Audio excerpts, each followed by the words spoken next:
was just filed. And I'll just talk about Mr. Otto in his face for a couple minutes.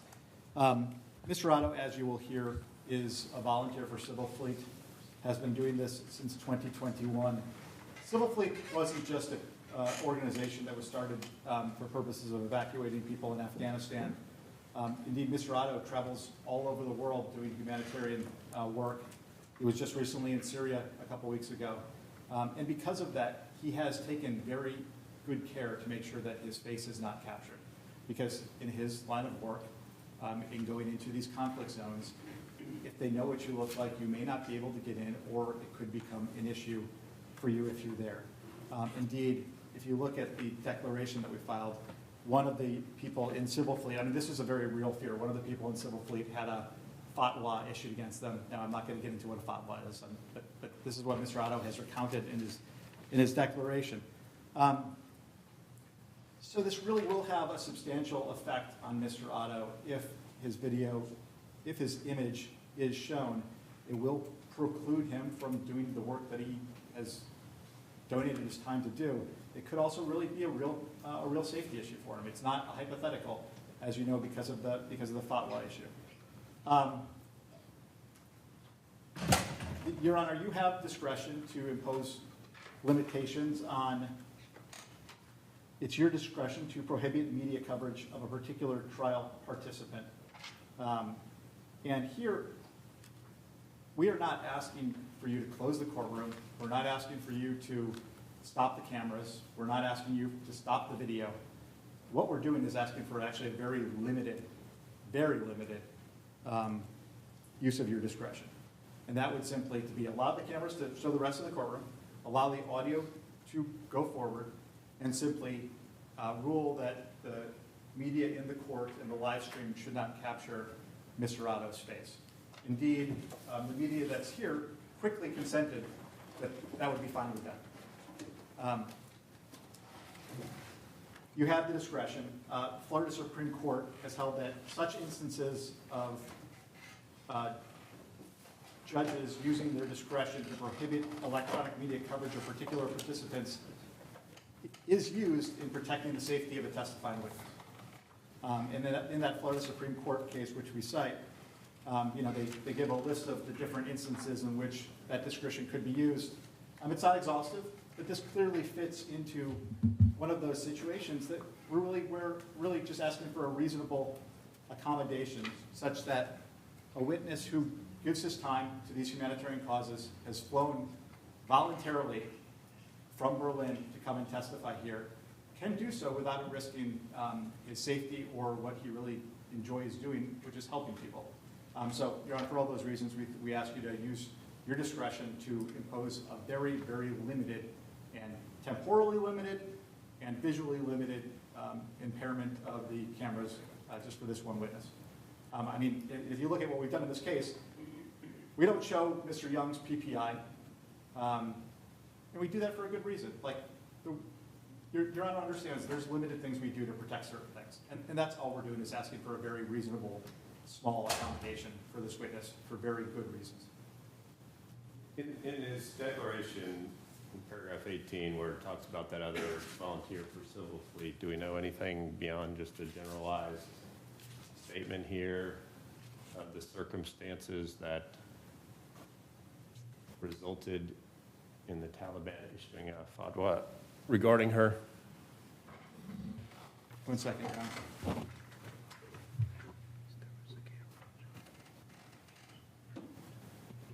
Or the reasons behind it?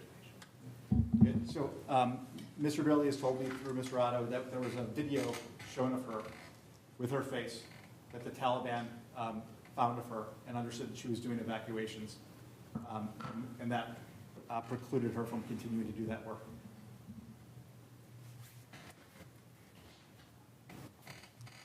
And that's substantially different than, or in this case, Mr. Otto's name being out there? Mr. Otto... if he's traveling and he's got papers and documents and it says Ralph Otto, other than being able to say, okay, this is the Ralph Otto that I have, as opposed to a generic Ralph Otto, how's it going to be substantially different? Your Honor, I think it's substantially different. Mr. Otto in his declaration, and you can go look on Google, you cannot find a picture of this man. He's I don't taken. know. I'll tell you in a minute if when he comes in here, if it is, because there is a picture of a Ralph Otto from Germany that's on the internet. There are many. It is not him. He is quite distinctive looking. And he's taken great care to protect his picture because, at least in his mind, there is a difference between having your name out there and having your picture out there. Ralph? Yeah, I mean, if you showed me the image, I can tell you whether that's him or not. But in his mind, there is a difference. Ralph Otto, I Googled as well. It seems like Ralph Otto is a fairly, at least somewhat common German name. So Mr. Otto does not worry about his name. And we're not asking the court to rule that his name can't be out there. Obviously, we've made it very public. But we are asking that his image, and we think that there is a difference. Why, halfway through a trial, do we have this motion filed? Because we back up. Y'all disclosed him in February on your witness list. They didn't depose him. We had this whole motion teed up in November, right before Thanksgiving, on their motion to exclude the Civil Fleet records, because it was premised on the declaration that he signed back in August. And at that hearing, you said, no, we're going to bring him live. So, I mean, over a month and a half ago, y'all knew he was coming live. You supposedly had talked to him and made arrangements that he was going to come flying in here. Last week in November goes by, December goes by, we've had multiple hearings. We had hearings the week of New Year's before we started trial. Now we're halfway through trial and this thing gets filed on, what was it, Sunday night at some point in time.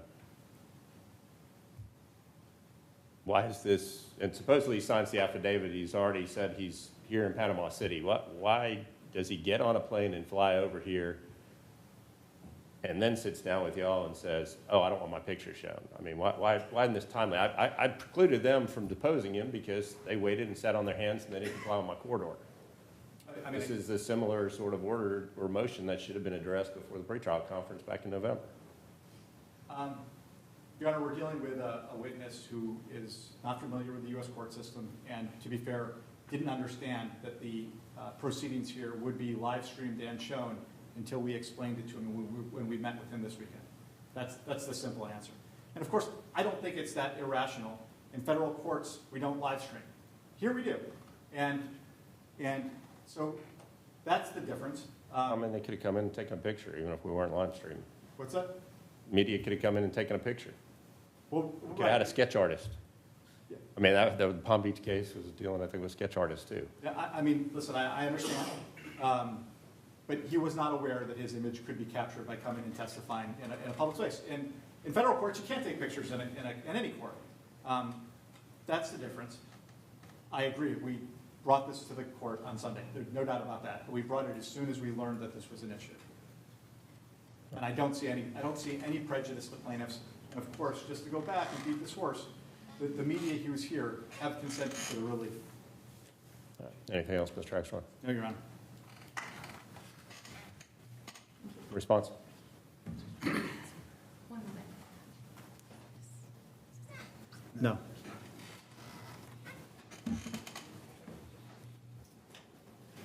So to start with, plaintiff certainly does not wish any ill will on Mr. Otto.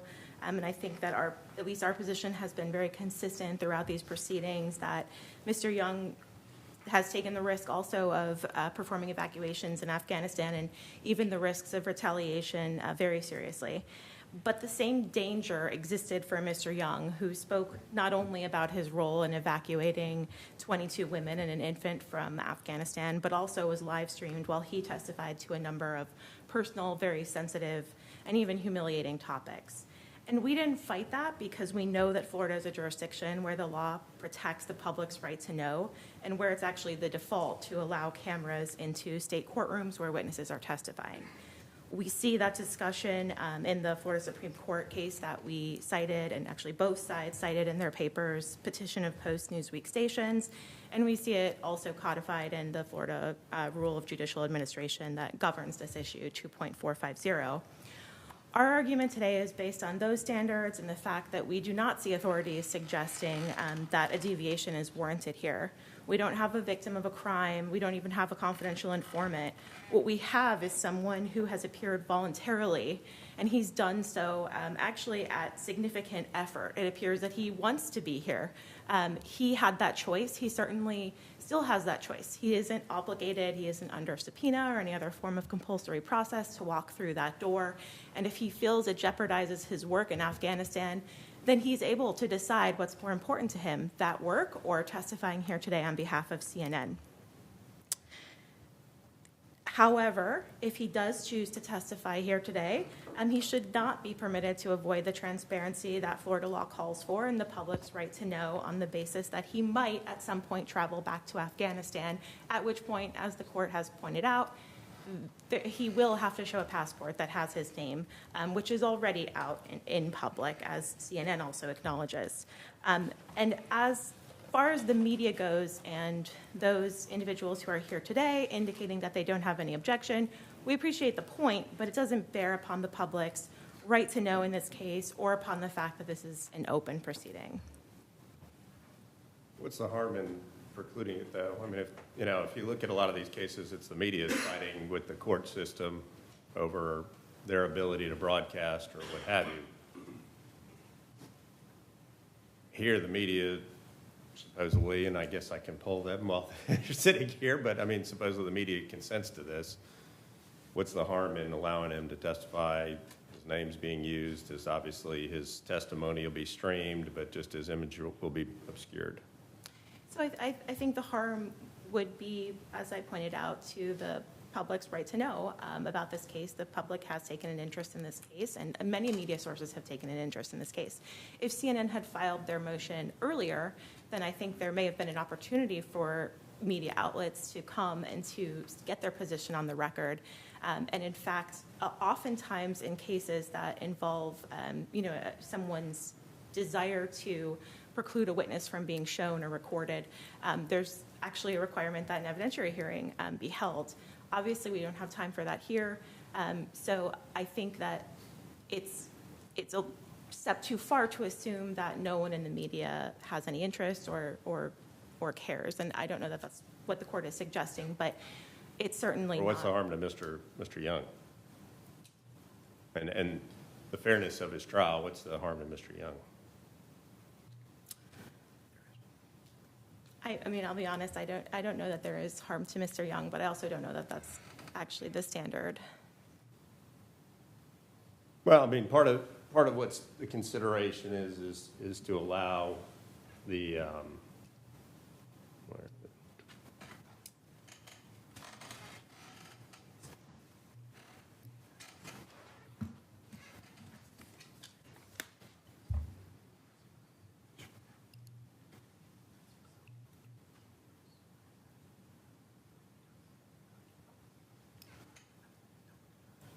I'm not finding the precise language right now, but I mean, the whole issue on openness of trials is to allow a fair administration of justice. In this case, obviously that pertains to the parties' rights, that the trial be fair. So what's the issue and what's the unfairness to Mr. Young? I mean, people that decide the case are going to be the 6 people or 7 people sitting in here as the jurors in this case. How is there an impairment to Mr. Young's right to a fair trial in this case if we just obscure his image, Mr. Otto's image? I agree with the court that the impairment is not necessarily to Mr. Young. I think that it would be, as I said earlier, just to the public's right to know with respect to the actual, I think, legal standard. However, there would need to be a good cause showing, which I don't believe we have here. All right. Anything else? Anything else? That's it. Thank you, Your Honor. All right. Mr. Axelrod, any rebuttal? Just simply, Your Honor, a key witness in a trial should not be forced to choose between giving very important information or deciding not to do their good works going forward. We're not asking for a closed courtroom. We're asking for just not to show his face. The media, the press can hear his voice. They can hear his testimony. They can report on what his name is. They can report on what he says. This is a very minor imposition. We're asking for a very good reason, and that's so that Mr. Otto can be free from potential harm and also can continue to do his work in war-torn places all over the world. Thank you.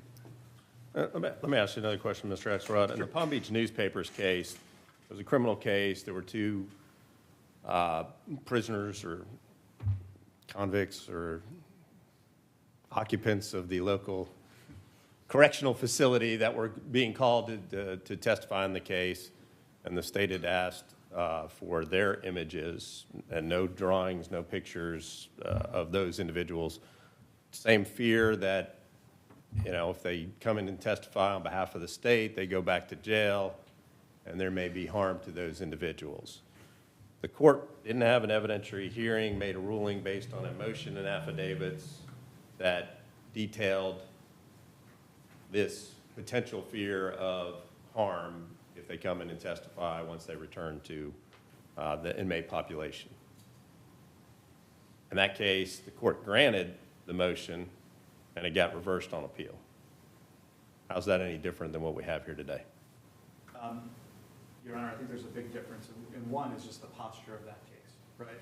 There you have a case where you have a state actor, the state of Florida, who I assume, like most states, uses people as confidential informants or cooperating witnesses quite often in cases. And I assume, but I'm not all that familiar with that case, that by suggesting that those people be protected, you could create a rule that would become an exception for Florida criminal cases.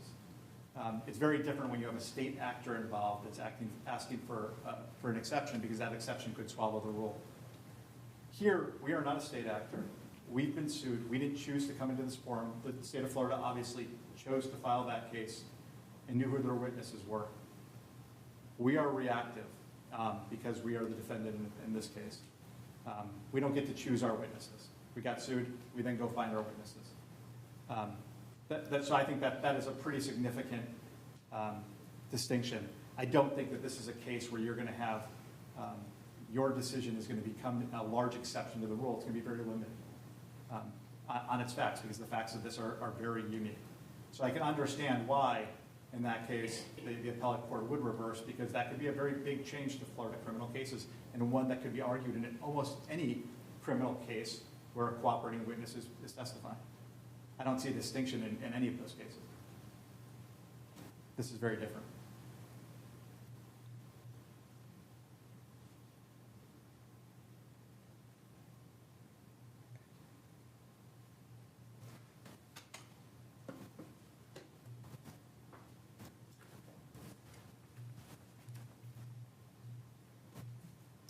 Anything else, Mr.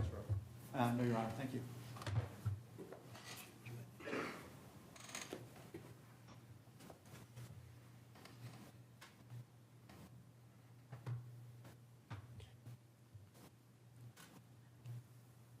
All right, and I won't make it affirmatively stated, but for any media that is here in the courtroom, is there any objection to the defense's motion?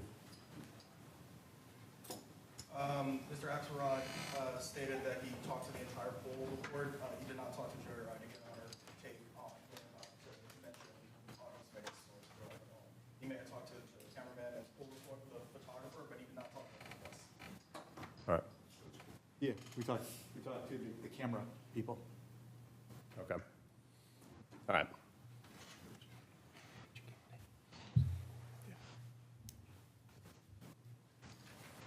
We've been also able to show the rest of the witnesses that have testified in this very important story to the public interest about one of the largest cable news organizations in the country. So it should be able that we should be able to show like all the witnesses that they're putting up, as well as all the witnesses that the plaintiff has been putting up as well. All right.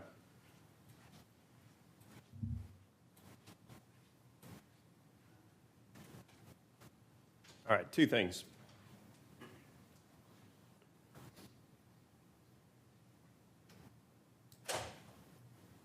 had a trial order that said motions need to be filed and heard before the pretrial conference. But also, that order also had discovery cutoffs and things of that nature. As it pertains to Mr. Otto, I held the plaintiffs to that and said, no, you can't depose Mr. Otto. You had plenty of opportunity to do it. Somewhere between August and November, defense had decided we're not going to just rely on a declaration and try to get the civil fleet records in. We're going to call them live to come testify.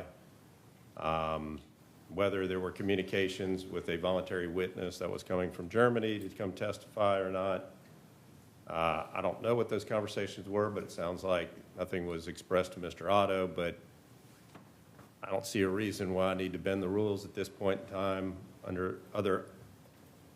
unlike other circumstances where the Supreme Court says that I have to bend my rules and change my orders for other considerations. I think Mr. Sanborn would tell you that when I put things in an order, I tend to like to adhere to those things in an order unless someone like the Supreme Court says in case law that I need to bend those deadlines or other things that I put in an order.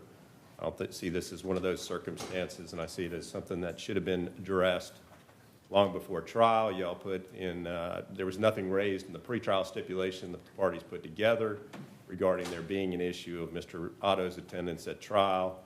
That would have been a problem that we would need to address if there was a concern about his image being utilized in this case. Secondarily, I mean, that's just from my standpoint of when I put something in an order, I generally mean, unless the Supreme Court says otherwise, I generally mean what I put in the order and I would adhere to it. So it's an untimely motion being filed in this case. Secondarily and more substantively, I think the Palm Beach newspaper case, and just for the record, the site on that is 378 Southern 2nd, 862, has a couple of interesting aspects of it. I detailed the facts of that just a moment ago, and what the holding of the trial court and the appellate court was in that case. But a couple other notes. One thing is we think it's appropriate for the court to require notice to the media of the hearing on the state's motion to curtail electronic and still photography. You made the representation that we talked to the media here, but it doesn't sound like you talked to all the media, and we don't have all the media's consent with appropriate notice for a hearing. So procedurally, there's an issue as it relates to that case. Secondarily, the court noted on appeal that the motion and affidavit simply set forth subjective fears of the two witnesses involved without any objective facts upon which the court can make a determination regarding the substantive validity. They go on to say no facts were shown so that the court could determine whether the alleged fear was real or imagined. To require less would result in an automatic exclusion of the media upon any witness simply advising the court that he harbored some uncertainty about his safety should he be exposed to the media while testifying. And I know in this case they used the example of some other volunteer in paragraph 18 of the declaration. I asked the question about do we know any specifics of that, and there's not enough in this. I think there's probably potentially a hearsay problem as well regarding the credibility of that. But what Palm Beach newspaper suggested is having an evidentiary hearing on this case and not just relying on papers with the subjective fear of there being an issue. So I think substantively there's a problem with the motion in terms of authoritative case law in the Palm Beach newspapers versus the state case. So on that basis, I'm going to deny the request to exclude Mr. Otto's image from being utilized for purposes of this trial. Okay.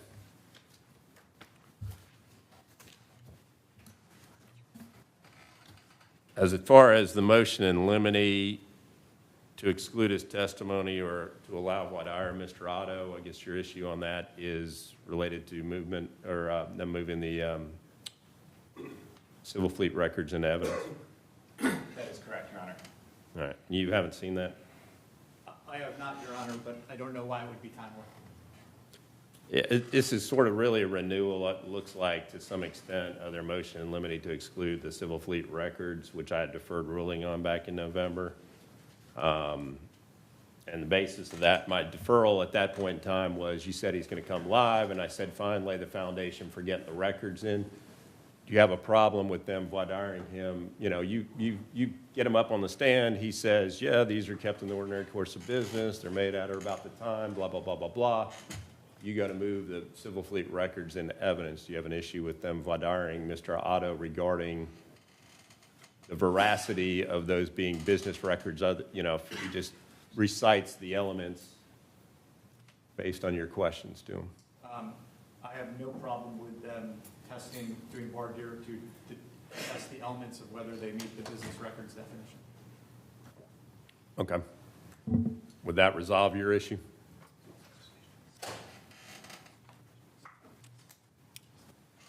I think there's one further issue, which I suppose we can test during voir dire as well, which is Mr. Otto's ability to speak on behalf of Civil Fleet.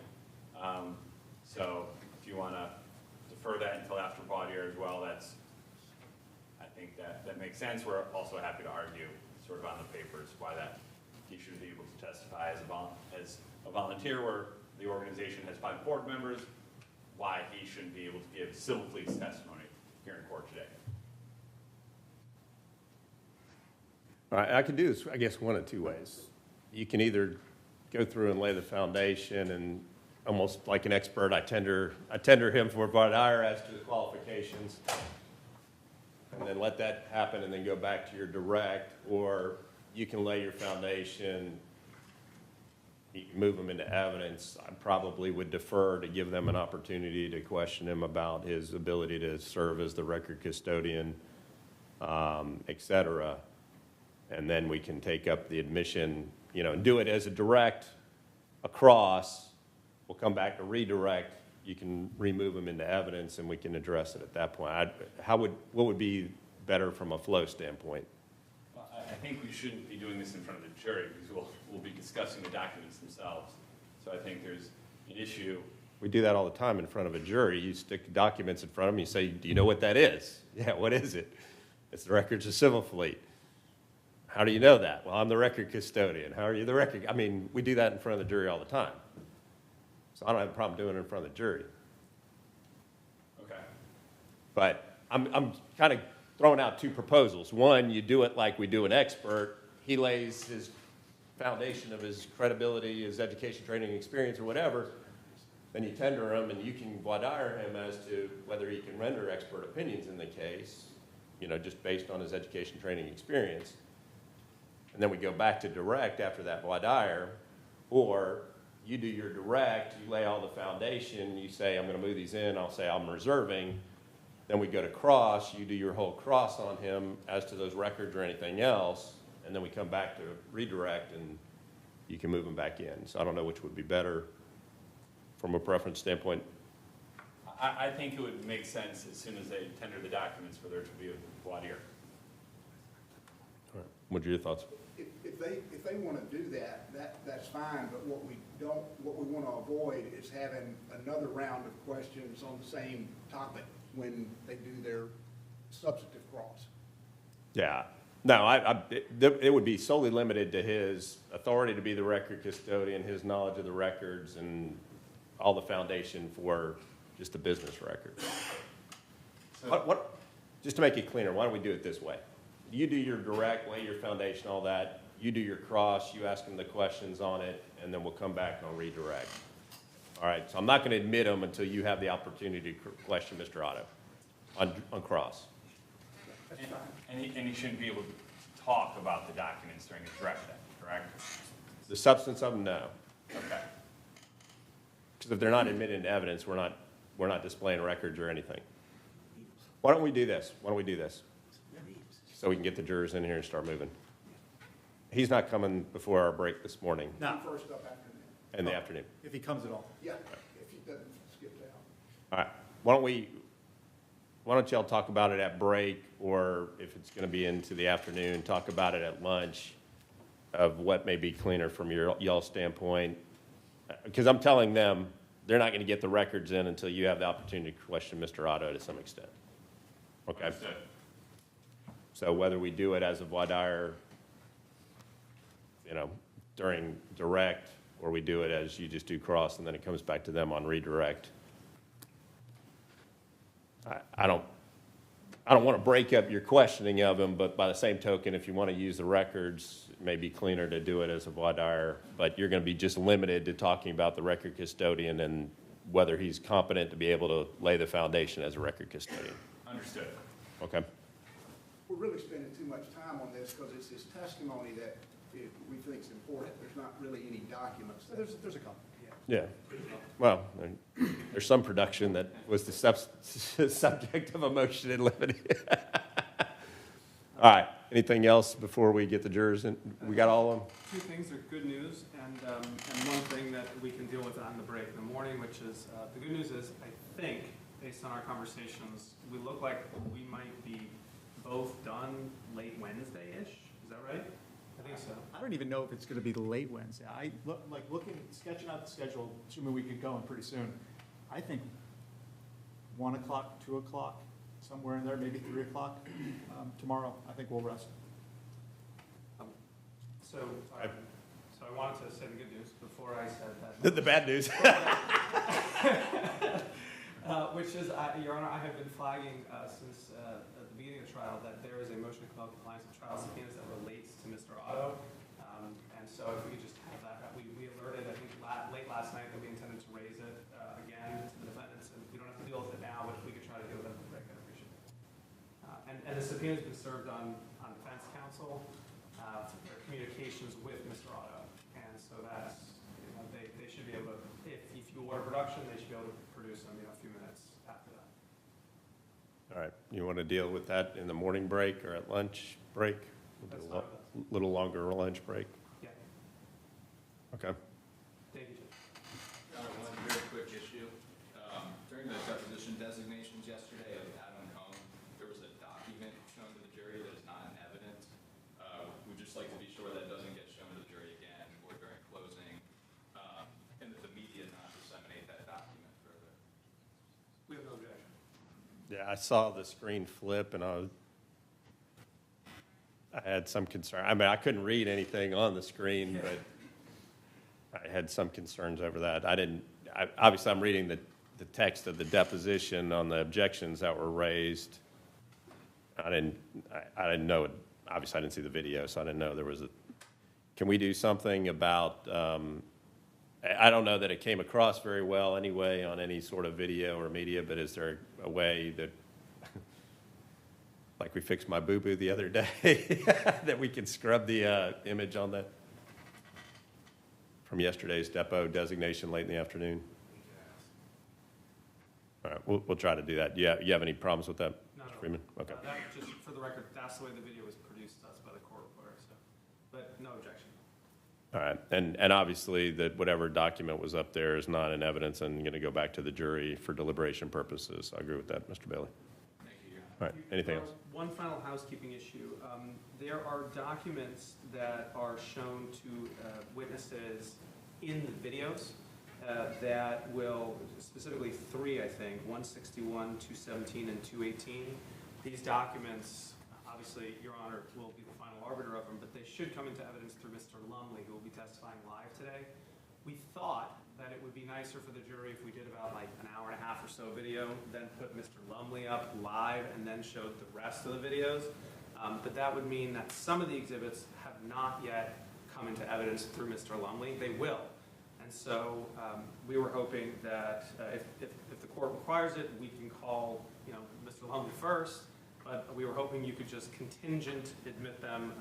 They will, obviously, the juror won't get a subject to being admitted by Mr. Lumley, and if they are not admitted by Mr. Lumley, you can remove them. What page in Earhart's do we have contingent admission of exhibits? I can tell you. I must have skipped that day of evidence class where we had contingent. It's not a contingent admission. It's allowing them to be published since in good faith. These are emails, internal emails produced by CNN that Mr. Lumley is on and other folks are on.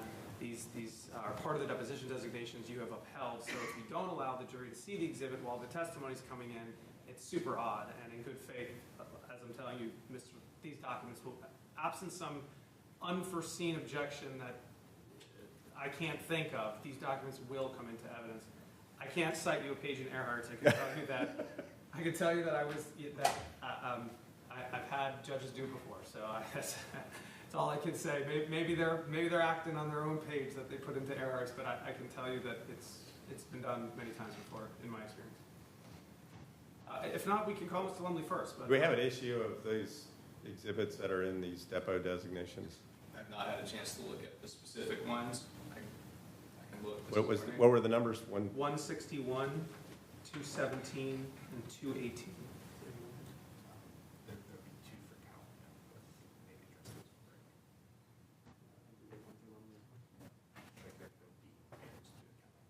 Oh, and then there are two documents that come in through the witness who's testifying on the screen, and I think CNN has objected to those. So we can do that maybe at a break, because we can show him after the break.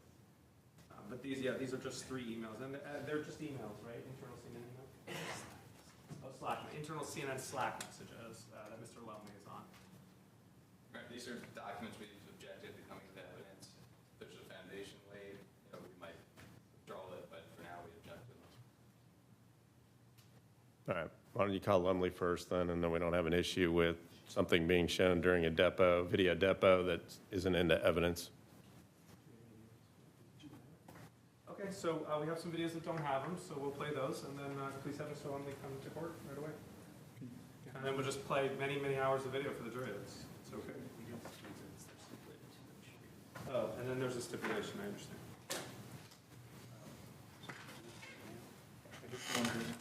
And then, Your Honor, the parties have agreed to stipulate into evidence Plaintiff's Exhibit 119. I'll just note for the record that the Bates stamps on that run from 666 to 667, as well as Plaintiff's Exhibit 123. Is that correct? That's correct. All right, those plaintiff's exhibits will be admitted.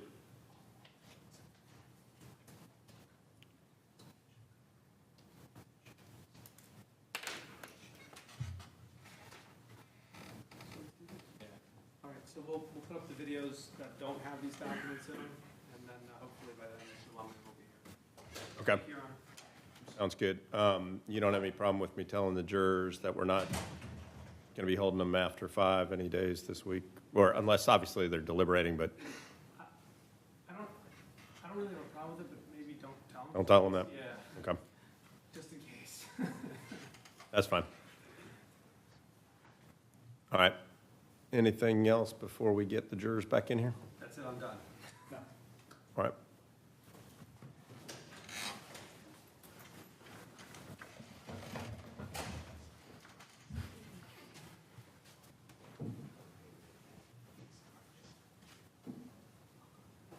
No, no. Oh, is she here? Oh, I thought.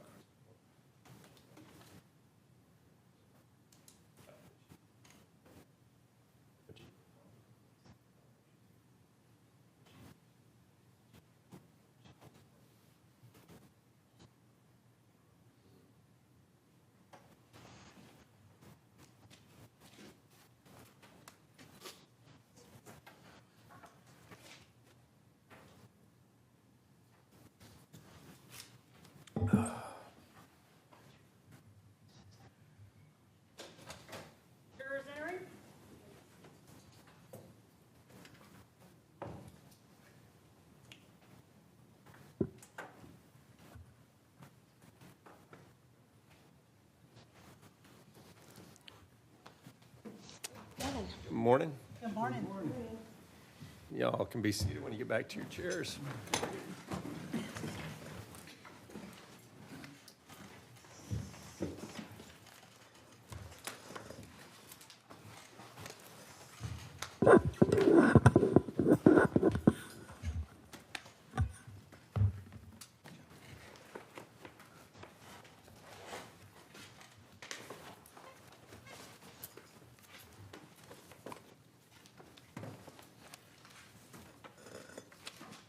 All right, Mr. Friedman, you want to call your next witness? Yes, Your Honor. Plaintiff calls Michael Conte via video deposition. All right, ladies and gentlemen of the jury, the sworn testimony of Michael Conte given before trial will now be presented. You are to consider and weigh this testimony as you would any other evidence in the case.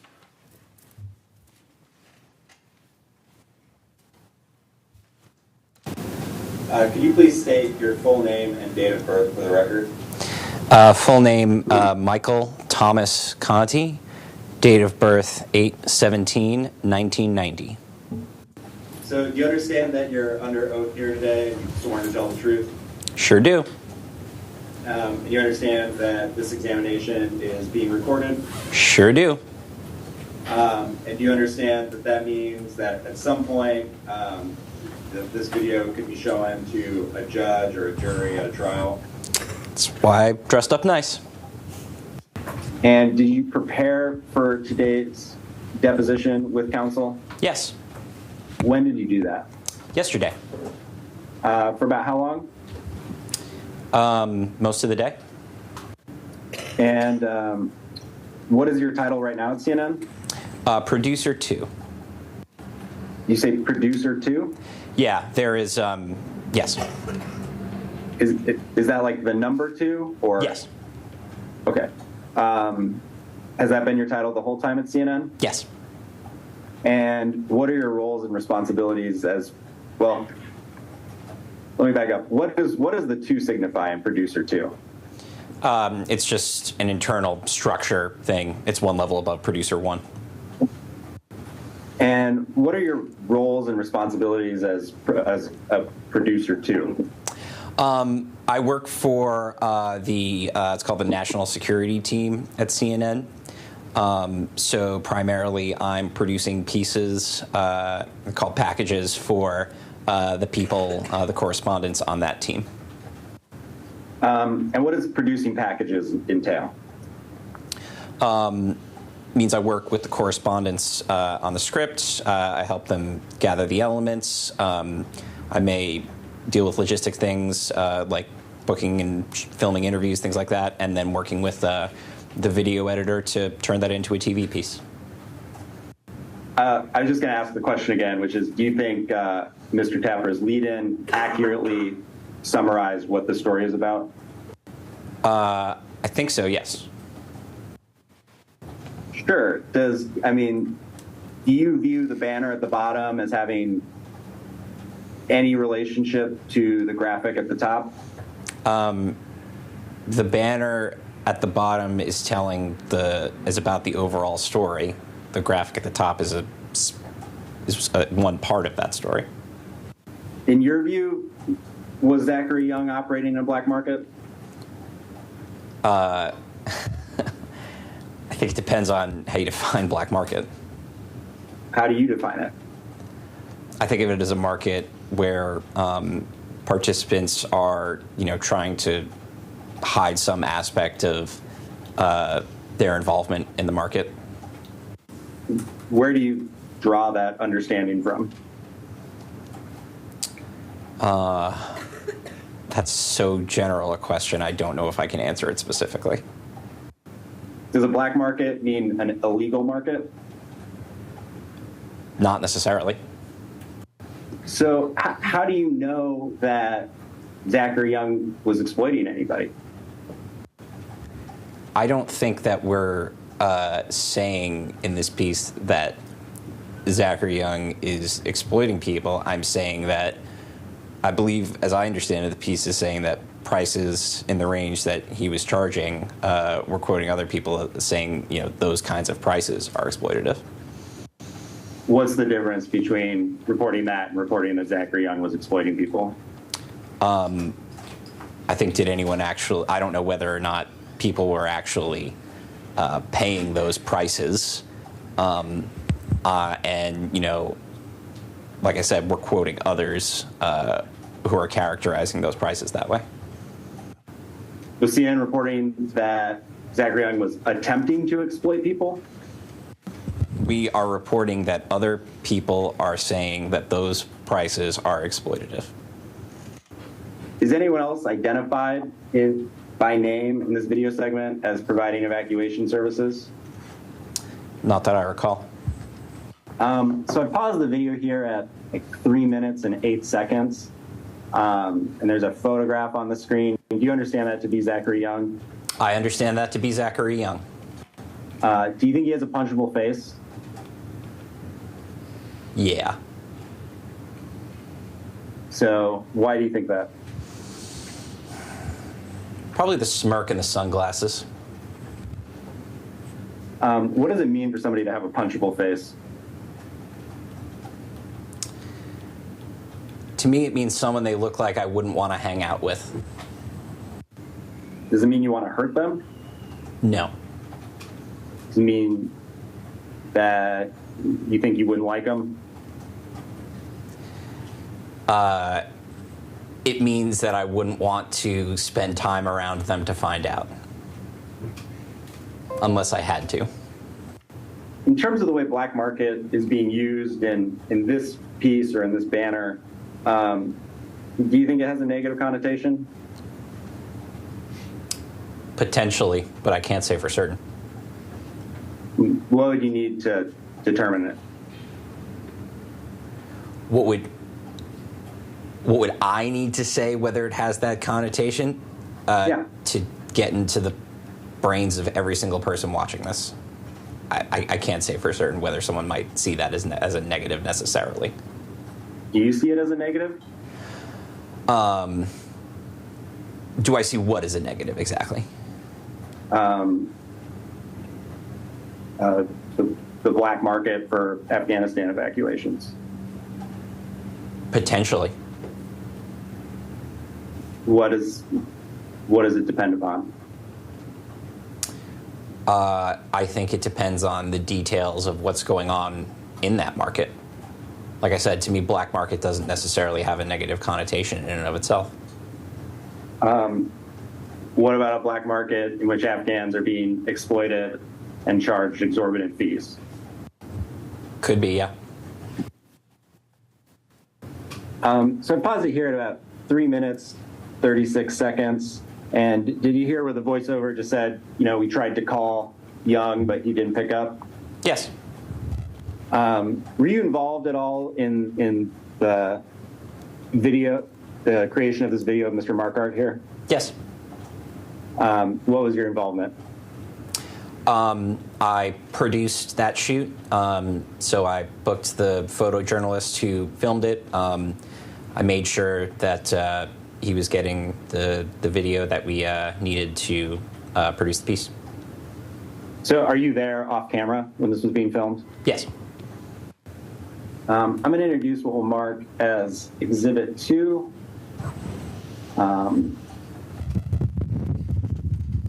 Which is the video that was produced as CNN 000090. And before we go, a correction. In November, we ran a story about Afghans desperate to flee the country who face paying high sums beyond the reach of average Afghans. The story included a lead-in and banner throughout the story that referenced a black market. The use of the term black market in the story was an error. The story included reporting on Zachary Young, a private operator who had been contacted by family members of Afghans trying to flee the country. We did not intend to suggest that Mr. Young participated in a black market. We regret the error, and to Mr. Young, we apologize. Tune in to CNN Sunday for a 2-hour edition of State of the Union. My colleague... Do you agree with it? Not necessarily. So in what ways do you not agree with it? I don't know necessarily if it was an error that the term black market was used. So let's just do this. Mr. Conte, I believe you testified that you're not sure the use of the term black market was an error. Is that correct? Yes. Okay. What would you need to be sure? There's so much potential information that could change my judgment of that. I can just tell you that based on the facts of the story as I know them, I do not know if it was necessarily an error. Does that mean based on the facts as you understand them, you don't think it was an error? I don't necessarily know. Is that different from is not necessarily thinking it different from not thinking it? I do not believe it was an error. Thank you. I'm going to introduce what we'll mark as Exhibit 3. It's the document with the date stamp CNN 000095. And the date on it is November 1, 2021. Yes. So it starts where Michael Callahan sends you an email with the subject Alex package. Is that correct? Yes. And so Mr. Callahan wrote, "Can you work with Alex on this?" Right? Yes. And so, I mean, what was he asking you to do? Produce this piece with Alex. And then, towards the bottom of the email, there's a paragraph that starts extortion of desperate Afghans. You see that? I do see that. And then there's a little summary behind that. Yes. Right? And so the summary starts out with, in bold letters, extortion of desperate Afghans, correct? Correct. What do you understand extortion to mean? I understand extortion to mean forcing someone to pay for something that they don't have a choice in.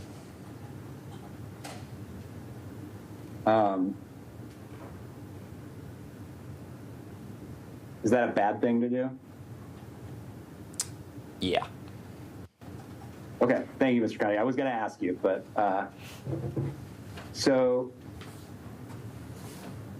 well, in that case, we'll leave the exhibit marked as is, but we'll focus instead just on pages 666 to 667.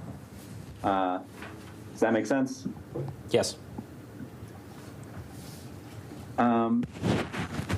Are these Slack messages between you and somebody named Ellie Kaufman? Yes. And they're dated November 3rd, 2021? They sure are. Who is Ellie Kaufman? She was a producer at the Pentagon. You see on page 667, Ms. Kaufman asks, "What's today's shoot?" Yes.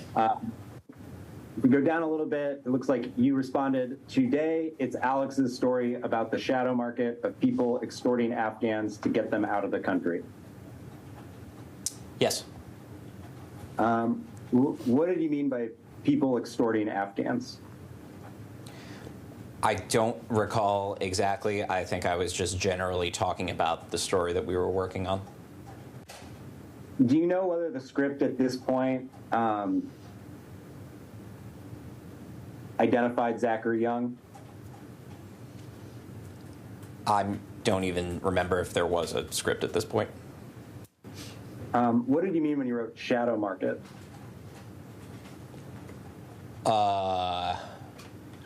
Yeah, I don't remember specifically. Like I said, I think I was just talking about generally the market we were talking about in the story. But on November 3rd, you wrote that the story was about the shadow market of people extorting Afghans, right? Yes. So at that point, that's what the story was about, correct? Generally speaking, yes. These are colleagues discussing a story. This is not language that we are broadcasting on CNN that has been vetted and approved. Did the story ever stop, generally speaking? Did the story ever stop being about the shadow market of people extorting Afghans, generally speaking? I believe I answered that question already. We did not use, I do not recall us using those words in the final script of the story. Is that still what the script was about, though, generally speaking? I am certainly not going to say that a story that we did on CNN is about anything other than the reporting we did in that story. That's how reporting works. So I'm going to introduce what we'll mark as Exhibit 11, and it's the document beginning CNN 000686.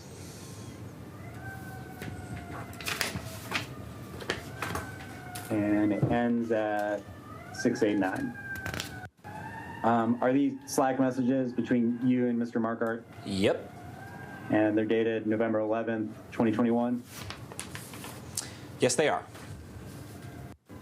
And then I guess on the next page, a little bit down,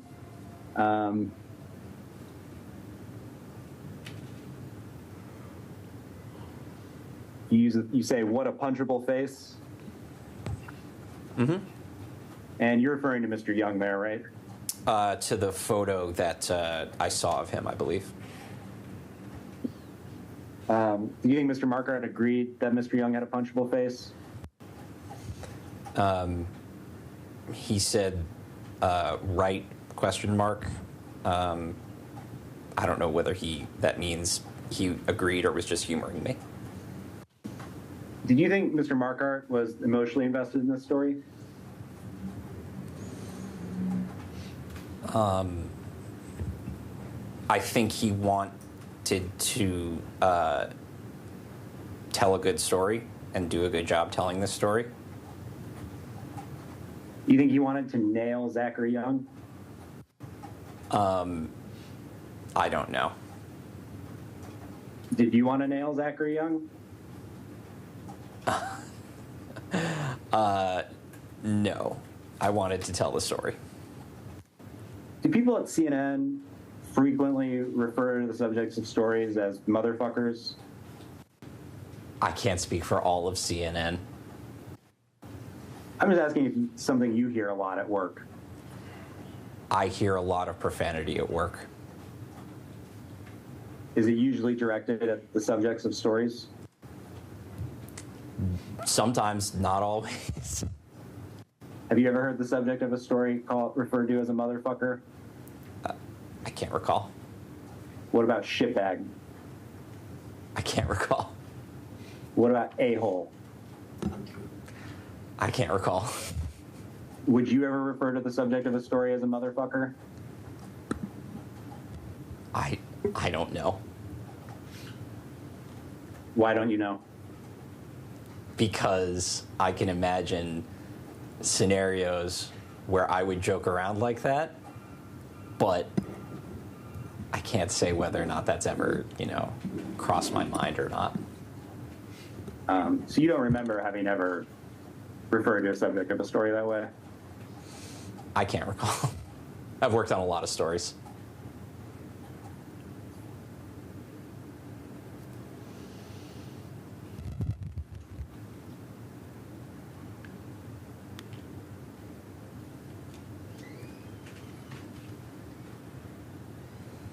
So, if a reporter is talking about nailing a motherfucker, what would you think they meant? Oh boy, does that depend on the context. Yeah, so you don't know whether Mr. Young's costs were competitively sensitive information. So you just had to? Well, I don't know whether or not they were. Okay. So if it was competitively sensitive information, wouldn't that be a reason he wouldn't want to talk about it with a CNN reporter? It's interesting. We wouldn't know because I don't believe he told us that. So how can you conclude that he was being shady if you don't even know whether there was a legitimate reason for keeping it confidential? He wouldn't tell us. Right. So, but, I mean, is someone shady if they don't want to tell CNN competitively sensitive information? He didn't, to my knowledge, tell us it was competitively sensitive information. You obligated to? Not obligated to say anything to us. Is anyone who won't talk to CNN shady?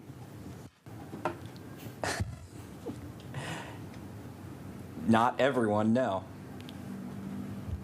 So why was Mr. Young shady? I didn't characterize him as shady myself. In Alex's characterization here, it's based on the fact that we were asking him questions and he was either not answering them or getting back to us with incomplete information. Are you saying you disagree and don't think it was shady? No. You do think it was shady? Certainly. Looks shady. Just because he doesn't want to answer questions from CNN? He answered some of our questions, not all, and for a while was refusing to answer. That pattern certainly doesn't look like he's interested in being especially transparent with our questions. Do you think CNN has the ability to influence or inform public opinions? I think we possibly can influence public opinion, yes. Do you think CNN needs to be responsible about that influence? Absolutely. Did you expect this story to have an effect on Mr. Young once it aired? I have no idea. So, I mean, having watched the story today, is it reasonable to think that it would have some effect on Mr. Young? Maybe, I don't know. Do you ever consider the possibility it might hurt his business? It potentially might, I don't know.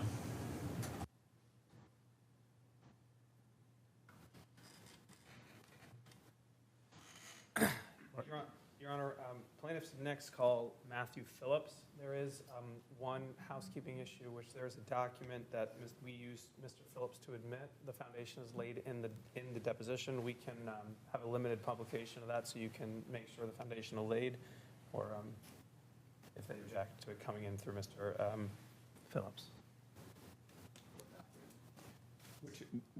For purposes of this trial, what's the exhibit marked? 161, Your Honor. And the foundation is laid at page 124, going through 125.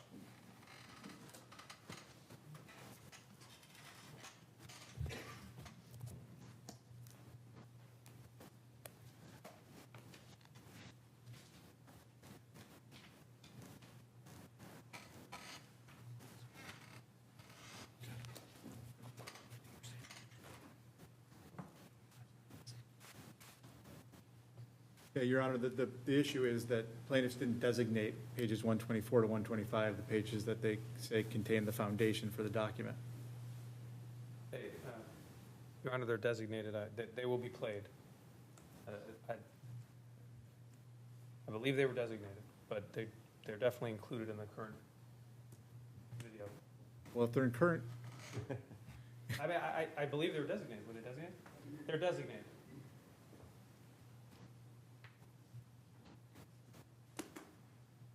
What page of the depot? It's page 124, lines 13 through 15, and 125, lines 4 through 6.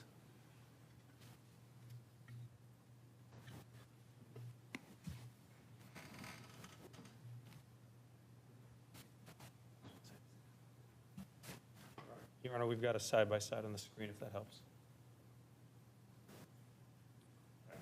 What were those pages again? Sorry. Yep, 124, lines 13 through 15. And then 125, lines 4 through 6.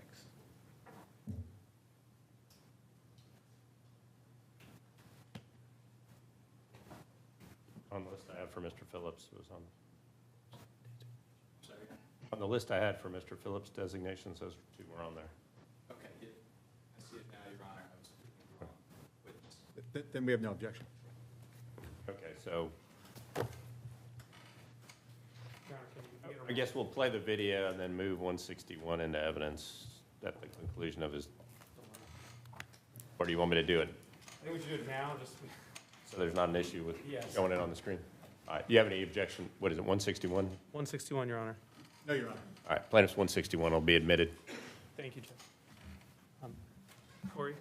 All right, and let me read. All right, members of the jury, the sworn testimony of Matthew Phillips given before trial will now be presented. You are to consider and weigh this testimony as you would any other evidence in this case.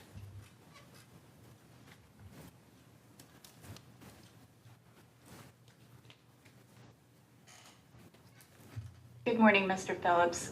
Could you please state your name and date of birth for the record? Matthew Allen Phillips, February 16, 1979. Do you understand that you're under oath and you've sworn to tell the truth? Yes. Did you prepare for this deposition with CNN's counsel? Yes. For how long? A few hours. And where are you currently employed? In the CNN Washington Bureau. What's your title there? I'm an assistant managing editor. How long have you been employed at CNN? Since 2018. At your current position, what are your responsibilities as an assistant management editor? I run enterprise reporting out of the DC Bureau. I work for the news gathering side of the Bureau. So I work with a variety of reporters on a variety of stories, ranging in timelines and subject matter, including national security, justice, sometimes ranging into politics and coverage of the White House. Do your responsibilities also include fact-checking? They have in the past.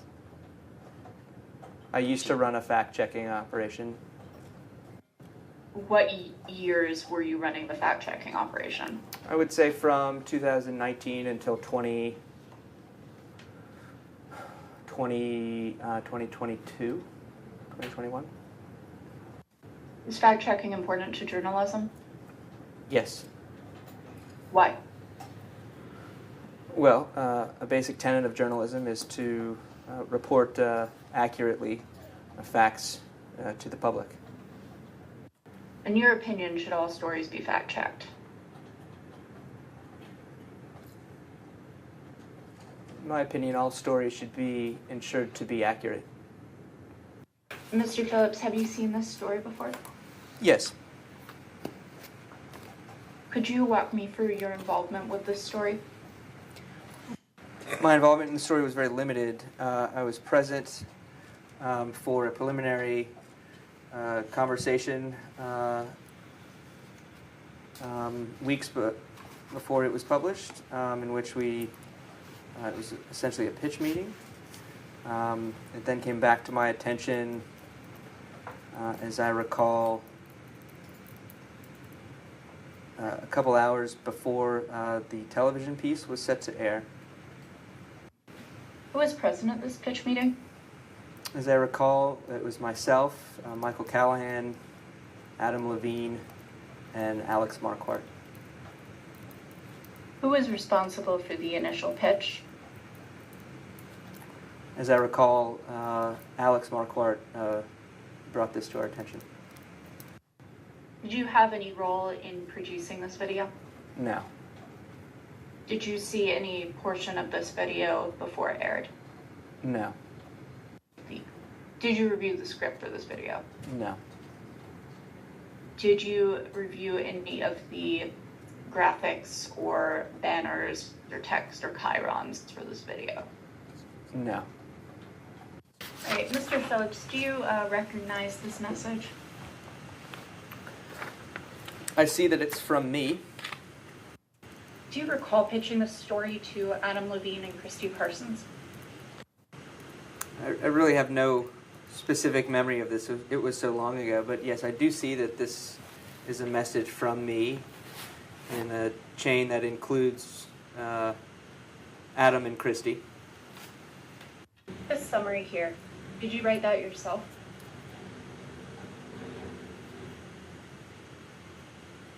I don't know. I don't think so.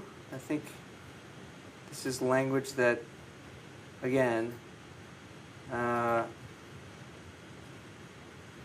trying to remember as best I can, but I'm guessing this is language that I'm taking from the original pitch that Alex wrote and likely distilling it into a pitch for consideration for the group. So you're saying Alex wrote this pitch, right? The original pitch was Alex's writing. What I think I'm doing here is taking that and boiling it down, using the same language. So the phrase used here, do you see where it says we would interview an Afghan in the U.S. trying to get his family out, talk to others who are also trying to leave/work in this shadowy black market, and attempt to contact some of the profiteers alleging to do the extractions, examine to what extent this is extortion of fraud. Do you see that? Yes. The phrase shadowy black market, was that your phrase or Alex's? I don't recall. I don't recall. The word extortion, was that your word or Alex's? I don't recall. So the term black market was included in this pitch message and then was used in the video, is that correct? Both on the Chiron and in the lead-in? Those are accurate statements. So you pitched a story about black markets? No. Oh, you used the term black market in this pitch message, right? It is accurate that the word black market occurs in this exhibit, in this message from me. And then a story aired where Jake Tapper said that the story was about black markets, isn't that right? That is also true. So, in other words, you pitched a story about black markets, right? We pitched a story that includes the word black market. So how would you define the word profiteer as you used it here? Someone doing something for money. Are you saying that anyone who is working for money is a profiteer?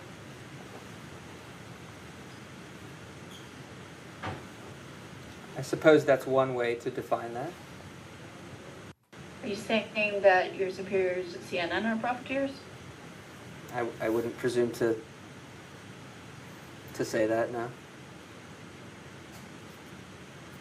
Well, you say you wouldn't presume to say that, but you also said that a profiteer could be anyone who works for money, right?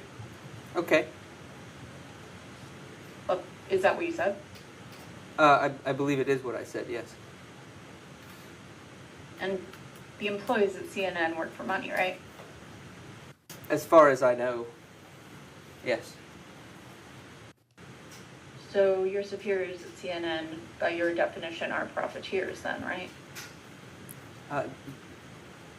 If that's how you'd like to define it, sure. Well, that wasn't my definition, that was yours, right? I suppose that's one way to look at it, yes. So CNN sells ads during its news coverage, right? CNN sells ads during its news coverage? Is that what you said? Yes. That's how CNN, one of the ways CNN makes its money, right? As I understand, yes. And that news coverage has at times included the situation in Afghanistan, right? Correct. Mr. Phillips, do you see that the document in front of you is a series of messages between you and Alex Marquardt on November 1st, 2021? I do. Do you see where Alex writes at the top, hey, what's the email for the library to find people? Thanks. I do. And he writes, or I'm sorry, then you write, yo, not sure to be honest. And then Alex writes, not much help then, are you? Correct. What library was Alex referring to here? I think he's referring to the CNN library. There's an editorial research library that can help pull news articles, public records, that sort of material for us. And what did Alex mean by not much help then, are you? I don't know, you'd have to ask him. What was your understanding of what he meant by that? I don't really remember this exchange, but looking at it, he'd asked me for an email, and I said, I'm not sure what it is. And he says, well, you're not much help, are you? Is your understanding that he was being serious or facetious with that comment? No, I think we're kind of bantering on this. He's being facetious. Do you see where you write, I can help you for $10K, and then Alex writes, how much for 4-month visa? I see those lines, yes. Are you and Alex joking about the Young story here? Possibly. Did you find the situation underlying the Young story funny? No, I didn't find the situation underlying the Young story funny. Do you see where Alex writes below that, look at you, awesome things, we gonna nail this Zachary Young M-fucker? Yes, I see those words. Is an M-fucker a motherfucker? I would presume so. In your experience, do CNN employees often refer to the subjects of stories using words like motherfucker? No. Outside of this instance, do you recall another conversation where someone referred to the subject of a story as a motherfucker? I can't think of a specific example off the top of my head. Have you ever referred to the subject of a story as a motherfucker? I don't know. Nothing that comes to mind. Do you think that's an appropriate way to refer to the subject of a story?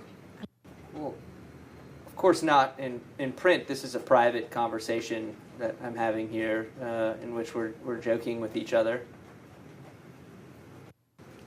What did you understand Alex to mean when he said, we gonna nail this Zachary Young motherfucker? I took him to mean that he's going to do his diligence as a reporter and find the facts. Did you agree that you were gonna nail Mr. Young? No, I didn't agree to that. Is this typical of the way he talks about the subjects of stories? No, nothing's typical. It's not really a typical.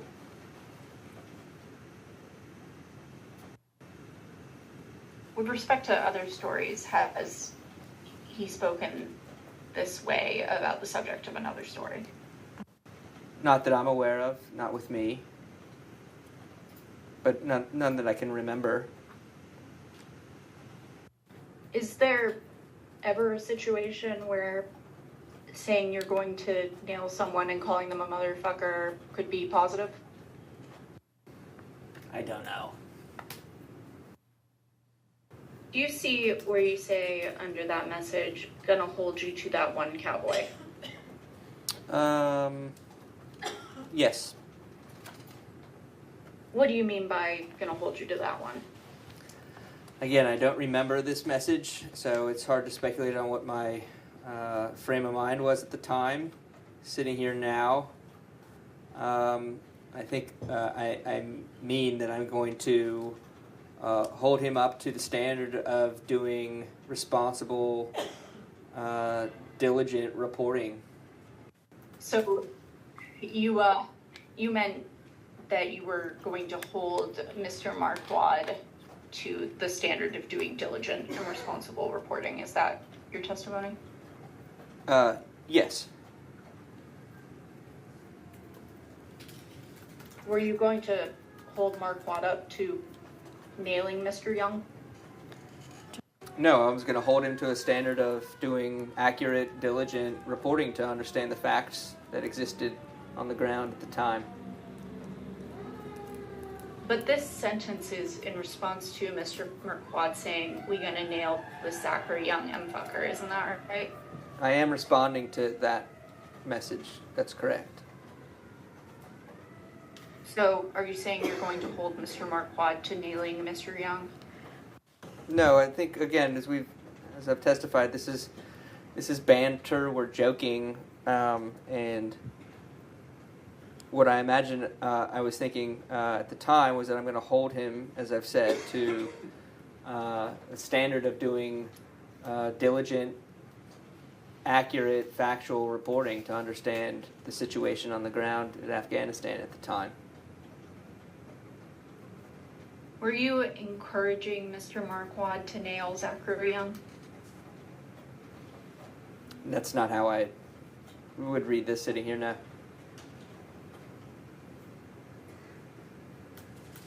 You used the word cowboy here. What did you mean by that? I don't know. I sometimes use, and we're joking here, I sometimes use nicknames with reporters that I'm working with in just kind of friendly banter. What's up, cowboy? That kind of thing. So it's a friendly. Yes. Did you have a problem with Alex Marquardt nailing Mr. Young? I don't know.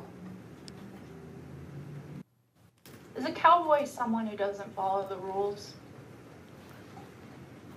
No idea. Do you call other coworkers cowboy? Not that I can specifically recall right now. I'd like to introduce the documents date stamped CNN 683 to 685, and could we please mark those Phillips Exhibit 8? Do you see that this is a series of messages between yourself and Tom Lumley? I do. Towards the bottom of the page, Tom writes, "It's not clear to me if everyone is being ripped off or if some people pay up and get out." And that's pretty crucial. So looking forward to being provided with the answer. Do you see that? Oh, yes, I see that now. Is it your understanding that this is the fundamental question that Tom was referring to earlier in this chain? I don't know. You'd have to ask Tom what he was referring to there. Well, he said it's a pretty crucial question, right? Where does he say that? He says, "It's not clear to me if everyone is being ripped off or if some people..." I'm sorry. Yes, out. right beneath it. It's a pretty and that's pretty crucial. Yes.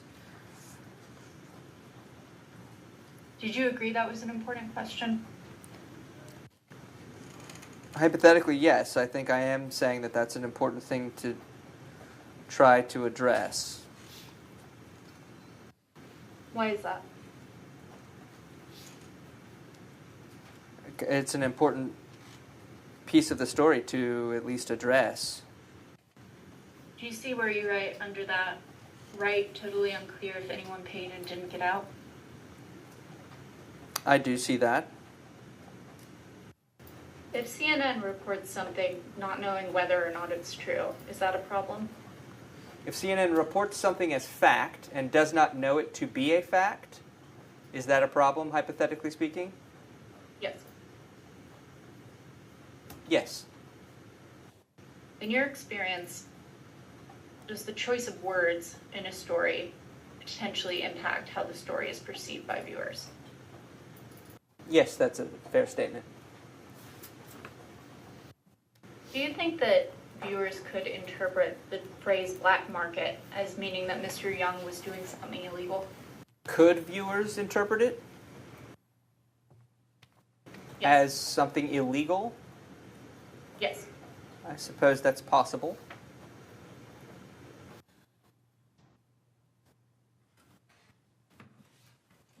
All right. When's next witness? Your Honor, plaintiff is called Virginia Mosley.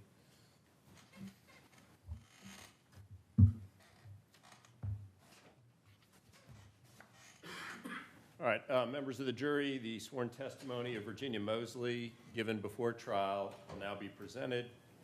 You are to consider and weigh this testimony as you would any other evidence in this case.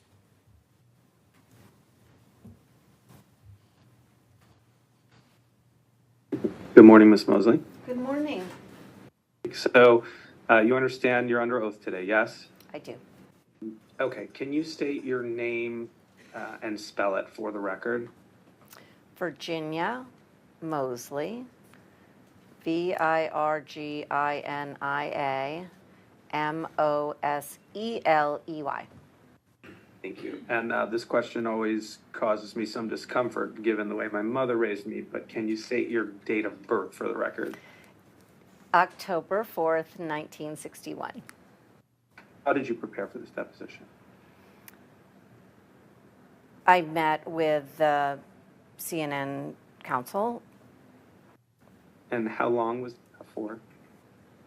Several hours. When did you start at CNN? It approximately 10 years ago. Okay. And what is your current title? I'm the executive vice president of editorial for CNN. What is like your responsibilities, if you were to describe your job responsibilities as the executive vice president of editorial?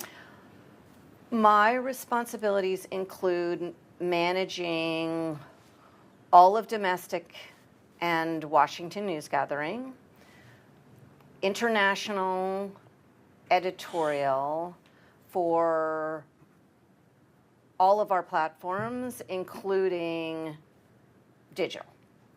In late 2021, around the time the Storiad issue aired, who did you report to?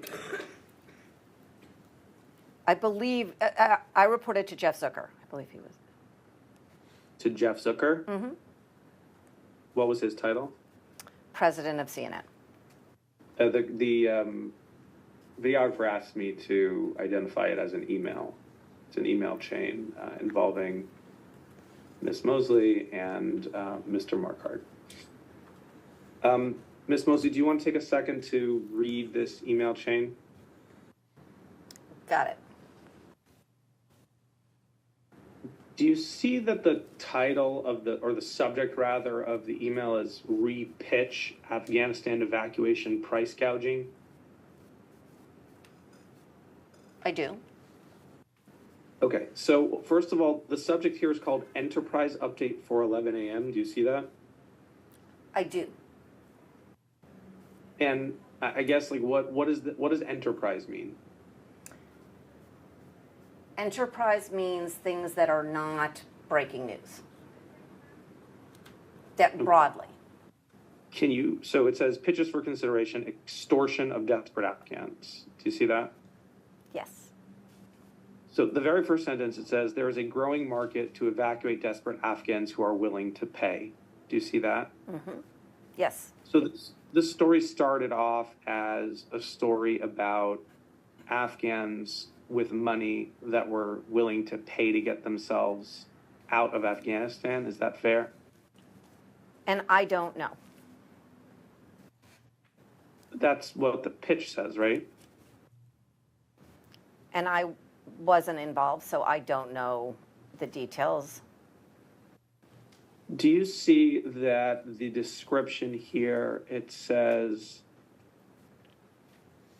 we would interview an Afghan in the U.S. trying to get his family out, talk to others who are also trying to leave/work the shadowy black market? Do I see it? Yes. I do. What does black market mean to you? It means unregulated. You earlier asked you what black market meant, and you said unregulated market. Do you recall that? I do. Where did you obtain that definition? It's my understanding.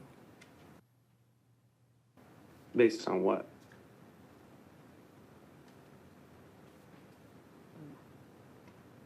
What I know. Have you ever looked up the term black market in a dictionary? I have not. Would it surprise you to find out that there isn't a single dictionary that defines black market to include an unregulated market? I would be surprised. If no dictionary includes the definition of black market to be an unregulated market, would you then concede it is not a proper definition? I would not. Meaning you'd still maintain that it means unregulated? I would. Ms. Mosley, the evacuation of Afghanistan refugees from Afghanistan, that's a black market? I don't know. Mr. Young, the plaintiff in this case, was he operating on a black market? I don't know. Ms. Mosley, do you recall we looked at Exhibit 2 to your deposition? I'll pull it back up. It was CNN 355. I'm going to share it with you.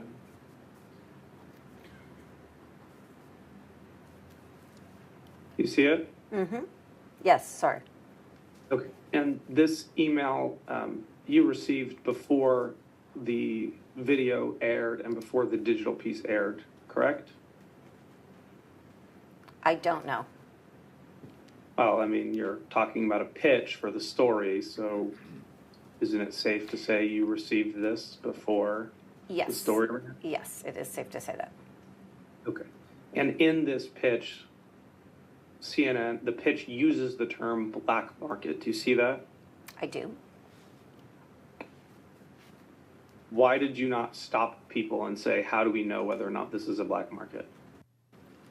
That's not my job. My job is I have a million other things going on, and I'm confident that there is a process in place that will, I'm not looking at those pitches for that kind of detail because I know there's a process in place that that pitch will have to go through. And what is that process? It will get reported out, it will get vetted out, it will get edited, it will get placed on a platform. And why does that process of editing and putting it on a platform make you feel comfortable that it would be done properly? I have tremendous confidence in that process. Then why are you not comfortable telling me that Mr. Young operated on a black market? And I don't have the context and wasn't involved.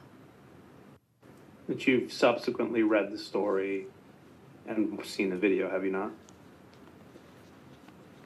I have. And so now with that context, is it appropriate to use the term black market? Yes, because technically it can be unregulated. And Afghanistan was incredibly chaotic, and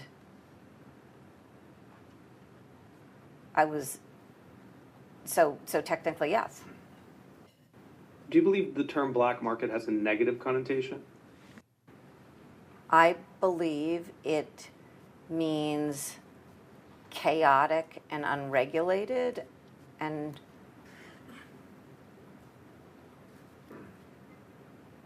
so that's what it means to me. I don't associate a connotation with those two things. How would you find out whether or not the script survived Triad's review? It wouldn't air if it didn't. Is it usual for Triad to review things last minute like this? No. Okay. You were not at all involved in the decision to make that retraction? I was not. Have you seen the retraction video? Yesterday. Okay. Do you agree with the statements in the retraction video? Again, I can't remember every word of it, but in general, I don't. So it starts here. And before we go, a correction. So as the reason I don't agree with it is I don't have, as we've talked about earlier, the negative connotation of black market. So I'm not exactly sure. Like I wouldn't.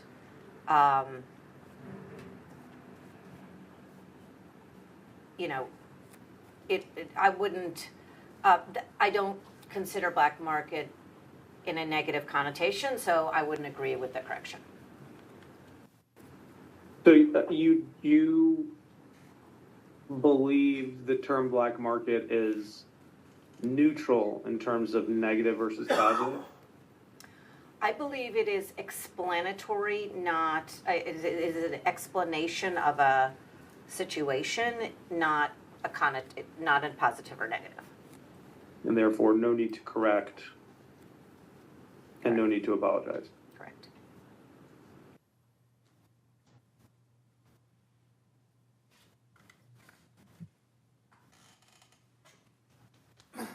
Your Honor, the next video is 20 minutes, and that would take us just past 10:15. Okay. Is that all right? Y'all doing all right? All right, let's roll with the next one. All right. Plaintiff's called Jake Tapper. All right, members of the jury, the sworn testimony of Jake Tapper given before trial will now be presented. You are to consider and weigh this testimony as you would any other evidence in this case.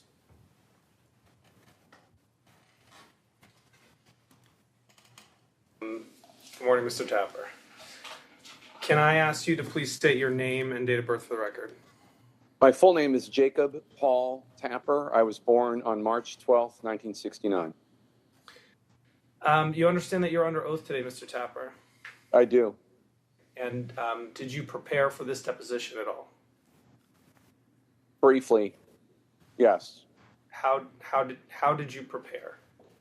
I had a Zoom call with Chuck and another lawyer yesterday just to go over. We had a brief discussion yesterday about what I should expect at this. Can I, so you understand where I'm going, I want to shift topics a little bit just to get a high-level background on you. So did you go to college or university? I did. And did you graduate? I did. What year and where and what did you graduate in? I graduated from Dartmouth College in Hanover, New Hampshire in 1991. And with a degree in? It was history modified with visual studies, is what it was called at the time. Visual studies is now called studio art. Did you continue your education past that, or did you enter the workforce? I did one semester of graduate film school at the University of Southern California. I finished that semester, and then I entered the workforce. Was the film school specifically connected to journalism in any way, or was it just film school? No, I was interested in film production. It was just film school. It was not related to journalism. Where are you currently employed? CNN. And how long what is your title at CNN? I think it's Chief Washington Anchor and Senior Washington Correspondent. But I don't pay a tremendous amount of attention to titles. But I think that's what it is. I am the anchor of several shows on CNN. Yeah. Mr. Tapper, can you give an overview of viewership numbers for your show, The Lead? Let's start with. I cannot. You have no idea how many people watch The Lead on an average basis? I do not pay attention to ratings. I guess maybe use the word ratings differently than I'm not really looking for. Well, what do you mean by ratings? There is a metric called the Nielsen ratings, which is a survey of television households. And that Nielsen rating is how advertisers and shows and television networks determine how many people are watching the show at any given moment. And I do not pay attention to the Nielsen ratings. So, yeah. I have, do you recall maybe 2 weeks or so, you gave a speech at the Ford School of Public Policy. I did that in October or November of 2023. Touches on something there, so I'm gonna introduce into the exhibit that video as Exhibit 1. We'll mark it. I'm just gonna share. Sorry, I'm trying to. There we go. All right. Mr. Tapper, I'm going to share with you now a video recording of your presentation at the Ford School of Public Policy, and I'm starting from 2 minutes and 42 seconds. And here we go. And I think the question is, if all you care about is clicks and newsstand sales and circulation, and you don't care at all about the truth and the facts, you end up with a settlement with Dominion election system, right? So, I mean, that's... Yeah. There's nothing wrong with wanting people to read your newspaper, wanting people to watch your show, but if all you care about is that, and you don't care about the responsibility, the grave responsibility we have to be fair and to be honest, then you are a cancer on the democracy we have, which is, I think, what you see when you have when you have what we have. Were you able to hear that, Mr. Tapper? I was. Do you still agree with your previous statements? Yes. I want to push back on that, Mr. Tapper, because I'm just talking here about whether or not a news organization that tells willful lies is a cancer on society. Can you answer that question? I mean, you can think whatever you want. Ask for your testimony, Mr. Tapper. I answered your question. I made a statement about the non-hypothetical, months-long campaign against Dominion voting, against Smartmatic, against all the people that participated in the process in 2020. It was a months-long campaign that was undermining democracy for the benefit of one particular political leader.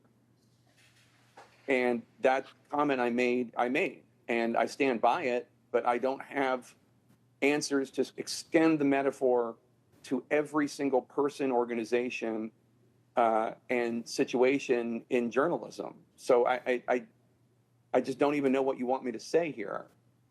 You and your counsel claimed you answered the question, but I don't think you did. The question was straightforward, and it was, does a media organization that tells willful lies that's not about an election, is that a cancer on society?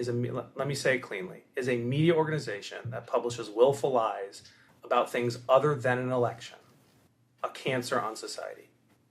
You're asking me to comport with a metaphor that I used a year ago, and specifically about one specific news or purported news organization, and the opinion I had about how damaging those lies were to the American democracy. And you're asking me to take that metaphor and extend it to any other time that any other media organization lied willingly. And I just don't have an opinion on it. I haven't thought about it. I haven't contemplated it.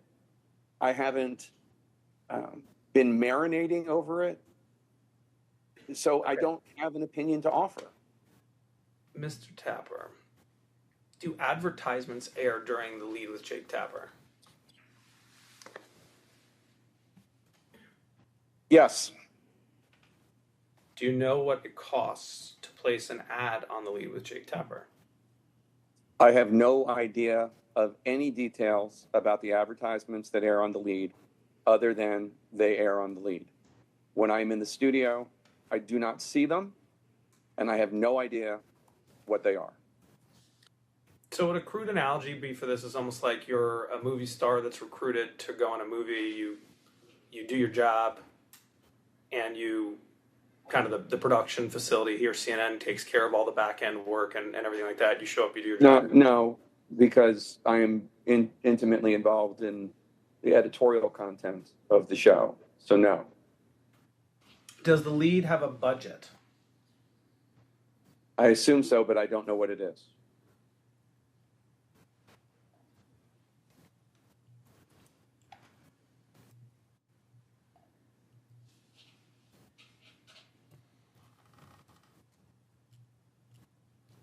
Do you have any idea of how that budget is determined?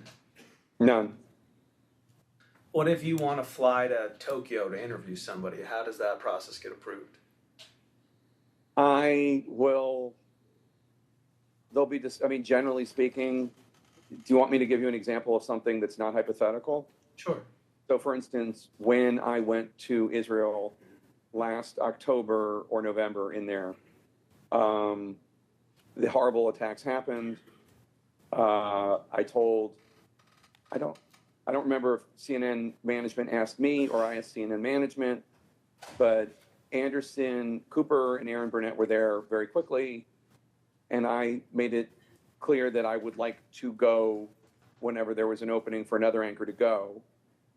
And I told my executive producer, and I told the executives that would be in charge of such a thing. But beyond that, I'm not involved in figuring out where the money comes from, figuring out who pays for it, figuring out who comes with me, how it works. CNN is a big news organization in terms of personnel and global reach. So when I arrive, there is a functioning newsroom in Tel Aviv, and I go and I do my job and I focus on the editorial content of my show and the reporting that we are providing for CNN and CNN International. But I am not paying any attention at all to how any of that has happened. Just like I'm not paying any attention, for example, when I went to the site of the former Nova Music Festival, the massacre that took place there, I'm also going there. I say, I want to go there. Can we go there with some survivors? And obviously we need security. That's my request. But I am not in charge of any of the how do we do it. Other people do that. Are you ever denied a request because it would be too expensive? I'm sure it's happened. I cannot think of an example, but I'm sure it's happened. Generally, But I also have a rough idea of what is a reasonable request. So I'm not making requests. So, hey, it'd be great to do a special on the beaches of the French Riviera. I mean, I'm not doing that. I'm pretty focused on the news. Every now and then there will be a shoot, but generally speaking, those are driven by the shows per se, more so than by me. Although it works both ways. So fair to say you use your requests professionally and appropriately for news items, and when it comes to appropriate news items, CNN pays what it needs to get you to where you need to be to do the reporting. If CNN approves it. And sitting here today, can you recall a time when they didn't approve a request you made? There have been times that I wanted to do something, and it might have been that they needed me to be in DC because of anchoring responsibilities. They don't like it when Wolf Blitzer and I are taking vacations at the same time. They like one of us to be around. So I can't recall one from financial reasons, but that doesn't mean it didn't happen. I know that it generally does happen that they like me to be in DC during, periods where there's a lot of news going on in DC. You're familiar with the underlying piece that was on your show, the Marquardt segment. Do you know what I'm talking about when I refer to the Marquardt segment? I remember, because of this lawsuit, I'm aware of it, yes. How does, so I'm going to refer to that as the segment, okay, that piece with Alexander. Okay. How does a segment like that help the success of a show like The Lead? I cover veterans issues a lot. I cover Afghanistan a lot. Relatively speaking, I should say. And I wrote a book about Afghanistan. I've been to Afghanistan. I did a special about Afghanistan. So it's a story I care deeply about. I don't know that it necessarily actually benefits CNN or the lead to do international stories. I mean, one of the reasons why I'm at CNN is because CNN covers international news in a way that a lot of news organizations, networks like ABC, NBC, CBS don't do as much. There are charts that I've seen about how much foreign news coverage has dropped off. If in the networks, ABC, NBC, CBS, because viewers are not that interested in it, is the presumption I make. I don't know that for a fact, but I assume, because I think of the networks, having worked at ABC, I think of them as more ratings focused than CNN, which I would describe as more news focused. So I don't know that it helps. For all I know, it hurts. I don't know. As a general premise, I think it is. When I worked at ABC News, it was tough to get, unless there was, other than the Iraq War and the Afghanistan War in the early days, et cetera. Foreign news, it was tough to get those stories on air. So then, is it fair to say that CNN distinguishes itself from amongst other news organizations by having this international news segment? I don't know if there is any positive or negative effect of doing story, like in terms of reputation, in terms of ratings, in terms of revenue. I have no idea if there is any impact at all doing international news stories. I have no idea at all. I do them because they're important. I don't do them for the other reasons that I just talked about. And so my question is this one of the ways CNN distinguishes itself by having an international news silo? My point of view is that I like working at CNN as a news organization, not as a revenue-making organization, but as a news organization. I personally like CNN because we have a commitment to international coverage. That's my preference for journalism. That is not, I think it helps our reputation. That is not, I think it raises money. It's none of that. It's just my personal opinion about what I like about it. I also like that we, in my view, aspire to not be liberal like MSNBC or conservative like Fox, but we try to be a news organization,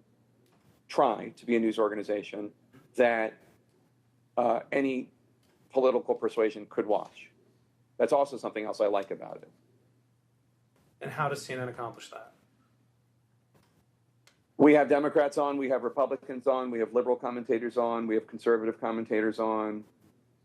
If there's a story about a controversial issue, I hope we aspire to cover it in a way that is fair. Mr. Topper, do you believe there is a financial benefit to sensationalism in reporting? It depends. Can you elaborate, please? I mean, you have to give me a specific example. Do I think a tabloid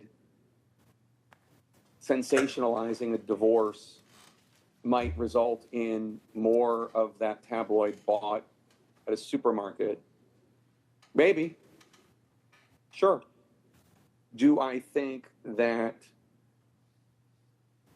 I mean, so that's one example, but I don't think every single example of sensationalizing, which, by the way, is very much a subjective term, I don't know that everyone would have necessarily a financial result one way or the other. It's really dependent upon the situation. I'm just trying to answer these questions as honestly as possible.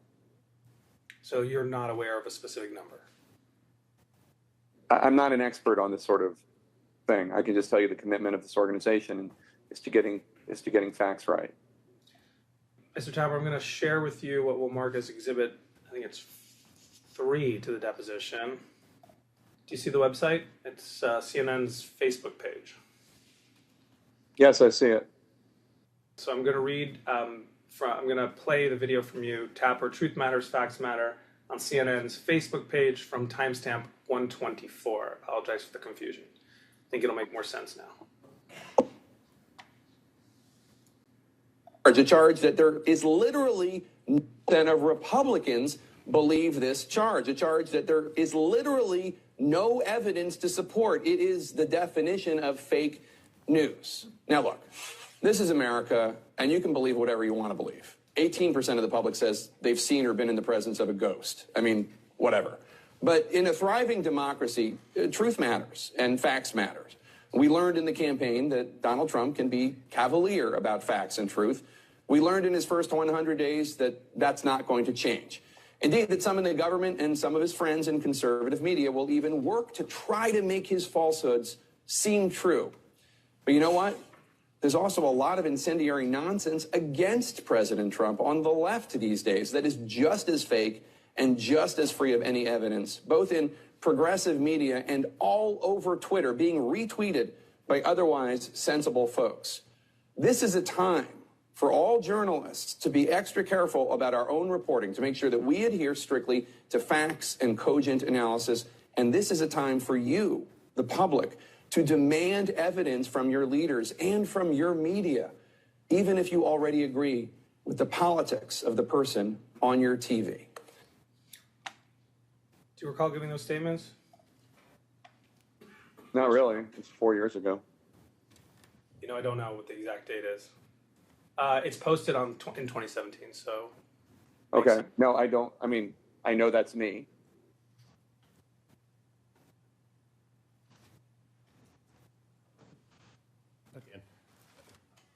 Your Honor, we have more, but. No, I was asking, that was the end of That's the end of it. All right, why don't we take our break for the morning? Just go ahead and put your notepads in the folders and leave them on your chairs. We're going to take our morning recess. Remember, all the rules I've given you apply even when you're outside the courtroom, such as at recess. Remember the basic rule, do not talk to anyone, including your fellow jurors, friends, family, or coworkers, about anything having to do with this trial, except to speak to court staff. This means no emailing, text messaging, tweeting, blogging, or other form of communication. You cannot do any research about the case or look up any information about the case. Remember to observe during our recess the other rules I gave you. If you become aware of any violation of any of these rules at all, please notify court personnel. And when you come back to the courtroom, if you use your phone or electronic device during break, just make sure it's turned off before we come back. Why don't we go till, be back in the jury lounge at 10:35, and we'll get you back in here. We'll be in recess till then.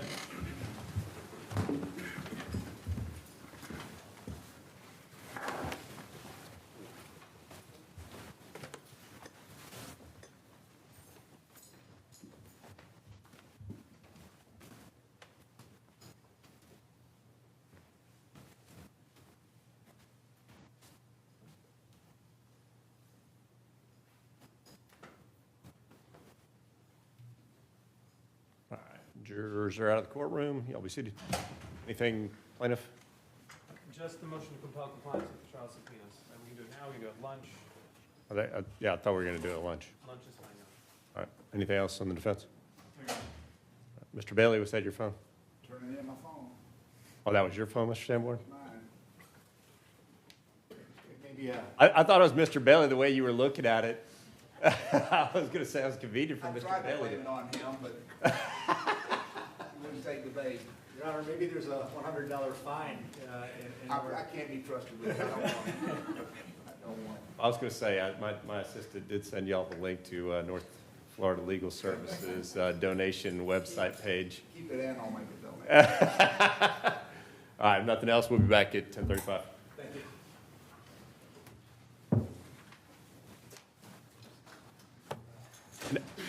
Mr. Friedman, how many more videos do you have? 2 more, Your Honor. All right, is that going to take us till 12, or how long do we got on those?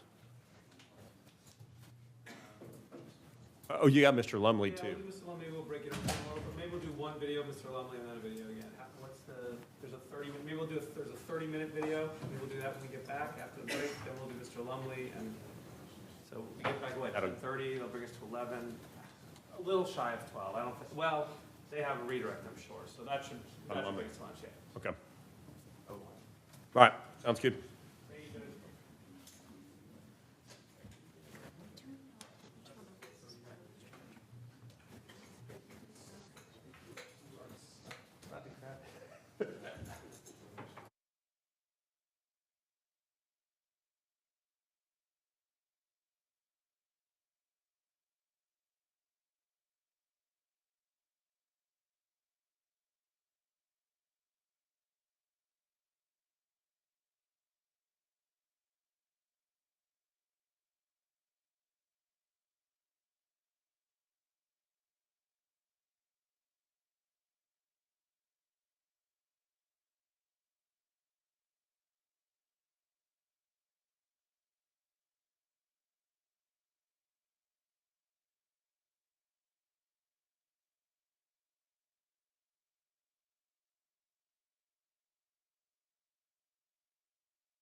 I apologize, it took a couple extra minutes, but I ran into one of the judges downstairs. The question that cropped up in my mind over the weekend, and I'll throw this out there for y'all to contemplate for the next day or so. When we send the jury back to go deliberate on phase one, the alternate obviously is not going back there to deliberate with them. Do I cut the alternate loose at that point in time, and depending on what their determination is on phase one, obviously the same 6 would go deliberate phase 2. What happens if if we end up doing that on phase 1 deliberations Thursday and then come back to finish up on Friday? What if something happens on Friday with one of the jurors not showing back up? I don't think if a juror did not participate in the deliberation On phase one? that they could participate in phase 2. It would be between the parties to agree Yeah. to go forward with 5, or I'm not sure. I think that's what I've got to do is cut the alternate loose before when they go to deliberate phase 1. But I'm not sure about that. So y'all talk about what you want to do about 5. If we're good with going with 5, if somebody gets in a car accident, Thursday night, Friday morning, or whatever it might be. Hold them in the jail. Haul them to jail. Yeah. Hold them in the jail. I'm joking, obviously. Yeah. So it was one of those things I had thought about over the weekend. I was like, Yeah. No, it raises an interesting issue. yeah, I want to throw that out, and that's why I wanted to give you guys some time to think about it and talk about it. Just make them promise they'll stay healthy and safe. Yeah.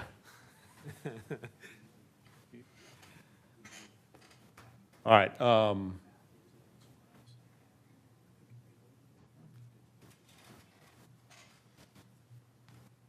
Anything we need to deal with before we get them back in here?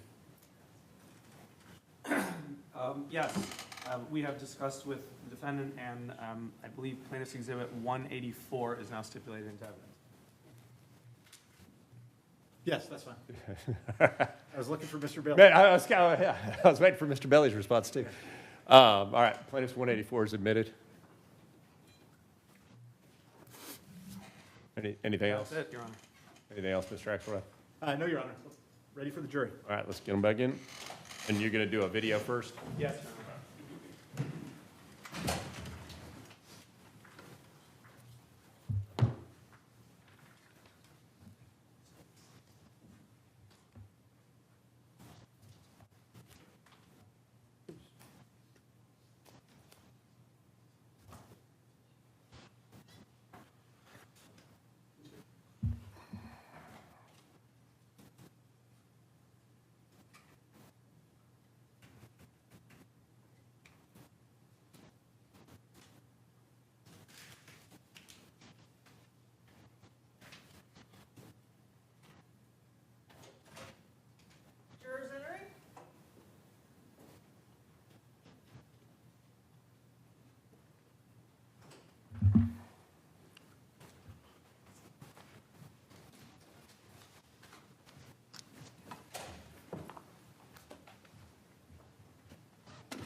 Y'all can be seated when you get back to your chairs.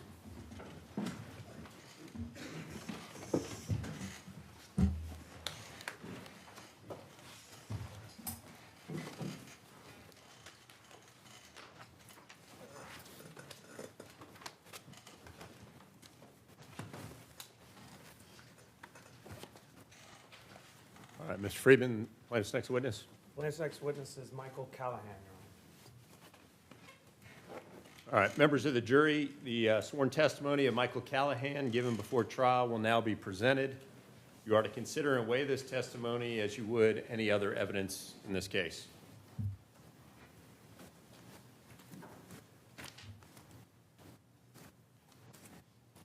Good morning. Morning.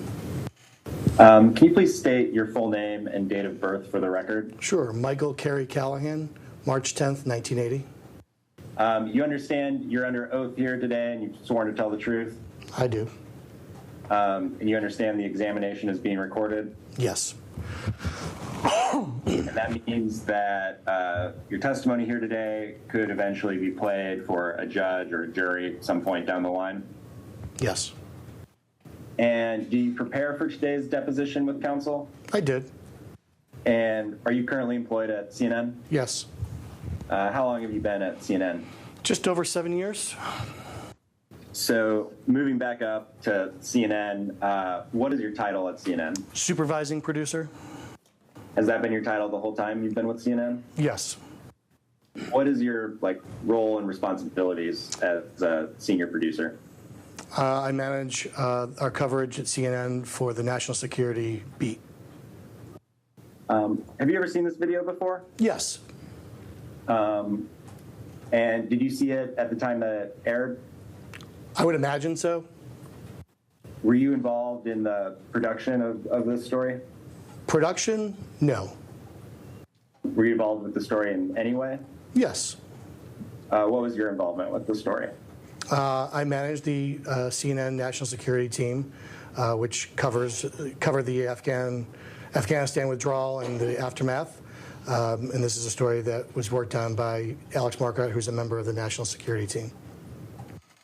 So what do you call that part, the little script that Jake Tapper reads at the start of this? An anchor introduction. And what's the purpose of an anchor introduction? Setting up what you're about to see or hear. So does that mean this story is about, black markets and exorbitant fees? Well, the story's about desperate Afghans who were fleeing Afghanistan at a time when the Taliban took over and they were fearing for their lives and what they were going through trying to get out. I feel like that still hasn't answered my question, which is part of what they were facing a black market for evacuations? They were facing an unregulated market that I would say is a black market, can be considered unregulated. And that terms, yes. Does the phrase black market have any particular connotation for you? An unregulated market for goods or services. Is there anything inherently nefarious about that? I think it all depends on what's being sold or what's being sold. I mean, if you're selling organs in an unregulated market, that's pretty freaking nefarious, in my opinion. You see there's a message from Zachary Young at the top of the screen? Yes. And you see there's a banner at the bottom that says, Afghans trying to flee Taliban face black markets, exorbitant fees, no guarantee of safety or success. Yes. Did Mr. Young tell you or tell Mr. Marquardt that he was performing evacuations for Bloomberg? Did not tell me, no. Did he tell Mr. Marquardt that? You'd have to ask Alex, but I believe so.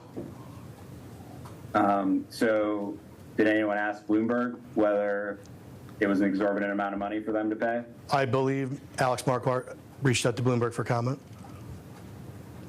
What did he find out? I don't think they responded, if I recall. Do you think that was shady that Bloomberg didn't respond? I don't know. Is there anything suspicious about Bloomberg not wanting to talk to CNN? I don't know.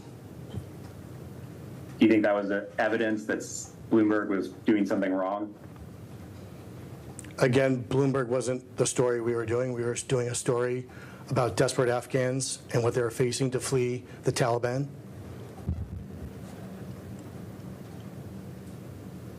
Do you think Bloomberg was being evasive because they wouldn't respond to Mr. Marquardt's questions? Again, Bloomberg was not the story. The story is about Afghans fleeing the Taliban. How could Mr. Young have been exploiting Afghans by accepting payments from Bloomberg? Again, this was not a story about Mr. Young working for Bloomberg. This is a story about Afghans looking to depart Taliban-controlled Afghanistan. I'm asking if Mr. Young could have been exploiting Afghans by accepting payments from a company like Bloomberg. I don't know Bloomberg's makeup of people and how that was being paid. I don't know the deals that they were going on between them. Did you think Mr. Young was engaged in fraud? I don't know. But at the time, did you suspect him of engaging in fraud? I don't know. I never knew. I've moved it up here to about, paused it at 3 minutes and 30 seconds, which is where we have the message from Zachary Young and then the banner at the bottom of the screen again. Yeah, was the implication here, where I paused the video, that Mr. Young was operating in a black market? This is telling me Afghans fleeing the Taliban were facing black market fees, exorbitant fees. And is the story reporting that Zachary Young is one of the people charging those fees? Yes. So does that mean the story is reporting that Zachary Young was operating in a black market? I believe he was offering services in an unregulated market. So yes. From my understanding, the definition. So do you recognize what this is? It looks to be a Slack message between Alex Marquardt and myself.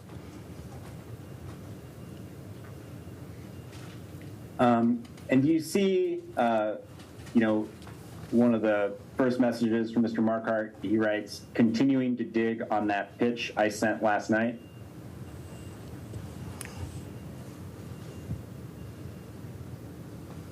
Yes.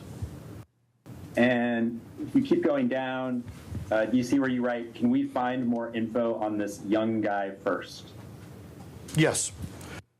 What information did you want to find out about Mr. Young? I don't recall. It was 2 years ago. I think it was an open question. More info. Sorry. More info. Do you see where you wrote, have we run an, I'm just going to spell it, ACCUIRINT on him? I see that. How do you pronounce that? Accurate. Yeah. What is accurate? It's a public records search database. Best way to describe it. Do you know whether that was ever done? I don't recall. Sitting here today, do you think Mr. Young is a bad actor? I don't know. Do you see towards the top where you wrote, before we reach out to any of the, quote, smugglers, end quote, we need to find someone who used them or was fleeced? I see. What did you mean by smugglers? People helping people get across the border. Is smuggling illegal? Probably, I would say yes. But it depends on. I don't understand. It depends on the scenario. I don't know. Did you think Mr. Young was a smuggler? No. Do you recognize what this document is? It looks to be an early pitch.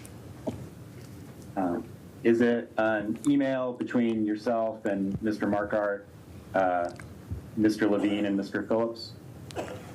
That's what it says. And you see, at the bottom, the initial message, it's from Mr. Marquardt.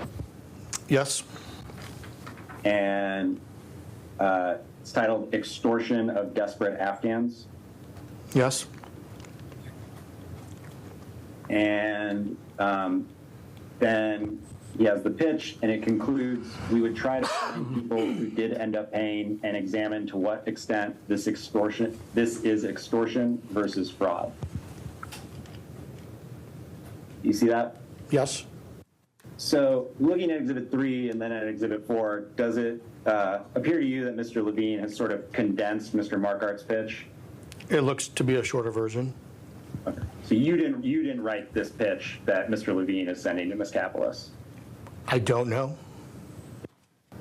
Do you see, we're on Exhibit 4 here, in the pitch, do you see where it says, we would interview an Afghan in the U.S. trying to get his family out, talk to others who are also trying to leave, work this shadowy black market and attempt to contact some of the profiteers alleging to do the extractions. I see. Do you recall seeing the phrase black market in relation to this pitch prior to this? I don't recall. What's a profiteer? Someone who's profiting. Any amount of profit? I suppose so. Does that mean CNN as a company is profiteering? Sure. So when they're selling advertisements that play during, say, Afghanistan coverage, are they profiteering off the situation in Afghanistan? I'm not involved in ad sales. But you understand CNN sells advertising, correct? Yes. So when it sells ads that air during Afghanistan coverage, is CNN profiteering off of the situation in Afghanistan? I don't know what CNN's profits are. I'm going to mark what we'll introduce as Exhibit 5, the document beginning with the date stamp CNN 000095. And is this an email between you and Michael Conte? Looks to be. Did you agree then with the description of the evacuation market as a shadowy black market? Again, pitches are a short blurb, if you would call it, about what we're looking at. But I would describe it as a black market, yes. What was shadowy about it?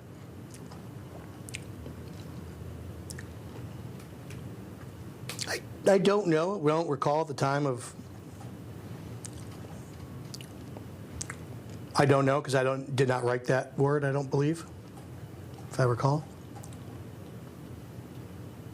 Well, you may not have originally wrote it, but you repeated it to Mr. Conte here, correct?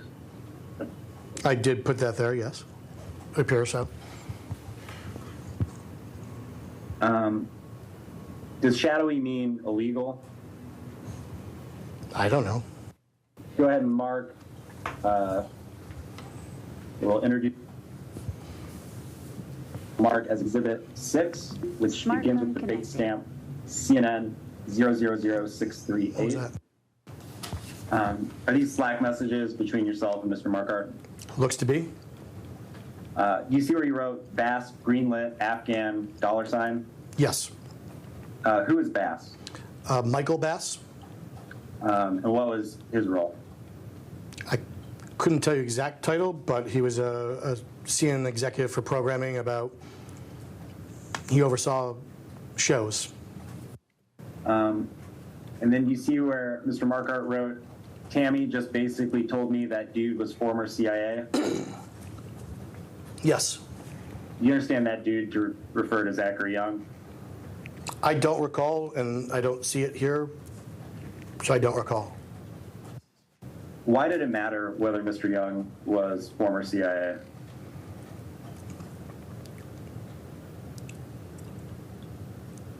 I don't recall the specifics of who Mr. Young said he was at the time, just from 2 years ago.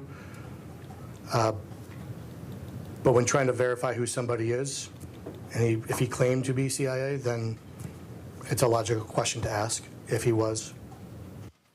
And you said your understanding is Tammy is somebody who worked at the CIA? Yes. Like currently worked at the CIA? Yes. Do you know Tammy's last name? Thorpe. What is her role at the CIA? She is a spokesperson for the CIA. Do you see kind of towards the bottom of the first page,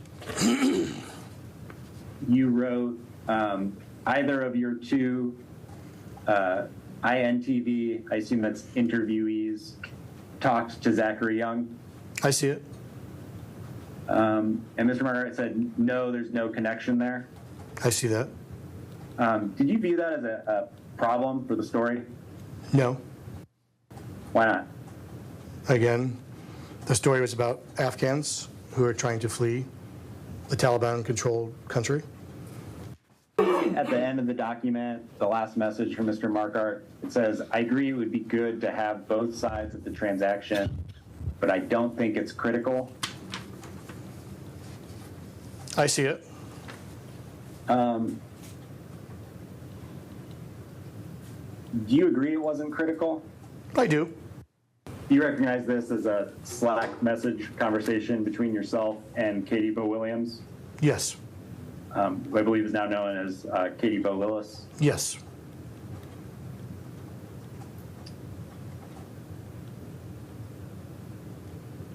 Do you see where she says he's shady as hell? Yes. She then goes on, and difficult to pin down on specifics. My rough take is that he's total amateur hour. He can't account for his math.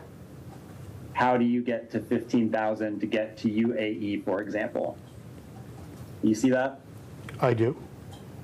So having rewatched the video and turning back to Exhibit 8, do you understand Ms. Lillis to be referring to Zachary Young here? Yes. What did you understand her to mean by he's shady as hell? You'd have to ask Katie Bo. Well, I'm asking what you understood her to mean. Well, from this message, he was being evasive, it sounds like. Is anybody who doesn't want to speak with a CNN reporter shady? No. So what made Mr. Young's reticence in this instance shady? Again, you'd have to ask Katie Bo. Are there any legitimate reasons why somebody would not want to disclose information about their business to a CNN reporter? It depends on the situation, I would imagine. If a Fox News reporter called you and asked you how much money you make, would you tell them? I don't know what the story is. What if they don't tell you what the story is? Probably wouldn't not comment. Do you see where Ms. Lillis wrote that he wouldn't point her to any successful evacuations he has arranged? Correct. I see that, yes. So by October 27, you were aware that Mr. Young had claimed to have done evacuations for Bloomberg and Audible, right? According to these Slack messages, yes. Okay, so if we go back to Exhibit 8,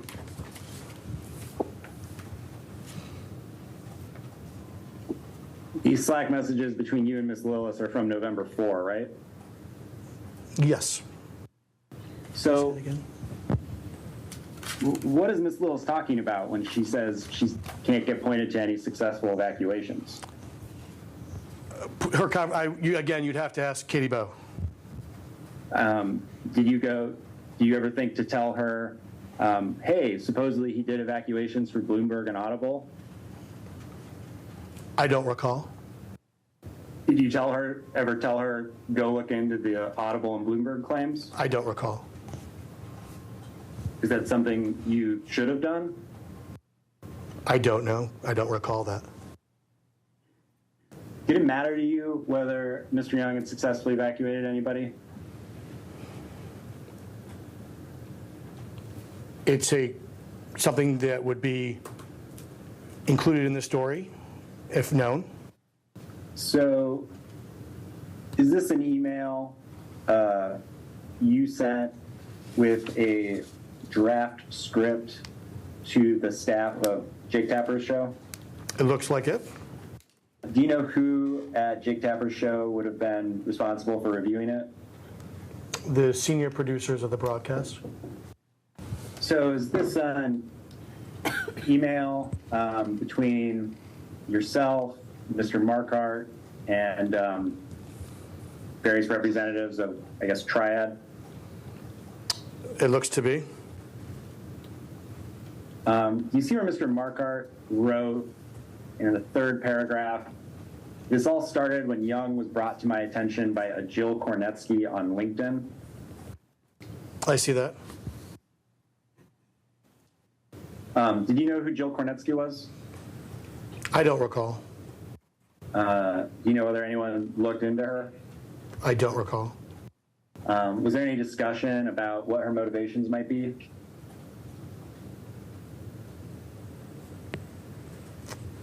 I don't recall. Do you ever have any discussions about whether Ms. Kornetsky wanted to hurt Mr. Young?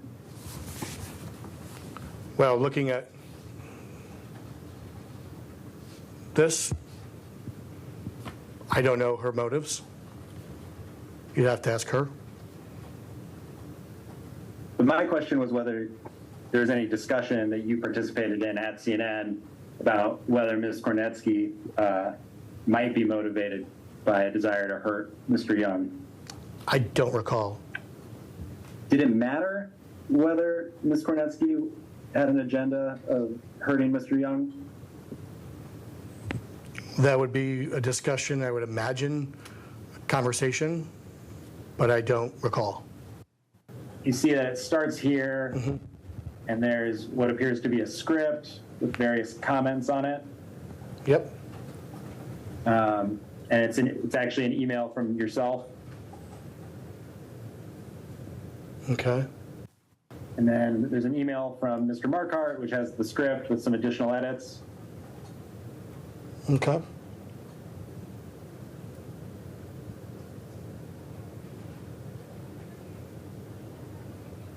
And you respond, yes, 2 p.m. so we can revisit with Triad. Okay. Actually, let's pause here. So looking at this, the message you're responding to, Mr. Marquardt, mentions, Young just texted me now. And let's see. And you say, I will send, and he says, I will send him a list of questions and give him a deadline of, say, 2 p.m. Yes. So that's about 2 hours. Approximate. Did you think 2 hours was a sharp turnaround time? Again, there was reach outs to Mr. Young several times over the week before. So yes, I do. This is an email from Mr. Marquardt to, among other people, yourself, right? Yes, it looks like that. Do you know who Hassami Barmada was? I recall the name from the story, but I don't recall the specifics.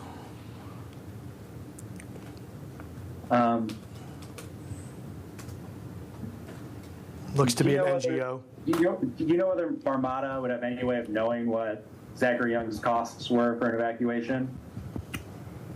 I don't know. But looking at this email, it looks like he would have some awareness of ballpark since he arranged for flights. So then we come to this email from Mr. Hogan. And he says, so we're not necessarily accusing him of overcharging, just that the cost is far beyond what Afghans can afford, and he's both unapologetic and obtuse about his costs. You see that? I see that. And then you see Mr. Marquardt responds, not directly, no.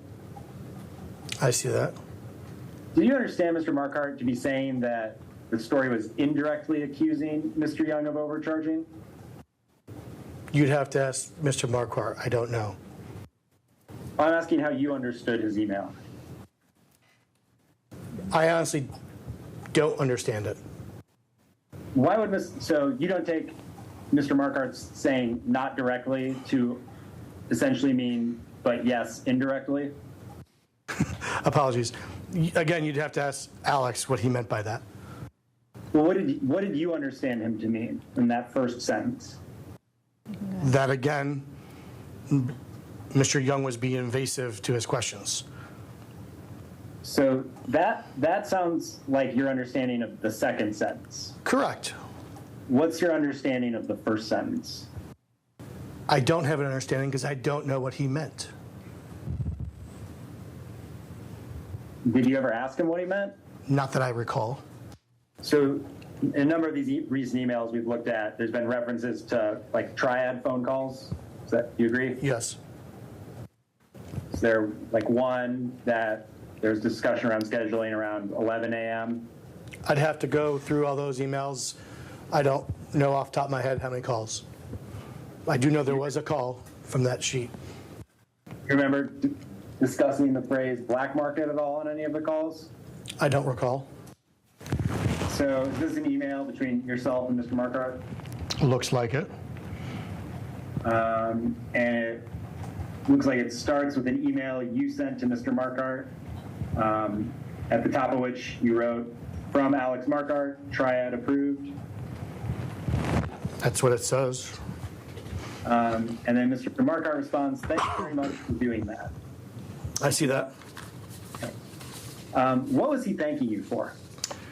I don't see who I sent this to, but judging on the format and what I have the information there, this looks like it was me sending out an email wider within CNN saying this package, this piece was available for shows. That's usually the case after something airs for the first time on a show. It is then available for subsequent shows to use. And this was you could call it internal alert to let people know that this was available. But I'm judging this as just off the format, but I don't see a two-line, but that's what it appears to be. Okay. So you think Mr. Marquardt is just thanking you for circulating it more broadly within CNN? That's what it looks like to me. And before we go, a correction. In November, we ran a story about Afghans desperate to flee the country who face paying high sums beyond the reach of average Afghans. The story included a lead-in and banner throughout the story that referenced a black market. The use of the term black market in the story was an error. The story included reporting on Zachary Young, a private operator who had been contacted by family members of Afghans trying to flee the country. We did not intend to suggest that Mr. Young participated in a black market. We regret the error, and to Mr. Young, we apologize.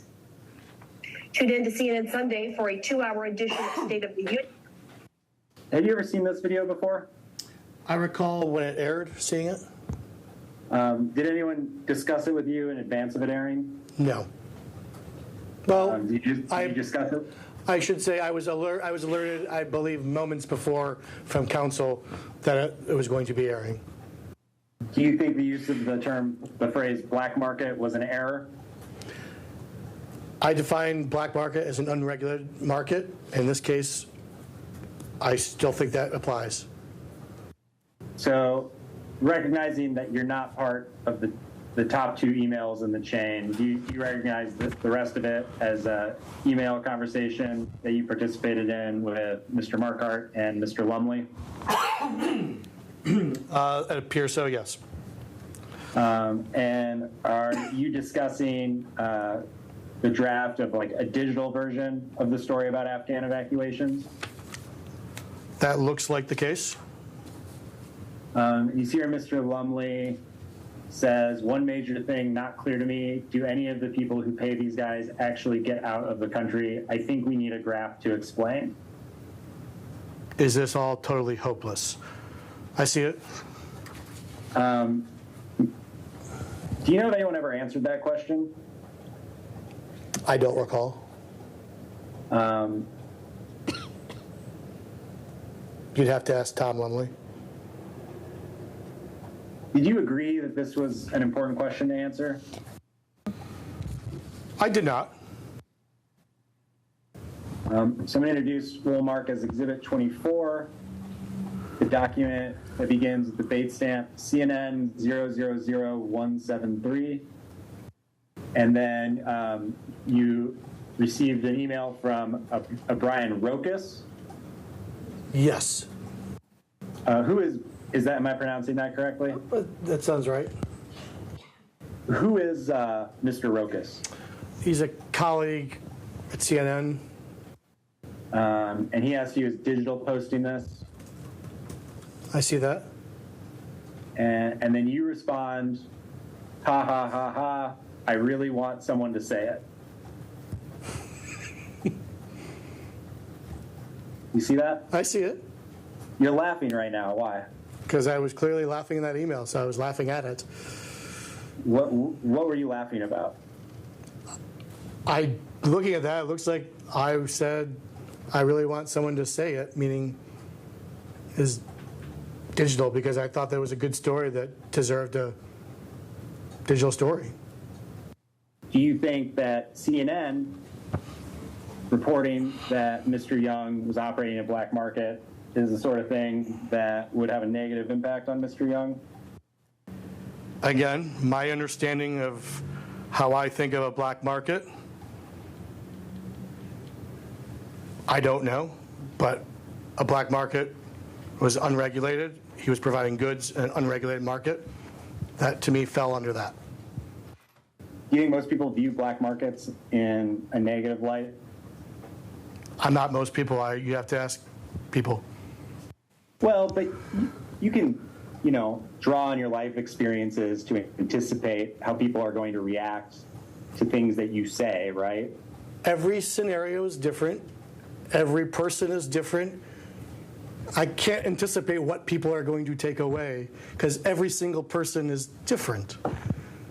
Right. So if CNN reported that Mr. Young was a scumbag, would you expect some people to,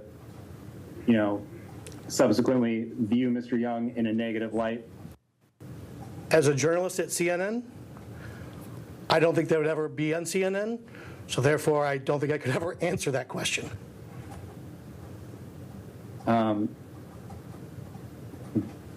If CNN reported that Zachary Young was a criminal, would you expect that to cause people to view him in a negative light? Again, this is a hypothetical question. Was he convicted of a crime? I don't know, so I don't know what the scenarios of that headline would be. I mean, it's a pretty straightforward question, I think, which is, if CNN reports something negative about Zachary Young, would you expect people in CNN's audience to subsequently view Mr. Young in a negative light? Again, CNN deals with journalism reporting facts. In a hypothetical question you're asking, I don't have the facts in front of me, so I don't know. So you don't view CNN as being responsible at all for what its viewership takes away from its reporting? CNN is responsible and stands by their reporting. Do you think Mr. Young is a shitbag? It's not language I would use, so I don't know Mr. Young well enough. Have you ever heard CNN reporters refer to a subject of a story as a shitbag? Not that I recall. Have you ever heard a CNN reporter refer to the subject of a story as an M-fucker? Not that I recall. Do you think there's any problem with a CNN reporter referring to the subject of a story that way? You'd have to ask the reporter who says it. I don't know anything about it, what the circumstances are.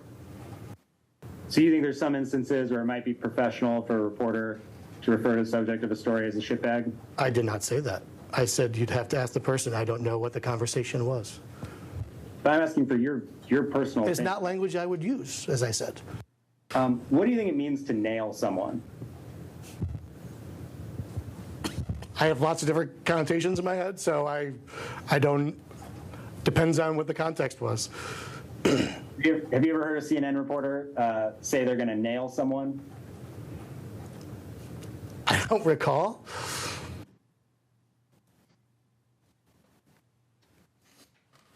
All right. Mr. Friedman, next witness. Plaintiff's call Thomas Lumley.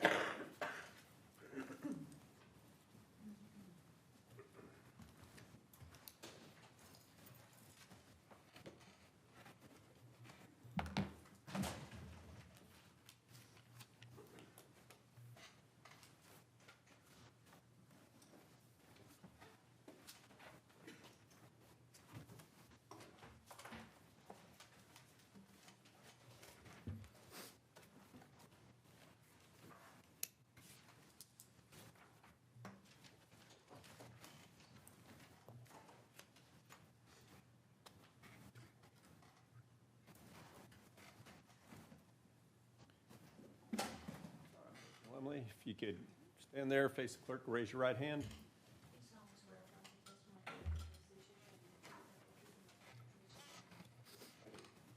All right, just have a seat there and then position the microphone where it's facing towards your mouth so we can pick up your sound, your voice pretty well. All right, Mr. Friedman. Good morning, Mr. Lumley. Good morning. Sir, you have been employed with CNN for over 6 years, correct? Yeah, I think I joined CNN in 2017. Do you mind just pulling Yeah, that move the microphone. You can slide it towards you. There you go. one more time, sir? 6 years about? Yeah, probably a little bit longer than 6 years. And you are CNN's senior national security editor, correct? Yes, that's correct. Now, the video segment at issue in this case ran on November 11th at 5:38 p.m., correct? I believe that's correct, yes. And I want to bring you back in time to just 2.5 hours before it aired on TV, okay? Sure. And that would be about 3 p.m., right? Sure, that sounds right. Can I get a limited publication of Exhibit 162, please, Corey?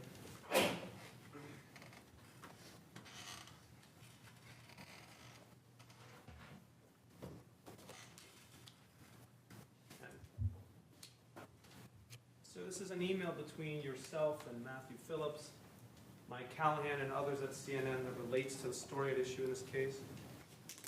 Yeah, I see it. Your Honor, plaintiffs offer Exhibit 162 into evidence. No objection. All right, plaintiff's 162 is admitted. Mr. Hagan, can we please publish to the jury with the court's permission? Thank you. Publish. All right, if I move this a little bit forward and tilt it, Your Honor, I can't quite see it from there. Oh, you know what? I might be able to move this. All right, there we go. Can we go to 252, Corey? So, sir, at 2:52 p.m., so we're, again, about an hour and a half before the TV piece airs, right? Yep. You get an email from Mike Callahan, right? Yep. And what he's doing here is, Corey, can we scroll down a little bit? He is forwarding you a copy of, keep going a little bit, Corey, to the next page. He's forwarding you a copy of the TV script, right? Do you see that? Yes, I do see that. All right. So, Corey, can we scroll back up to the top to that email we were looking at? And he says, FYI, he, meaning Alexander Marquardt, right, is writing digital still and trying to stay close to the script info, right? Yeah, that's absolutely what that says. So fair to say that Mr. Callahan is kind of giving you a heads up saying, hey, here's this TV script. Mr. Marquardt's going to be writing a digital article about it too, right? Yeah, that seems true. And Mr. Callahan, he's with desk or news gathering. How do you refer to that? His job title is, I believe, supervising producer for national security. I think that's his title. But yes, he is my direct counterpart handling news gathering, national security news gathering for CNN. So, but you work in digital, right, which is the print side of CNN's website, correct? Yeah, I mean, I think a good way of shorthanding it for the purpose of this, it's the written article I was working on. Okay, so you're with digital writing, and what is Mr. Callahan with? What is the TV side of CNN called? Give me a shorthand for that. I mean, it's not as formally divided as that, and we work together kind of all the time, but he is, I don't know the direct reporting structure, but basically reporters and a team of reporters and producers report to Mike. He is working in close coordination with lots of colleagues across CNN at producing our journalism for TV and digital, but this is a television script. Okay, so I'm going to refer to your side as digital and the TV side as TV, okay? Sure. All right. So,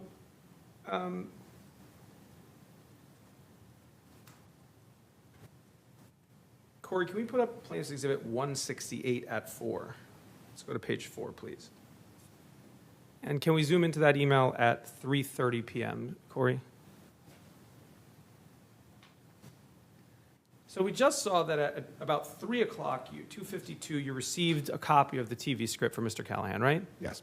So this is about 40 minutes later, right? 3:30, 2:52 to 3:30, we're at about 40 minutes later?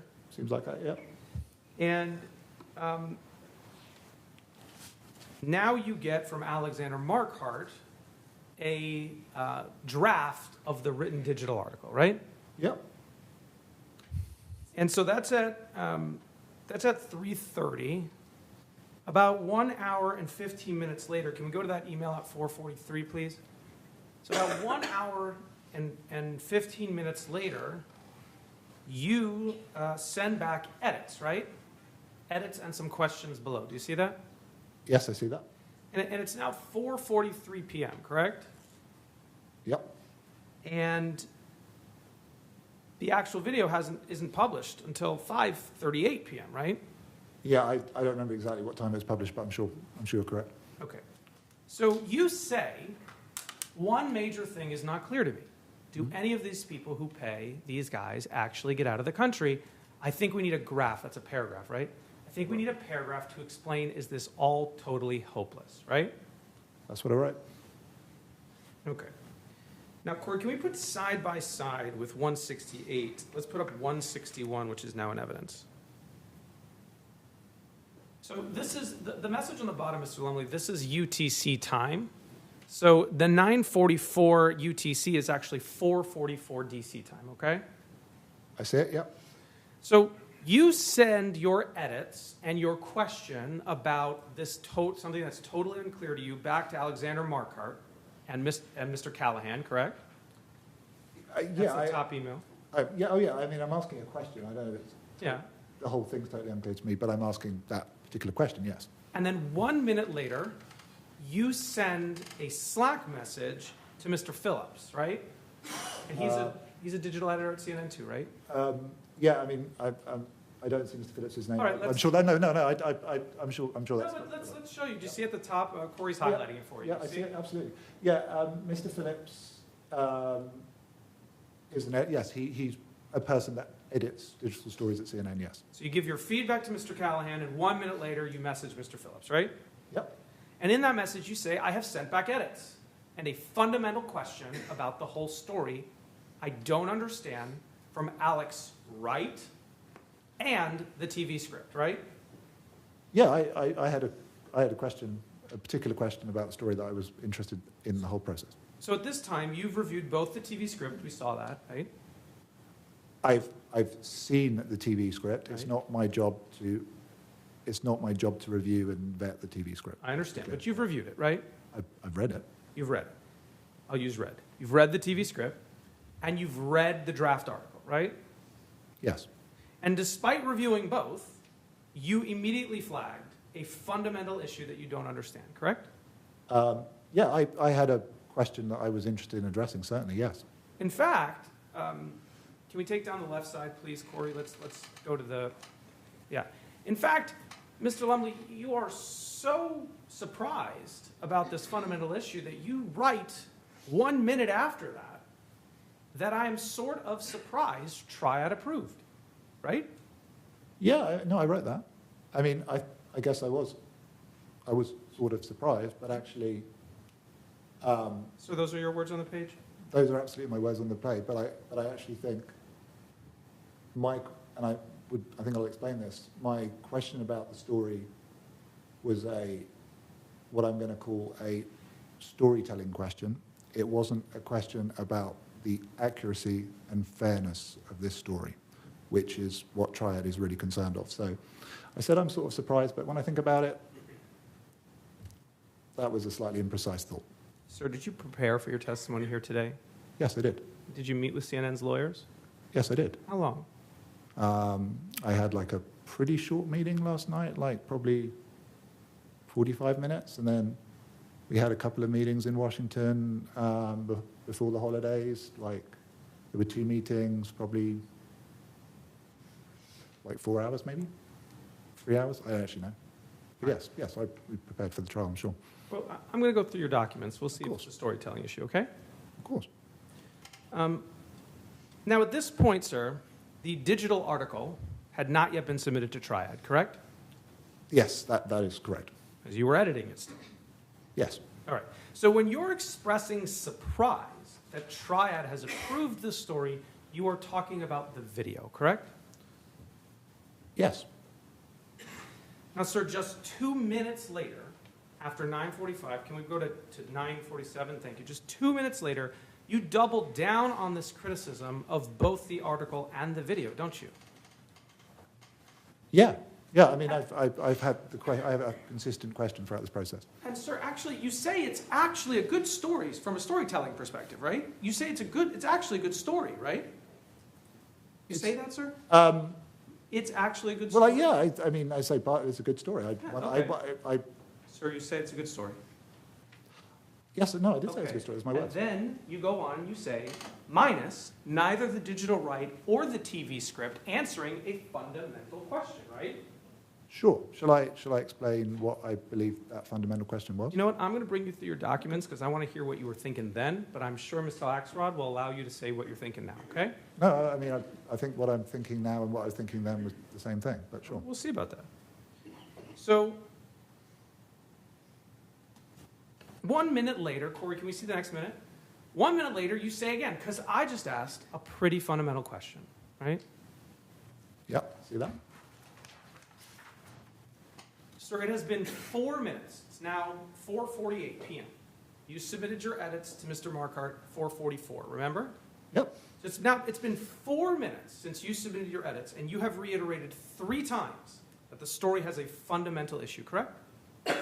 Fundamental question, yes. So I think that's my words. And that's because, sir, the story, Corey, can we go to the next, let's go to, where is it? 9:48, the next minute. And that's because the story, you say, is basically about people being charged, people, not corporations, Mr. Lumley, correct? Those are my words. Okay. People being charged tens of thousands of dollars to get out of the country, but that it's not clear to me if anyone is being ripped off or if some people pay and get out. And that's pretty crucial, you say, right? So, you say, looking forward to be provided with an answer, correct? Those are your words, sir? Yeah, and as you see in the email previously, I'd asked that question. Yep. And then, sir, you're writing to Mr. Phillips, and he agrees with you. Corey, can we see the next line? He says, right. Totally unclear if anyone paid and didn't get out. Right? I mean, those are his words, sure. Yeah. And then you go on to say, Mr. Lumley, you say, or paid and did, because our characters didn't pay in the end, which is why I'm unsure why Triad approved, right? That's what I said. It's not a storytelling issue, sir. Triad isn't worried about stories, are they? They're worried about facts, right? Accuracy, right? They are. So why are you surprised Triad approved if it's a storytelling issue, sir? Because, well, I hadn't spoken to Triad about it, and I took the story into Triad, as I'm sure we will explore. And I think it is a storytelling issue, and I think I can understand. I do understand why Triad approves, and also I worked on this story. So that's 4:49, which I find easy to work that out because that's the time zone in my hometown. So that's 5 hours. I think we finished the edit of the digital story around about 6:30. Like we were about 25 hours later. So, sir, sitting here today, yes, after having met with CNN's lawyers for many hours across many days, now, sir, you're right, which is why I'm unsure why Triad approved. Maybe Alex answers in his tag. Do you see that? I do. And then you say, if he doesn't know the answer to that fundamental question, I'd say we really need to pause this until we find out, right? Those are my words. And then you say, I'm hoping he knows, but just forgot to mention, right? Sure, because this was... Sir, all I asked you is if those are your words on the page. Are those your words on the page? I want to focus on that period of time, okay? Sure, those are my words on the page, yes. Thank you, sir. Let's see, is it 9:51? So 1 minute later, Mr. Phillips writes back with one word, doesn't he? He does. He says, oi. Right? Yep. So this is 4:51 p.m. DC time, correct? Yes. The video segment doesn't air for another 45 minutes on Jake Tapper's show, correct? Yes. You've now flagged a fundamental question 4 times, correct? Yes. Mr. Phillips has said oi, correct? He has. You told Alexander Marquardt and Mr. Callahan that there is a major thing that is not clear to me, correct? there's a question that I'm interested in answering. Yes, absolutely. And Alexander Marquardt never answers this question in his tag or otherwise, correct? I can't remember what he said in his tag. We answer it in the digital right. Yeah, you answer whether people pay and get out? We aren't. I'd have to look at the story, but yes, we say whether we say that we don't know the answer to the question. So you don't answer the question. No, that's. You say you don't know the answer. We're explaining our understanding of the situation. You explain your lack of understanding of the situation, sir, right? You say you don't know whether people pay and get out, correct? My job as an editor. Sir, I didn't ask you about your job as an editor. I asked what you put in the story.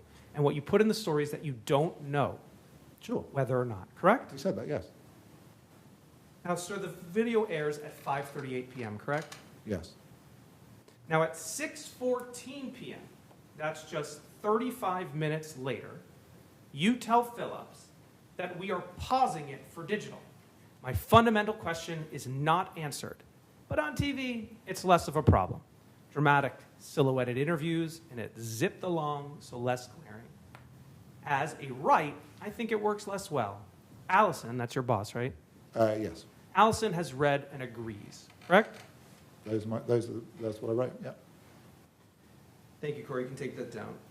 Now, Mr. Lumley, I'd like to take you through some other communications where you raised concerns about the reporting at issue in this case, okay? I'm absolutely happy to go. You got more, communication. okay? Okay. All right. Corey, can you put up Exhibit 174, please? Here, sir, you send an email at 5:55 p.m., and you send this email to Mr. Marquardt and Mr. Callahan, correct? I see that, yes. You tell them that both you and Allison Hossman, well, first you say, I watched the TV piece, was gripped, right? Sure. Pulled on your heartstrings, that piece, didn't it? It was a good piece of television. Yeah. You say, I spoke to Allison H., that's Allison Hoffman, your boss, right? Yes, that would be Alison Hoffman. About this. We both agree that you should pass on this and not go, we should pause on this and not go into Triad tonight. So please don't work into the evening on this, Alex, correct? Sure, and pause is an important word. We didn't pass on it, we paused it. Yep, you paused it, right? Mm-hmm. And then you ended up publishing it, right? You're not sure you published a digital piece, sir? You published a digital piece? No, sorry. I am talking about the written piece. I am not talking about the television piece.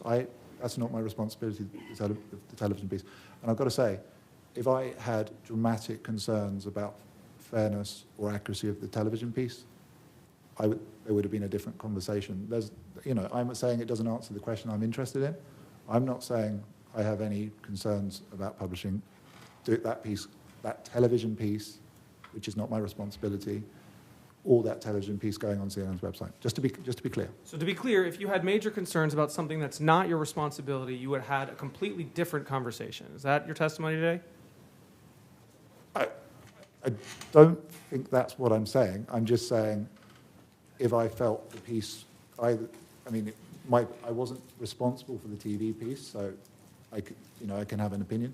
But if I'd read the TV piece and I thought there was some major problem with it, I'm sure I would have said something. That's not Sir, what I think you did say something.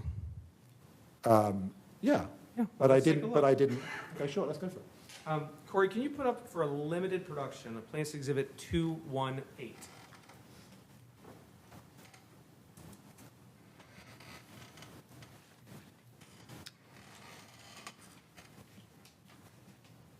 And sir, at the bottom of this email, we see an email from Mr. Callahan to a variety of listservs at CNN that involves the digital piece, right? Or the video piece, right? Yes, I see that. Your Honor, plans to offer Exhibit 218 into evidence. No objection. Plaintiff's 218 is admitted. Mr. Hagan, can we please publish to the jury with the court's permission? You may. So, Mr. Callahan sends out this email. It's got a blast to a bunch of different listservs within CNN, correct? I see that, yes. Called Desperate Afghans Seeking to Flee the Country Face Exorbitant Fees. It says, from Alex Marquardt, Triad approved, Schenkman, Lacey Bordeaux, Hogan. Those are the members of Triad that approved, correct? Yes, that's correct. And then there's a link to be able to pull up the video, right? I see that. And it also includes, can you just move the stuff to the side so Mr. Lumley can see, Corey? It also includes the draft write-up, correct? It does include a draft of a right. Yes, I see that. So let's go up to what you said when you received this email. You email Ms. Hoffman and others at 9:05 p.m., correct? Mm-hmm. And you say that Mr. Callahan and Alex put this infernal story through Triad, and he sent it out. Here it is. Do you see that? I do see that. You said, obviously, this is not how it's meant to work, and I would suggest this is still very much not ready for prime time. Do you see that? I do see that. I still have my fundamental issue that it's not clear from the story whether anyone who pays these people ever gets out of the country or if it's all a con. Do you see that? I see that. And then you say, I might even argue that it is pretty flawed, and we should consider foregoing the right and just having the video programmed, correct? Those are my words. Ms. Hoffman emails you back just 5 minutes later, doesn't she? She says, let's put a pin in it for tonight. It is not ready for prime time, correct? Yes. Let's be clear, sir. It already aired on primetime news with Jake Tapper by this time, correct? We're talking about the text portion of the story. We're not talking. Sir, you received the link? We're not talking about the video part of the story, and I can explain that quite clearly. So, Alison Hoffman is the executive editor for CNN Digital. Megan Trimble, at the time, was the evening editor for CNN Digital. Kate Grease, at the time, was the early morning editor for CNN Digital. I am saying there is a text version of the story there. As you saw, at roughly 6 p.m., I'd said to my colleagues that I want to pause this for tonight. So I am saying to my digital colleagues that I don't want to publish the version of the written story. The video story has already gone out. It has already gone out on primetime news, right? I mean, I think it's. I mean, Sir, I'm sure you guys. I'm sure. It's been out on primetime No, news. it's been out on the Jake Tapper show. I don't think it meets. I think only 5:30 counts as primetime news, but it's been out on CNN, sure. Oh, 5:30 Jake Tapper is not primetime news. I think primetime's like the evening. Anyway, I mean that's 5:30 is not the evening? I mean, I don't think that's a fundamental part of this case, but it's gone out on Jake Tapper's show. It's not the prime time slot at CNN. It's So at this point in time, you have reviewed the TV script, you have watched the TV episode, you have read the draft article, and you say it is not ready for prime time, correct? Are those statements correct? I said that I'm referring to the text. Thank you. No, actually, take it back. You didn't answer my question, sir. At this point, you made this statement after you had watched the video, read the TV script, and reviewed a draft of the article, correct? I said that, but also I said I thought the TV piece was good. I'm talking about the text. You said it was good from a storytelling perspective, sir, but then you said that it's got fundamental questions that it doesn't answer, correct? Yeah, sure, it had questions, you've answered the questions. No, it didn't. Sure. Your Honor, I actually don't think he answered the question. I think he was continuing that Mr. Friedman didn't like the answer. He was trying to cut him off. We're doing a lot of talking over each other, so wait for his question to finish, wait for his answer to finish. If he's asking you a direct question, answer his direct question. Thank you, Your Honor. So do you want to repeat the question? I think we're okay, sir. Mr. Axelrod will ask it for you if you have anything else to add. Sure. Sir, this reporting was terrible, wasn't it? No. Can we have a limited production, Corey, of Exhibit 217, please, just to the witness and counsel?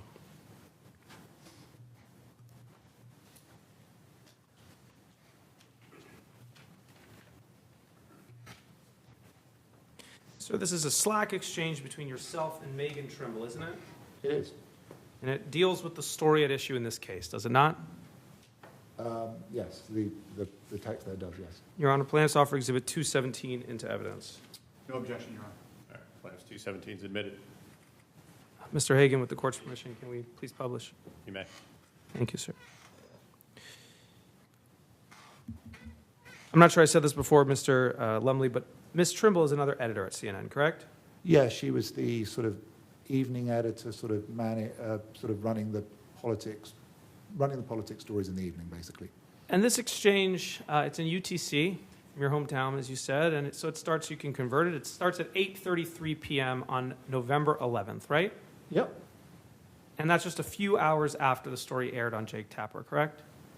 Yeah, that's right. And this exchange is about 30 minutes before you sent the email we just saw that referred to the story as an infernal story that's not ready for prime time and has a fundamental issue, correct? I'm sure that must be the timing, sure. And in your first messages here, you're telling Ms. Trimble that Mr. Callahan and Mr. Marquardt put the story through Triad and sent it out, right? I see that, yes. And you say that that is not how it should work, right? I see that, yes. And Ms. Trimble agrees with you, doesn't she? She says, totally, yeah. I was reading in, and it still needs work, correct? Yep. Now, at this point, sir, you thought Alexander Marquardt was pissed off at you, right? I don't remember exactly, but... There came a time when he was pissed at you, right? I don't precisely remember because it's a long time ago. Maybe he was annoyed with me. But to be honest, I don't speak for Alex, so I don't absolutely know. Corey, can we show the message at 1:50 a.m. UTC time? Okay, you say, I think this Alex all pissed off, right? Those are my words. So Lumley, tell me if I got this wrong, but it seems to me like you're questioning your sanity a little bit here because everyone is approving the story that you think is a disaster. No, I'm clearly frustrated. That's quite evident. I'd paused the story, as you could say, or paused the story, the digital. Sorry, I'm going to say the written story because I think it gets confusing. The written version. Written story it is. And I basically said I didn't want to spend the evening working on it, and we'd come back to it the next day. And I'm a little bit surprised that it was sent, that a draft of the story was sent widely. So I am, as I have taken responsibility to edit the written version of the story, I am communicating with my colleagues that I want to carry on working on it, and that's not a version of the story that should be published on the website at that time. Sorry, I didn't mean to hit the mic. Corey, can you bring us to page 3 at 9:10 p.m. or 2:10 UTC, which would be 9:10 p.m. DC time? And the reason I asked you that question, Mr. Lumley, is because here you reach out to Ms.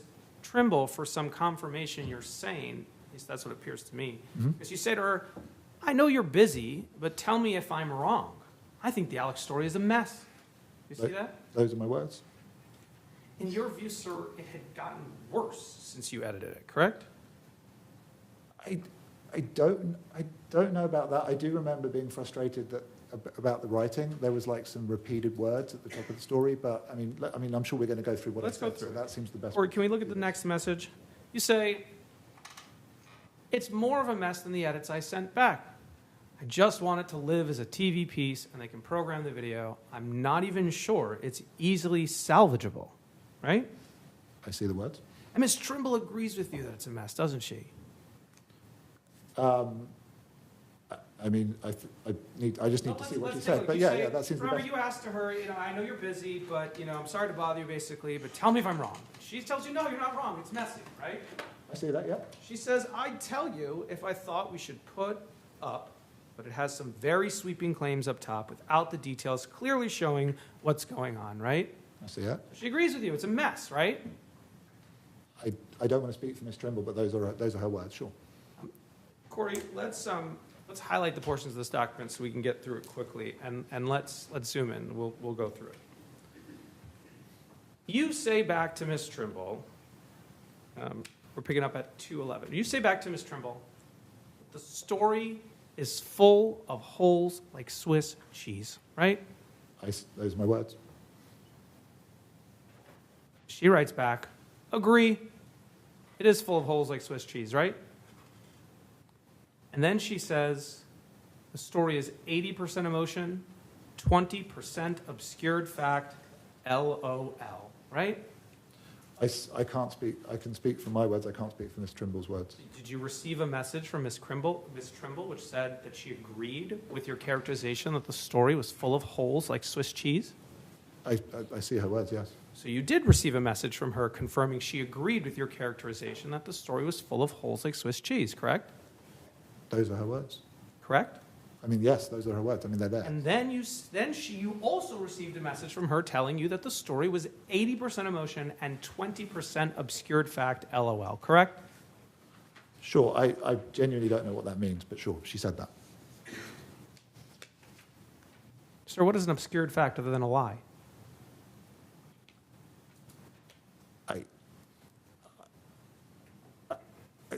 I honestly can't speak for Ms. Trimble, what she's saying there. I just can't. Ms. Trimble goes on. She says, don't get me wrong.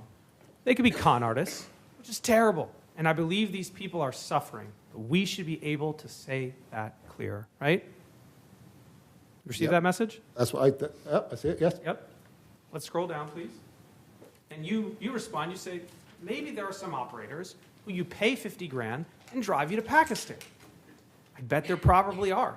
But either way, I don't think we can lay this out and not state if our reporting leads us to believe these people are legit or not, right? I see that, yes. Okay? Seems you sent the message twice. And then you go, Mike was arguing, that's Mike Callahan, right? Must have been Mike Callahan, yeah. Mike was arguing, doesn't matter. But to me, it definitely does. I think this is a half story. Anyway, I'll deal with it tomorrow. I really hope it's calming down. Sir, when you say you really hope it's calming down, you're referring to the fact that Alexander Marquardt is pissed off at you, right? No, absolutely not. I'm referring to Megan having a very busy evening. I'm absolutely not referring to Alex Marquardt there.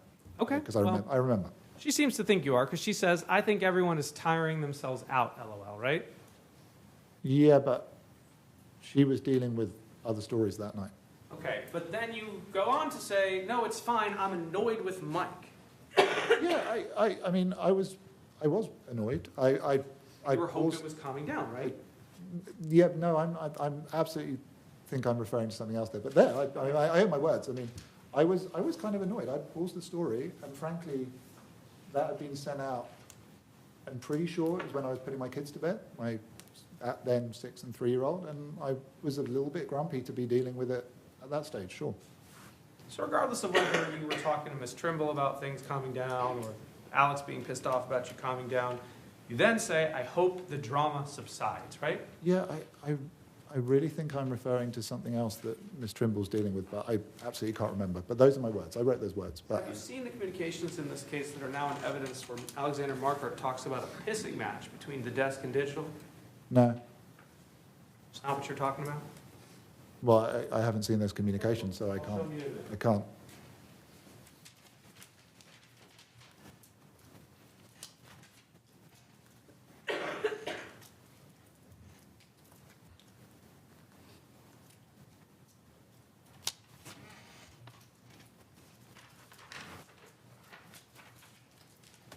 So this is the evening of November 11th at 9:25 p.m., right? Sure.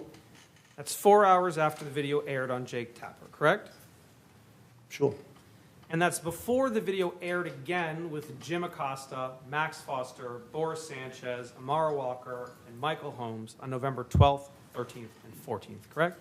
I take your word for it. I'm sure that's the case, but I don't know every time the package aired. Okay, but November 11th comes before 12th, 13th, and 14th, right? Non-controversial. Yeah, that's a non-controversial statement. Okay. I want to move to your communications on November 12th, the next day, okay? Of course. But before I do that, I want to recap the communications we've just looked at on November 11th, okay? Yep. You said the story didn't answer a fundamental question, correct? Those are my words, sure. You said you were surprised Triad approved the story, correct? I think you've quoted my words, sure. You said the story was a mess, correct? Those words, sure. You said the story was not easily salvageable, correct? I said that, but then I spent another day working on it. But yes, I said that. You said the story was an incomplete story, right? I'm sure. Have I said that? I said that. You said the story was a half story, right? Sure. You said it was an infernal story, right? Sure. I was kind of annoyed. You Sure. said it was not ready for prime time, right? Sure. You said it's full of holes like Swiss cheese, right? Okay. You did, right? I said, okay, sure. Yeah. I mean, I owe my words, sure. Okay. Ms. Trimble said that it was messy and 80% emotion, 20% obscured fact, right? I mean, she said that, sure. And you've said these things to multiple people at CNN, right? Sure. Mr. Phillips, right? I mean, yeah. Ms. Hoffman, right? Yeah, Ms. Trimble, right? yeah, Mr. Callahan, correct? yeah. And Mr. Marquardt, right? Sure, but I've also at no stage said that we're the television or digital, that we've worked on a inaccurate or unfair story. I've never said that. Move to November 12th, okay? Yeah, let's go to that. Corey, can you get a limited production of Exhibit 195?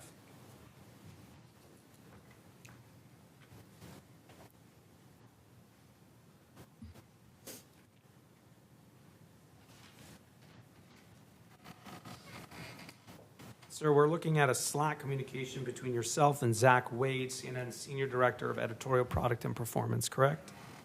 Yeah, but I don't think that was his title at the time. But Okay. yeah. What was his title at the time? I don't know, but I think he was.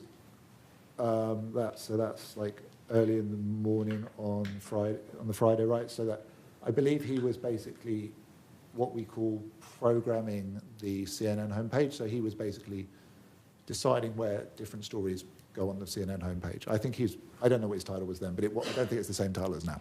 Was it a promotion or a demotion that he received? I think he probably got a promotion, but I don't know what his title was at the time, but I know what he was doing then. He was deciding to put the stories on the CNN homepage. Okay, so since the story, he received a promotion. Yes, is that a fair characterization? I don't know. I can't. I don't want to speak to CNN personnel. That's not personal decisions that aren't my concern. I just know he has a different title now. And sir, in these, Your Honor, plaintiffs offer Exhibit 195 in evidence. No objection. All right, plaintiffs 195 is admitted. Can we publish, Your Honor? You may. Mr. Hagan, please. Thank you. Sir, you seem to be trying to stop this mess of a digital piece from getting published, don't you? I think precisely. Well, sorry. I'm actually commending the television piece to him, and then I'm saying the digital right is something I might work with because I haven't finished working on it. This is 7:42. I think we finished working on the digital right at the end of that day.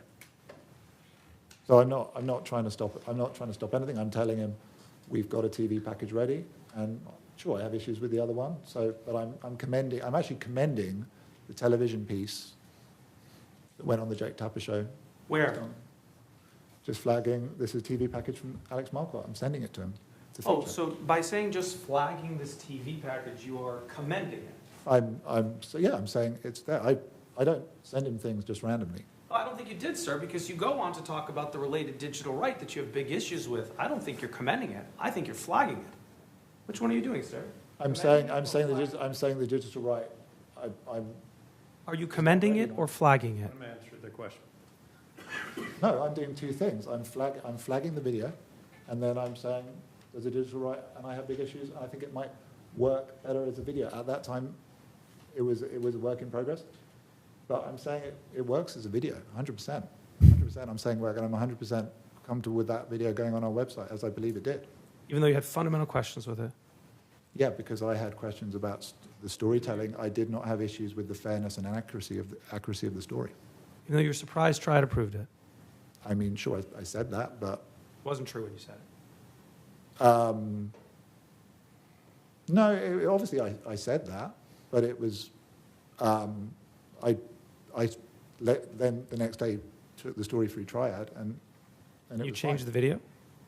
No, the digital right. The digital right.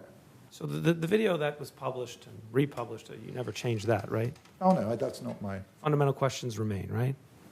My questions about the storytelling, sure. I had my questions. You write here to Mr. Wade, you say, there's a digital right in the works, but I have big issues with it, and I think it might just work better as a video, right? That's what I said. And then down below at 1244 UTC, you tell him there's a bit of a digital news gathering disagreement.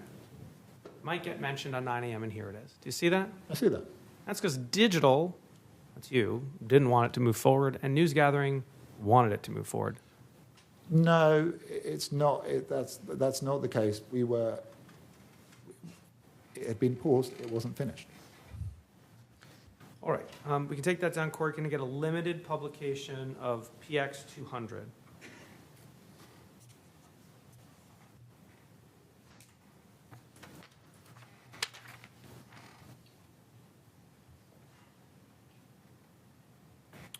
And sir, these are Slack messages between you and Joe Ruiz, correct? Yep, I see them. And you are, again, talking about the piece at issue in this case, correct? Yep, Alex Marquardt, Afghanistan story, it says there, yep. Your Honor, plaintiffs offer Exhibit 200 into evidence. No objection. Plaintiff's 200 submitted. Your Honor, may we publish? May. Thank you, Mr. Hagan. So Joe Ruiz was the Digital Weekend editor, correct? That is correct. And he pings you at 10:23 a.m. on November 12th, right? That's the conversion to UTC? Yes. He says, morning, Tom. Anything to note for the weekend, right? I see it, yep. You waste no time telling him what's on your mind, do you? Sure. You say, I may have an Alex Marquardt Afghanistan story. There was a whole saga yesterday with a shitty urgent off a TV package. Do you see that? I do. I'm working out if we can recast the reporting into something sensible for the weekend. Do you see that? Yeah. You say, but need to negotiate with Alex. Do you see that? Yep. We were discussing the story. That's because it wasn't yet sensible, correct? I mean, those are the words I used. You were trying to negotiate with Alex Marquardt to make it sensible, correct? We were, yeah, I mean, I don't think it was really a process of making sensible, but we were working on the story, sure. Thanks, Corey. Can you take that down? Can I get another limited publication of 196, please?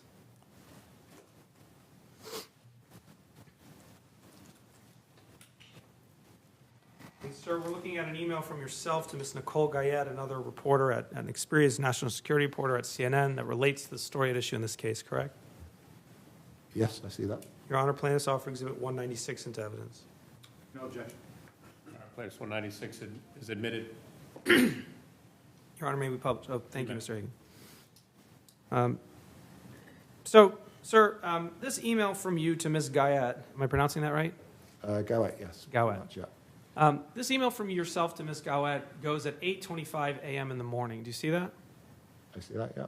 Is another early morning attempt by you to stop the story? No, there's no evidence of that. It's just me sending the story to Nicole to see what she thinks of it. So you say there's a backstory behind this. That's the pissing match? I mean, I would not describe it as a pissing match, but I guess, because I'm saying that's the evening version of the story that was sent out.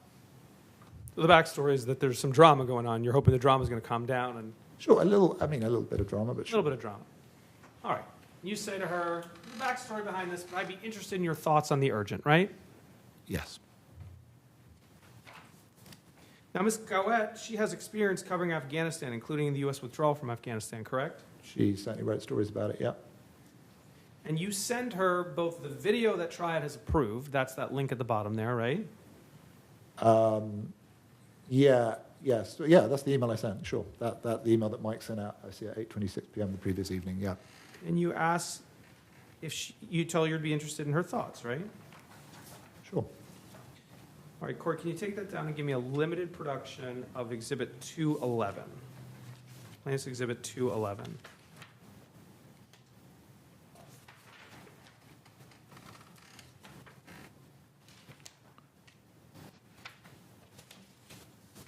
This is Ms. Gowett's response to you, sir, correct? Yeah, I see it. And it relates to the story at issue in the case? Yes, it seems to, yes. Your Honor, plaintiff's offer, plaintiff's Exhibit 211 into evidence. Objection, Your Honor. It's irrelevant based on your order, your pretrial order. I'm looking at the paragraph at the bottom. All right, where the sentence starts with so.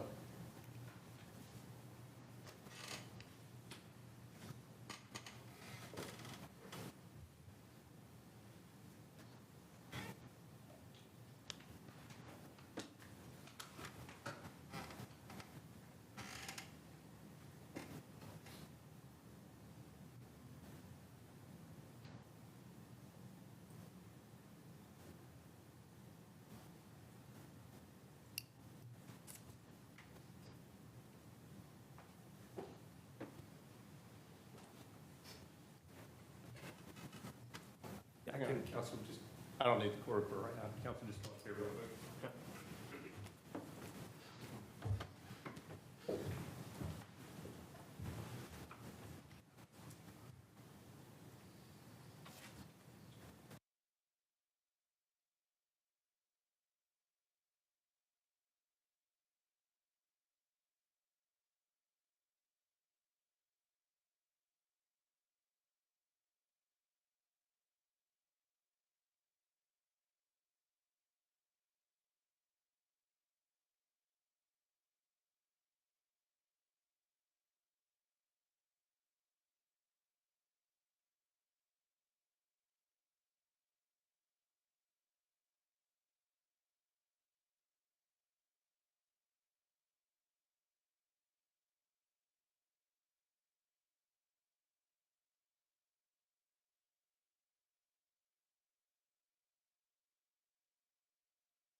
All right, ladies and gentlemen of the jury, it's a little after 12 and the lunch got here, and I need to address this issue with the attorneys outside your presence, so I think this is probably a good time to take a break for lunch. So we'll go ahead and do that. Just take your notepads, put them in the folders, leave them on your chairs when you leave. We're going to take our lunch recess. Remember, all the rules I've given you apply even when we're outside the courtroom. When you're outside the courtroom, such as at recess, remember the basic rule: do not talk to anyone, including your fellow jurors, friends, family, or coworkers, about anything having to do with this trial, except to speak to court staff. This means no emailing, text messaging, tweeting, blogging, or other form of communication. You cannot do any research about the case or look up any information about the case. Remember to observe during our recess the other rules I gave you. If you become aware of any violation of any of these rules at all, notify court personnel of the violation, and if during lunch you do use your phones or electronic devices, just make sure they're turned off before we come back in the courtroom.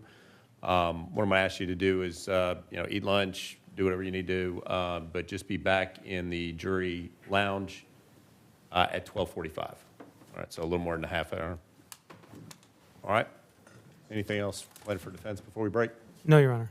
Just to make sure the jury has drinks today. Yeah. If there's not drinks back there in the juror lounge, just let the bailiff know, and we'll get that squared away. All right? All right, we'll see you back in a little while.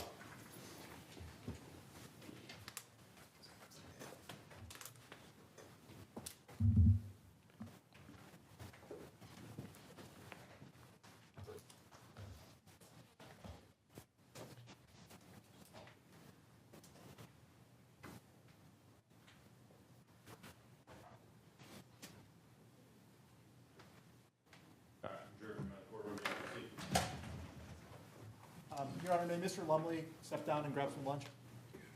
Yeah, that'd be good. Thank you. Yeah, just be back here at 12:45.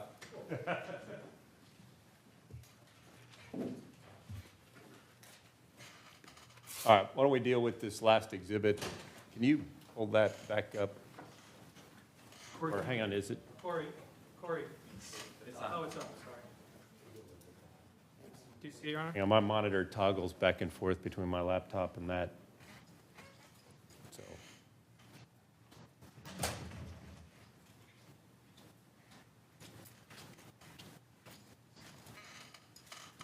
All right, I got it. All right, so Mr. Axelrod, your objection on exhibit, what was the number? It is 211. 211? Plaintiff's 211. It is based on, It is based on your pretrial order and what you instructed the jury that the article, that neither of the publications imply a scam, because that's not in the story. But if you look at Ms. Guyette's email, and I'm looking at the "so" sentence, so the inference running through Alex's story that these people are just bilking desperate Afghans for their money might not be fair at all. So this was something that plaintiffs used, that they were going to use to pursue the scam aspect of the story, which you said was not part of this case in your order, hence my objection. And of course, you've already instructed the jury in the preliminary instruction that the scam aspect is out of the story. So this would be irrelevant, given your order, and it would also be unduly prejudicial, given that it's not part of this case. all right, response. Your Honor, this goes to the fact of whether or not there was payment being received, the justification for payment being received, whether or not it really is expensive or not expensive, and there is a defamation by implication claim here that goes toward the idea that the story was painting Zachary Young out as a bad actor. We will not make the argument that they were saying there was a scam. We will abide by the court's instructions, but this is highly, highly relevant evidence to us, and it doesn't violate the summary judgment order's findings or the court's instructions. Just really quickly, I know Mr. Friedman likes to cut off the second part, but what you actually said about the implication was that he was a bad actor taking money from Afghans. It's not just he's a bad actor. So yeah, it's the second part that's part of that too. And I go back to my original point. This goes right to Your Honor's decision. I don't think it's a close call. Your Honor, may I respond? The issue was that in the motion limiting ruling was that saying that he was running a scam or that he was a scam artist that wasn't published in the pieces, it's not going to be the basis of it. But if the gist of the story is bad actors preying on desperate Afghans, this is just saying that the inference running through the story was that these people, i.e. folks like Mr. Young, were bilking desperate Afghans for their money might not be fair at all. I mean, isn't that, well, I found that he hadn't taken money from Afghans. You did. Which may be part of the argument of preying on desperate Afghans in the gist. I mean, this doesn't say the word scam anywhere. I mean, obviously, bilking could have multiple different connotations potentially, but. If I can go to Roger's thesaurus online, I'm pretty sure bilk to bilk would be scam, fraud, swindle, a number of things. I think we're conflating issues. Your Honor said that the implication is a bad actor taking money from Afghans. It's not just being a bad actor. It's not just being a con man. It's a bad actor taking money from Afghans. Here, I mean, her words really couldn't be clearer. So the inference running through Alex's story is that these people are just bilking desperate Afghans for their money. It might not be fair at all. She's saying that the way she reads the story is that there's a scam implication, which you've already found that there isn't a scam implication. Could it be read also that the implication is that Young is a bad actor preying on Afghans by taking their money? No. I mean, maybe, but the issue is you found that there's no scam aspect to the story. She's saying there's a scam aspect to the story. What I found was that there can't argue CNN was calling him that he was running a scam artist as those phrases are used.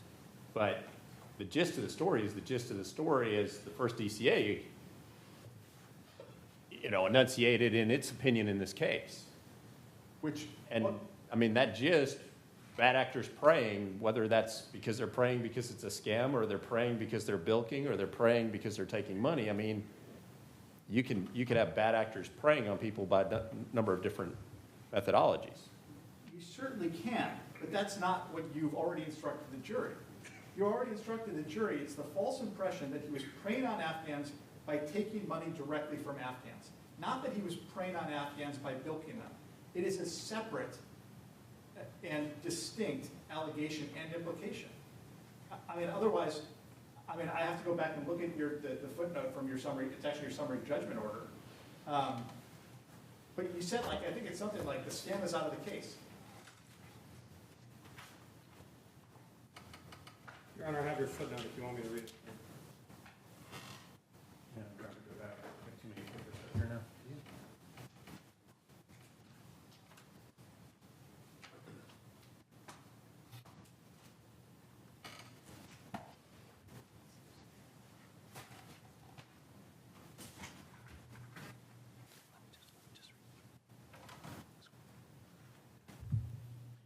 My instruction was, defendant did not publish any statement that called plaintiff a scam artist or state that plaintiff was operating a scam.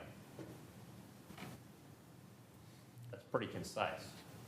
It is. Publishing a statement that called him a scam artist, there's no statement in either the TV pieces or the teasers or any of that kind of stuff, or the published online digital article that has the word scam artist in it. And there's nothing in any of those things that stated he was operating a scam. That's the objection. I'm overruling the objection on what is it, 211? 211, Your Honor. Okay. Can we have it admitted into evidence because he authenticated it, Your Honor? Well, let's come back and we'll do it in their presence. Okay. All right. On your motions to compel, My part of it, and I know there was, just for the record, on the motions to compel the production of documents that went to Monica Jordan, Schulman Fugate, and is there another one? Oh, Baron Redding. And Ballard Spar, Your Honor. And Ballard Spar, too. I think Ballard Spar is different because we were served in New York, and I think we objected in New York. I don't think that was ever handled in a New York court, which I think would have had been done. All right, well, there was objections that were filed and motions to quash on behalf of Ms. Jordan, Schulman Fugate, and Baron and Redding. And that's what your motion to compel goes to. That's correct, Your Honor. All right. Your Honor, as set forth in that motion, between December 16th and December 23rd, 2024, after the court had ruled that plaintiff could not reopen fact discovery with respect to Ralph Otto and was not able to take his deposition. So you all decided to reopen discovery by sending subpoenas without doing a notice of production to the other side, saying you were going to get these things, and tried to couch in the context of being a subpoena for trial for individuals from Baron Redding, from Schulman Fugate, and for Ms. Jordan to show up at trial to produce these documents, or they could avoid having to come if they just sent you the documents. Is that pretty fair that you wanted to do that discovery after the discovery cut off and just couched it in terms of a subpoena for trial? I think that is fair. All right. Your motion to compel is denied. The motion to quash is granted. All right? Is there anything else you want to put on the record? Just you make your record. Your Honor, we do believe that these were proper trial subpoenas. We were certainly not attempting to issue any subpoenas in contravention of your order, which did go to our ability to depose Mr. Otto or to reopen fact discovery in general. Trial subpoenas, as I'm sure this court can appreciate, are standard, and the rules that govern trial subpoenas do not require the same notice period as Rule 1.351. Because of that, we would ask that the courts allow us to obtain the discovery with respect to the non-privileged communications between CNN's firms and Mr. Otto. All right. And just for the record, Under Rule 1.351A, there's the provision at the last sentence that says this rule provides the exclusive procedure for obtaining documents or things by subpoena from non-parties without deposing the custodian or other person in possession of the documents or things pursuant to Rule 1.310, and that 1.351 requires the notice of production to the other side, the 10 or 15 days for them to object to the notice of production prior to the subpoena being issued. Obviously, that procedure wasn't followed in this case. Ms. Jordan, Shulman Fugate, Baron Redding were not named as witnesses in this case, so they couldn't be called to come testify at trial in this case. So clearly, that's why I'm distinguishing this as being a discovery issue, not a production. I will acknowledge that there is the Rule 1.410 that does provide that you can issue a subpoena to somebody come testify at trial and require production of documents. What's interesting, though, is to the extent that you're trying to get things from an adverse party or adverse party's counsel in this case, which would be Baron Redding and Shulman Fugate, and then also Ms. Jordan is a consultant that was serving on behalf and assisting the defense in preparation of the case. Under 1.410C, the last sentence on that talks about production of evidence at trial can be by subpoena or serving a notice to produce, which is you normally would serve the notice on the other side requesting that they produce those things. So I think that this doesn't fall under the normal procedure of production, requiring a witness to produce documents at a trial. And as I indicated, those three individuals were not listed as witnesses in the case, so they wouldn't be appearing on that, so you need to fall back under 1.351. So that's why I'm denying your request to compel. All right? Your Honor, the only other thing is Mr. Otto is not going to be appearing today. I'll let you know if there's an update on that. And just for the record, to clear up the last piece of the argument, we served notice of our motion to conceal Mr. Otto's face on the media that had cameras here. We did not serve notice on the media that was only doing print operations. And that's the distinction between the two people we served notice on at the same time we filed the motion and the people that we did not serve notice on. All right, and I don't know if the court reporter picked it up when we were addressing that before we started with the witnesses and got the jury in this morning, but there was objections raised by the print media that are here and have been here since the last week, and I know that they are pooling images, whether it's the video, streaming the video, or printing pictures from any still photographers. So there was no notice provided to them, and that the Palm Beach case that I cited earlier put as an initial point, there needs to be notice provided to the media that this request is out there. So from that standpoint, there was an objection raised, and we didn't go through that procedurally with giving proper notice to anybody who may use still or video images or stream on their platforms the video in the case. Just to be clear, that was part of my procedural ruling. The other part was the timing of it from my order for set and trial, and then substantively, I thought it fell within the fours of that Palm Beach case that all we had was an unsworn, or a declaration to support some unsubstantiated, speculative potential harm that was being claimed.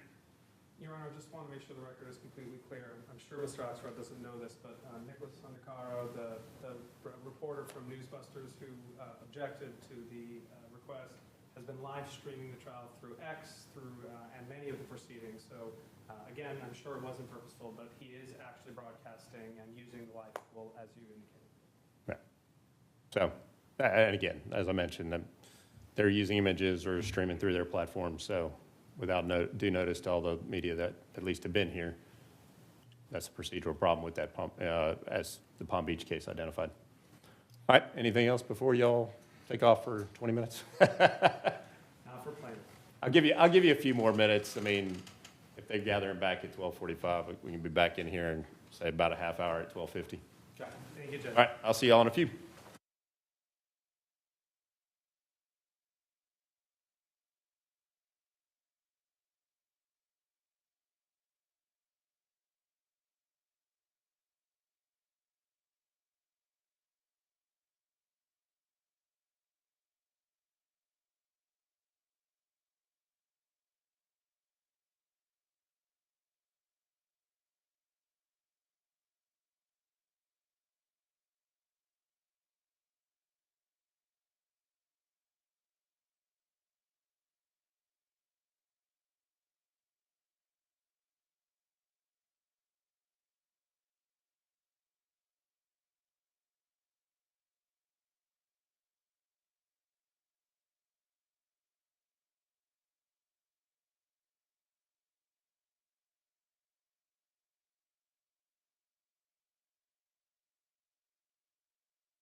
Jurors back?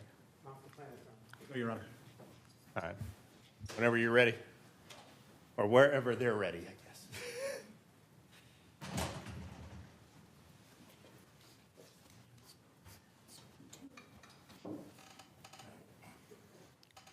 That was the last exhibit that we were talking about, yeah.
Yeah, y'all be seated when you get to your chairs. Hope everybody had a good lunch. Our compliments to whoever is selecting the restaurants this week. Good job. I've been putting that all together myself. You don't see it, but I hop in the back and sandwiches there. All right, you all ready to go? All right, Mr. Lumley, I remind you, you're still under oath from this morning. All right, Mr. Friedman, whenever you're ready. Welcome back, Mr. Lumley. Thanks. Sir, during the lunch break, did you speak with CNN's lawyers? I mean, not substantively. I'm sorry? I mean, no, we just had lunch. You just had lunch? Yeah. Did you talk with them about your testimony here today? No, I did not. Before the break, we were looking at an email that you had sent to Ms. Gowett. Sure. And you had asked her for her feedback on the urgent, right? Yeah. Corey, can we queue up for limited production PX 211? This was the document we were about to look at before the break, Mr. Lumley.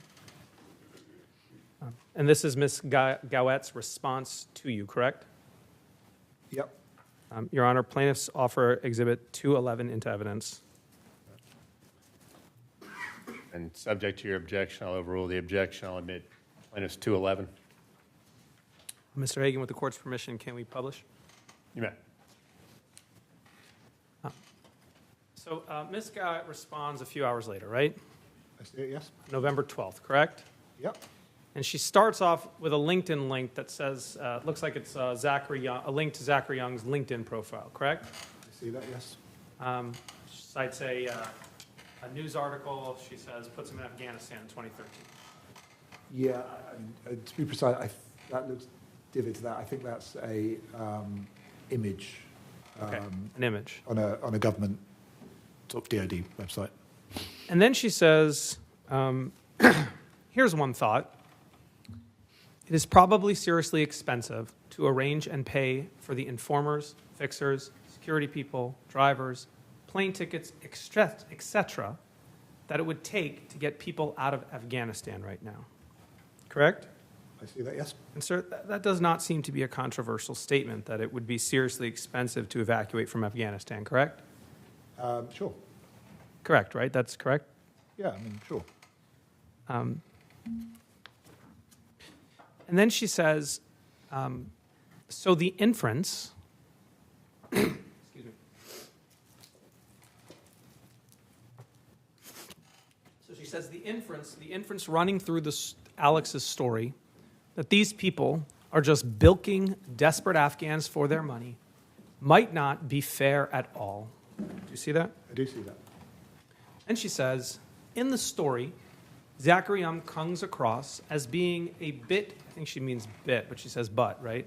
In the story, Zachary Young comes across as being a bit brutal, but he could just be stating facts. This is what it costs.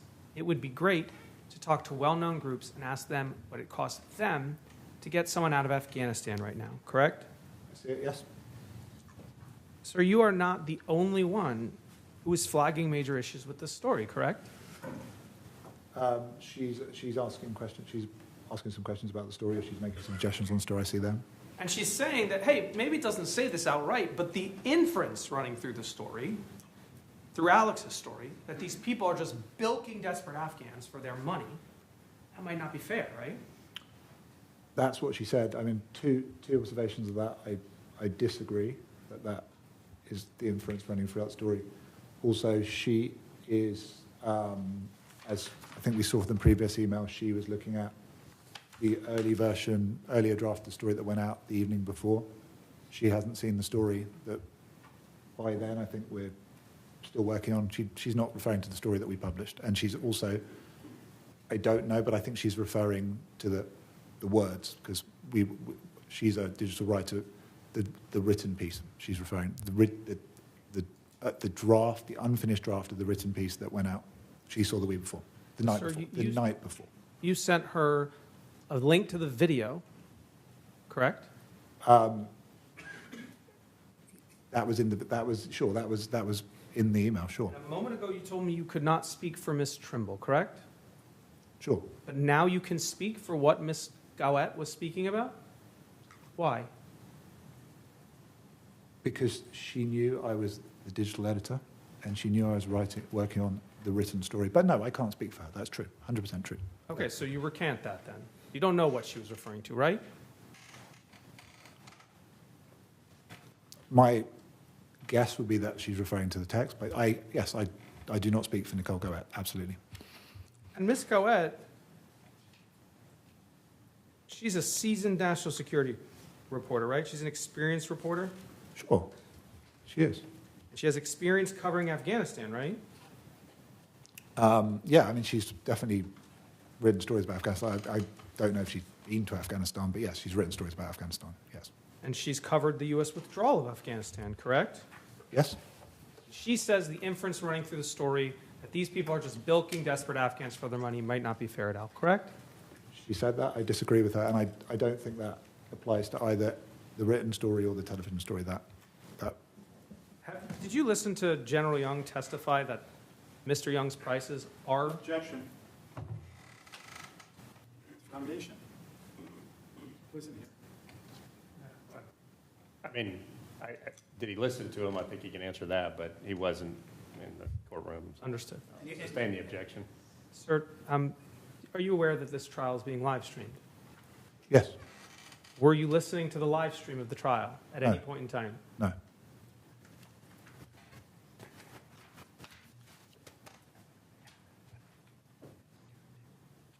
Okay, so Ms. Gallett's email is at 4:21 p.m., right? I see that, yes. Corey, can we put up PX 215? It's in evidence. And let's go to the email from 5:57 p.m.,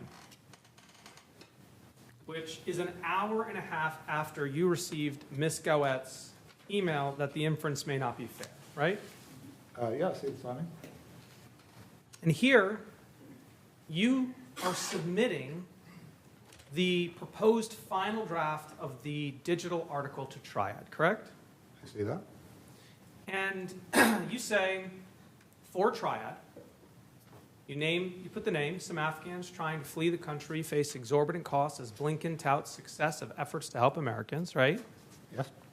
And then you say that the article that you're submitting is a slight recast for digital of the approved reporting from Alex last night, correct? Yes, indeed. So the approved reporting was the video that aired yesterday, this is November 12th, at nearly 24 hours ago, right? Yeah, that seems right, yes. And you're describing the article as a slight recast, correct? Yeah, those are the words. And you say it does not include new reporting, right? Yeah, I don't think it did include new reporting. You say it's reframed, right? Yeah. and includes Blinken from today, and you're speaking about Secretary Blinken, right? Secretary of State. He made a statement about Afghanistan that day, right? Yeah, he said, I forget, he said, they will get all Americans out of the country, yes. And then you added his comments into the digital article, right? We included in the story, yes. And you did a slight reframing, right? Well, we did a full edit of the story. It's a slight recast. It's reframed, right? Yeah, it's an edit of the story.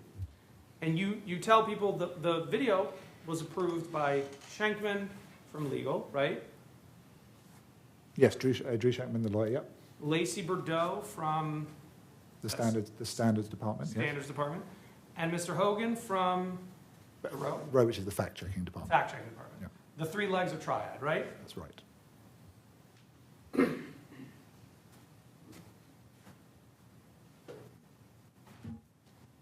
So let me see if I got this straight. This story that you're submitting to Triad is a slight recast of a story that is full of holes like Swiss cheese, right? Well, I mean, I think that's just basically signaling for them they're familiar with the reporting. I mean, actually, it's reframed, it's edited. The text, it's a different story. It's the same basic reporting that they have seen and they are familiar with. It's a new edit of the story, and they are reviewing it. It's a slight recast of a story that was full of holes like Swiss cheese, right? It's a version of the story that I was happy for them to review because it was accurate, it was fair. There was a question that I was interested in answering. We said, did Afghans pay? If they paid, would they leave the country, would they not? And we didn't answer that question, and we said that in the story. It's a slight recast of an infernal story, right? I'm sure I use those words, but it's a story that met my high standards for CNN of accuracy and fairness. It's a slight recast of a story that was a mess, right? I mean, I think actually it's, sure, I mean, I said slight recast. It's an edit of a story that we worked on for most of that day, of a story that we stand by. I stand by, and my colleagues stand by. Slight recast of an incomplete half story, right? I mean, you can quote those, I use those words. I'm not. It's a story that had an unfair inference running through it that may not be true at all, right? No, it's absolutely, that is not the case. And this is the story that we spent a day working on, and it meets all CNN standards, and we stand by it. I stand behind it. It's a slight recast of a story that was not ready for prime time, right? Well, it wasn't ready for prime time how many hours before? Like, I don't know, my math is bad, like 21 hours before. It's ready to go at 5:57. Slight recast of a story that was 80% emotion and 20% obscured fact? I didn't use those words. Is a slight recast of a story that didn't answer a fundamental question? There was a question I still wanted to answer, sure. Still hadn't answered it, I was right? interested in answering, sure. Okay. Isn't it true that the story, this story, that you sent to Triad still had all these problems?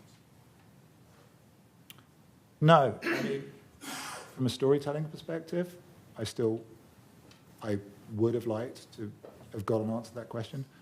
We couldn't answer the question at that time. When we do stories, we can't always answer every question that we'd like to.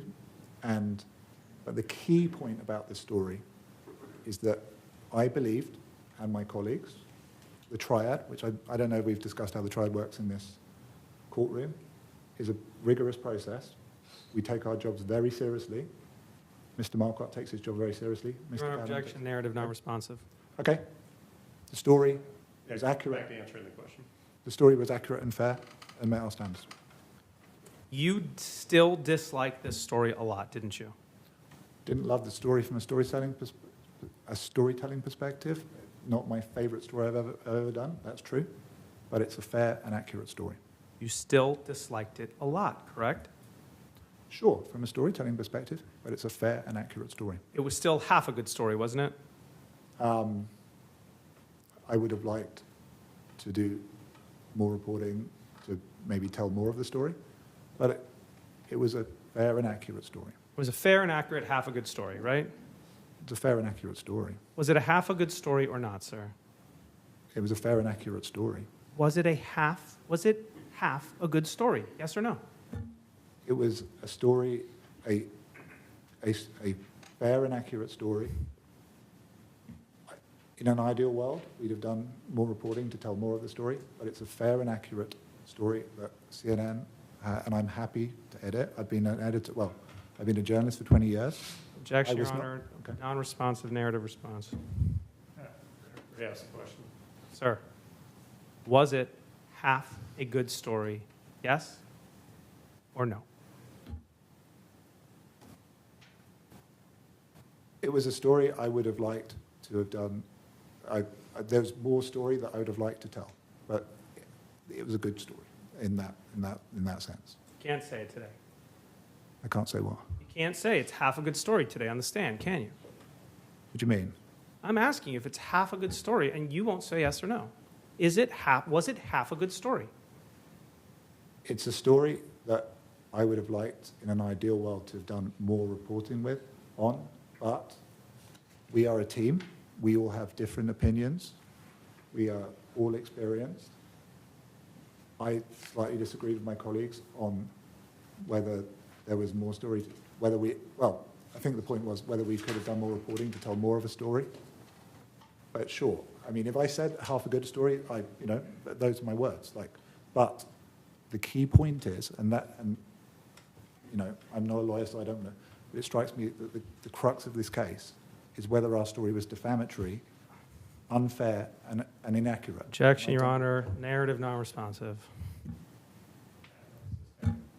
Sir, you really should have carried on and reported it out more, shouldn't you?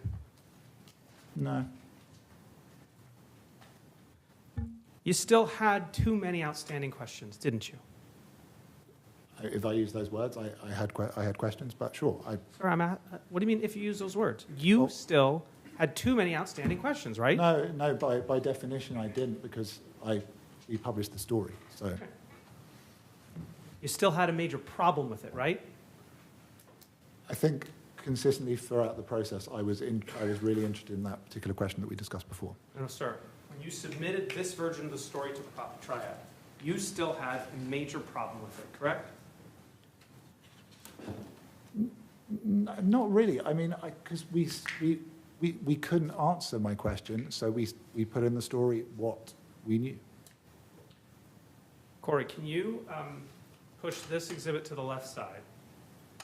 The submission of the story to Triad. Can you blow up 5:57 p.m. for me? The time Mr. Lumley submitted the story to Triad. Let's push that off to the side. And can we bring on the right side Plaintiff's Exhibit 208, which is already in evidence? Mr. Lumley, these are your text messages with Fuzz Hogan, one of the members of Triad that you submitted the story to for approval, correct? Yes, I see that. And you see that the time is 10:58 p.m. of the highlighted messages. And when you convert UTC back to DC time, that 10:58 there turns into 5:58 p.m., correct? I see it, yes. Objection. It's not accurate. It's 6 hours.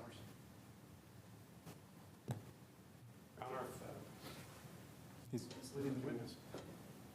Why don't you ask Mr. Lumley, maybe most knowledgeable about what the UTC time would be in East Eastern. Oh, you know what? I think he's right, because I think the clocks had changed. Well, I mean, I don't know. When did daylight savings time come in? November 7th, 2021. It's normally 5. I mean, it's normally 5 hours, but Daylight savings times fall back. and UTC is actually. You know what? I'm not an expert on UTC, but I don't believe. Sir, you say right here, sorry sent that story. You see it? Right Yeah, I see after it. you sent the story. It's 1 minute later. I mean, I don't know. I don't remember, but all I can see. Is Maybe Mr. Axelrod will come take the stand and testify for us. All right. Objection. Move to strike. And we'll take judicial notice of what time it is.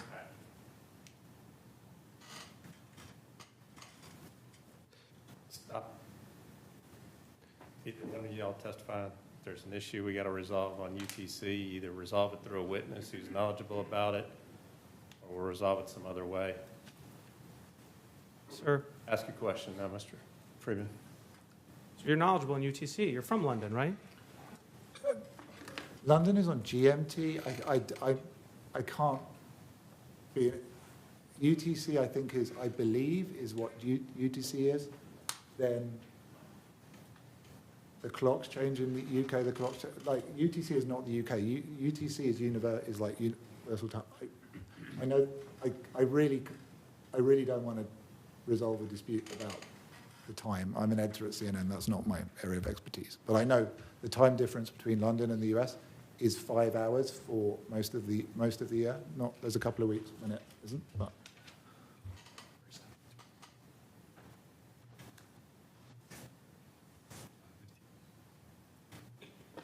Your Honor, I think Mr. Axelrod has a good idea. Why don't we take judicial notice of the time change? I may have it wrong. I don't think I do, but I might. Do we have some authoritative statement in November of 2021? 5 hours. Mr. Bailey corrects me. It's 5 hours. All right. So for purposes of this trial, are we all stipulating that there's a 5-hour difference between the UTC time and the Eastern Standard Time? It changes, Your Honor. Or is it Eastern Standard or Eastern Daylight Time? It changes, Your Honor, but as of this date, I can tell you because I checked it numerous times, it is 5 hours. Okay, sure. So, Mr. Lumley, 5:57, you submit the story to Triad, right? Yeah, sure.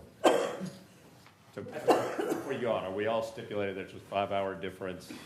After November 7th of 2021, it's 5 hours. Before that, it's, I think, 4 hours. Okay.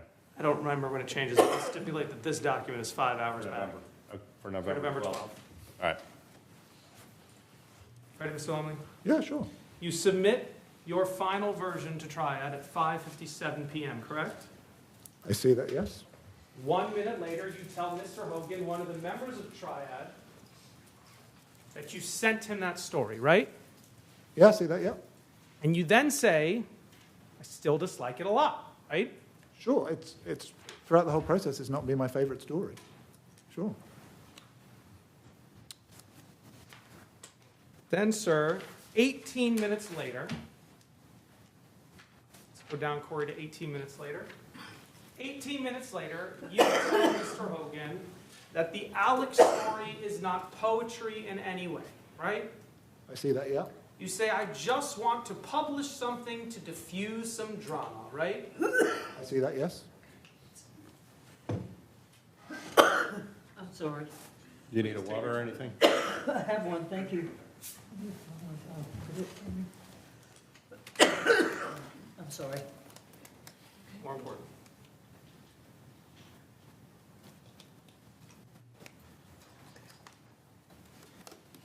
You say, I just want to publish something to diffuse some drama, right?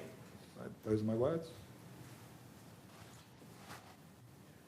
You wouldn't say it today, Mr. Lumley, but then you said, I also think it's half a good story, right? Sure, those are my words. Then you say, we should have carried on and reported it out more, right? Sure. Those are my 2 minutes ago, you wouldn't agree with that statement, wouldn't you? Sure. But back then you did, right? I see the words. Now, Mr. Hogan, he responds, right? Yeah, I see his words. He tells you, right, it feels like a good character, but he only got 3/4 of the way to the larger, right? That's what he said. TV piece was a good watch, you say, but I have too many outstanding questions. You see that? I see that. 2 minutes ago, you wouldn't agree with me that you had too many outstanding questions, would you? I had questions from a storytelling perspective. I did not have I was absolutely fine publishing the story because it met our standards of fairness, of accuracy. I had questions about how we told us and what more we could find out. But it's, in my view, it's not a defamatory story. Mr. Hogan, one of the members of Triad that approved the digital video and eventually approved your piece, right? Writes back, right. He agrees that it has too many outstanding questions, doesn't he? He doesn't agree with that from the perspective of approving the story because he approved the story. But also I can't speak for Fuzz Hogan. I don't understand how those two coexist, sir. How do you know what he's saying if you can't speak for him? Okay, well, I will not even presume to speak for them then. Okay, I think you spoke to him. Let's read on the page. You say, TV piece was a good watch, but for digital, I have too many outstanding questions. Answer, right. Okay, well, that's what he wrote, and I won't try and interpret that. He approved it anyways, right? He did. He approved the story.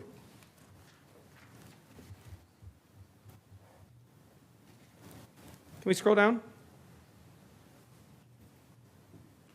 Oh, sorry, Corey. I lost my place.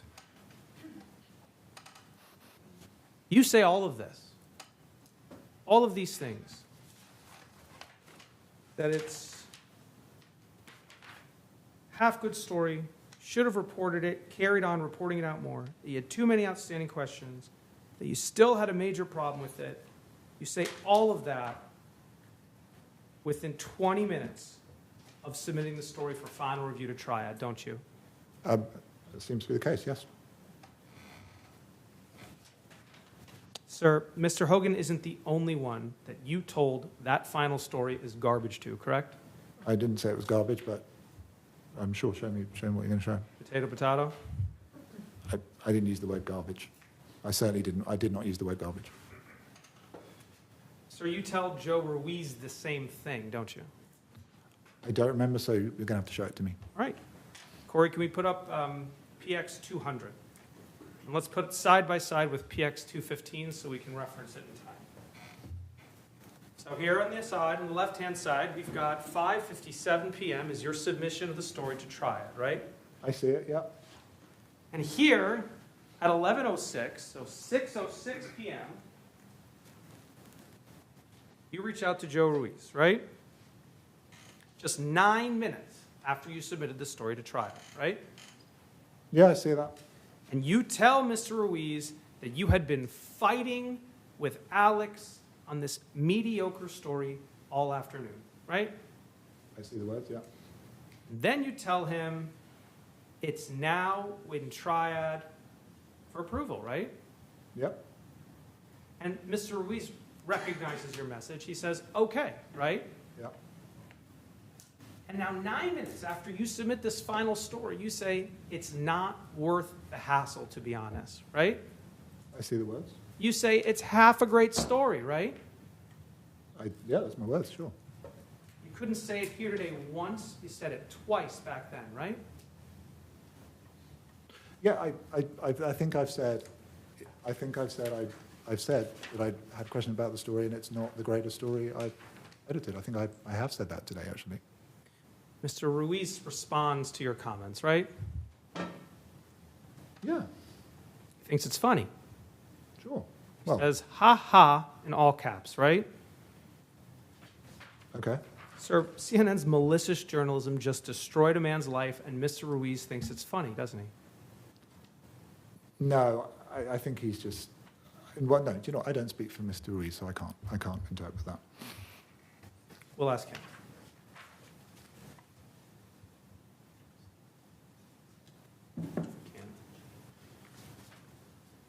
You go on to explain why the story you submitted to Triad for approval is problematic, don't you? Well, there's my words. I mean... You say, the fact that we don't have the other half is a major problem in my view. Don't you say that? Those are my words. So the story you submitted to Triad is nearly identical to the final story that's published, isn't it? Oh, yeah, I think so. I don't know. Actually, I don't remember, but I think it's similar. Would you like to compare them? I mean, if you want to, but I don't remember a lot of extra edits happening after that. Corey, can we put on the screen 215, which is the submission to Triad, and 223, which is the final published story.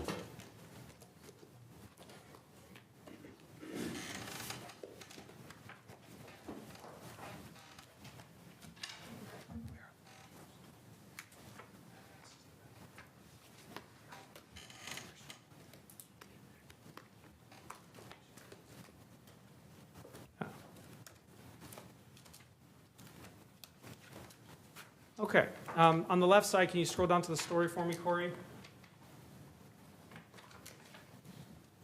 Your Honor, to expedite our way through here, I have paper copies of 215 and 223. I have copies for you too. Thanks.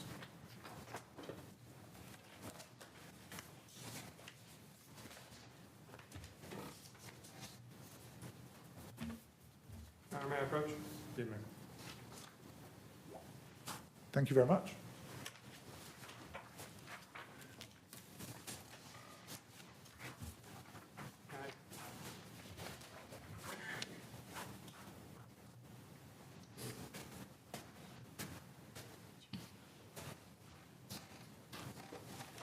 Why don't you show me the differences, sir?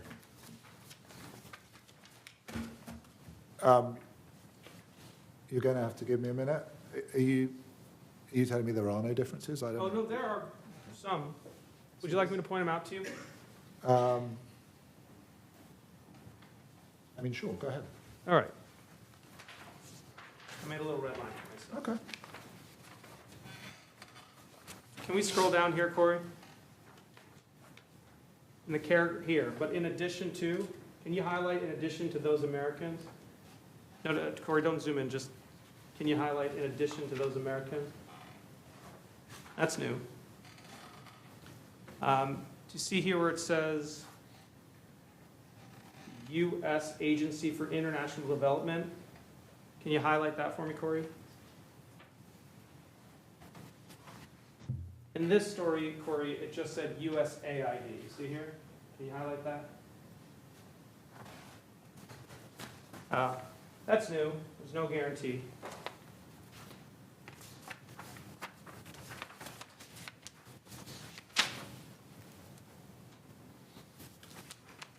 Can we go to the Barmata paragraph?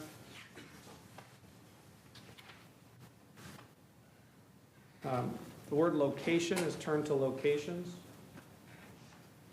Oop, I lost my place. I saw it before. It's a paragraph that says that's not a lot of information on these folks. Scroll up a little bit.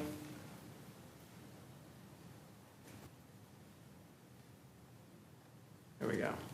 Here, this paragraph. The word location. Here. This became locations. And you highlight over here, Corey, bottom paragraph. There it is. Then let's go to the drop off his son. Became, it was drop his sons off, it's now drop off his sons. Can we go to the next page? The words he says are new, Corey. There was a has here, but it was deleted, so why don't we make a little yellow mark over here after father. Instead of special immigrant interest visas, it became immigrant visas. Withdrawal, what used to be was, it's now is. Let's highlight is.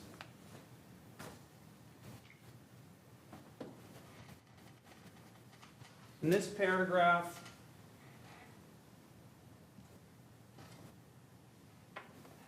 I think it's a typo in the word LinkedIn was fixed.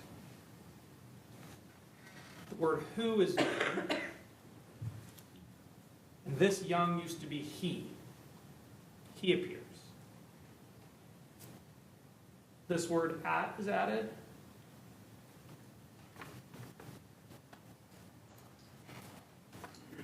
And Arab UAE got turned into United Arab Emirates.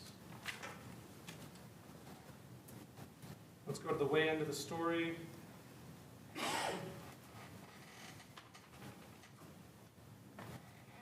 The words Congress, where are we at here? Congress, this used to be a and, it got turned into a to.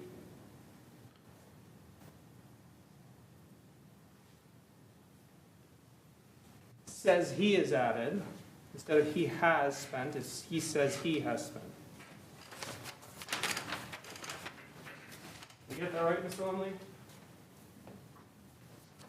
I wasn't following fast enough, but I heard I have no reason to believe that's not correct. It's the same story, sir, isn't it? Yeah. Mr. Lumley, from the second you saw this story, you knew it was fundamentally flawed, didn't you? No. You're the only one in CNN that had a conscience. Isn't that right? No, I think, sorry, I'm the only person in CNN who has a conscience. You wanted to do the right thing, didn't you? The whole of CNN who has a conscience? No, I'm not the only person in the... You tried to stop the story from being published, didn't you? I published the story. So you reached out to so many people, didn't you? I didn't try to stop the story being published. Reached out to Marquardt, Callahan, Trimble, Ruiz, Hogan, Hoffman, Gowett, right? Oh, sure, we see my communications with them. None of them listened to you, did they? No, because I edited a story and worked on a story with Alex Marquardt and my colleagues on the Triad and Mike Callahan and my executive editor Alison Hoffman. I discussed the story with her. We did the story. You fought to stop this story being published till Alex Marquardt got pissed off at you, and there was drama going on inside of CNN, right? No, because I wasn't trying to stop the story being published, and I published the story, and I worked with Alex on the story, and we published the story. It's here. Eventually, sir, you capitulated, didn't you? No, because I worked on the story, and we put out a story. You published the story in your own words to diffuse the drama, right? I did use those words, and some drama was diffused, but that was not why I published the story. We're under oath here today. You recall that? I do. Are you scared you may not have a job if you don't toe a party line? No. Will you stand up for the truth now? Yes.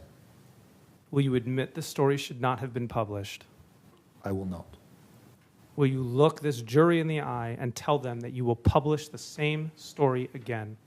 Yes, I will. You're not sorry, are you? Why should I be sorry? Are you sorry? No, there's nothing for me to be sorry about. No further question. Cross Mr. Axelrod. Yeah, thank you, Your Honor. So, I think Mr. Friedman asked you questions for about an hour and a half or so. Did he ever ask you what your fundamental question was with the first draft of the written article?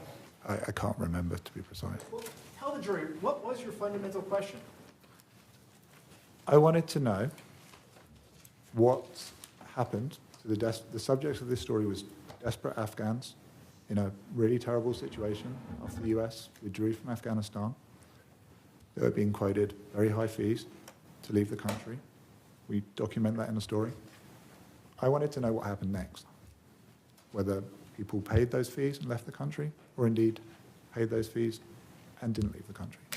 If you could just pull the mic a little bit closer. I'm sorry, yeah. In all those comments that Mr. Friedman showed you, at any point did you say, my problem is the way we treat Zach Young? No, Why not? because I didn't have a problem with the way we treated Zach Young. Let's say that a little bit louder. Did you have a problem when you got the draft from Alex Marquardt until the time you published it? Did you ever think that there was a problem in the draft with the treatment of Zachary Young? No, I did not. Did you ever think there was a problem with the fairness of the story, how it treated Mr. Young? No.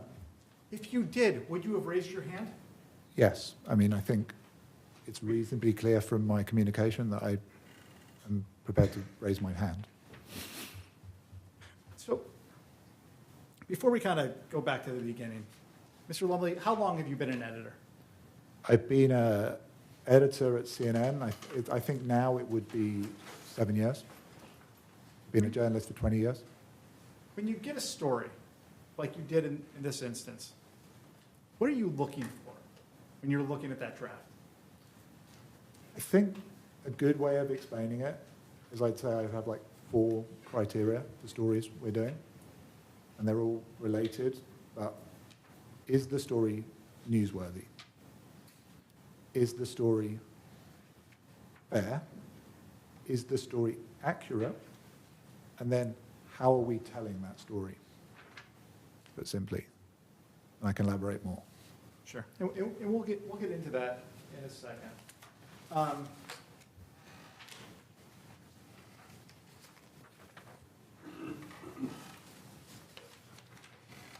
So, Mr. Lumley, would you tell the jury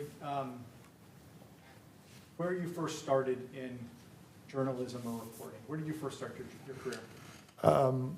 I did bits of freelancing thing, but I basically started my first staff job. I think it was it's a bit scary because it means I'm officially middle-aged.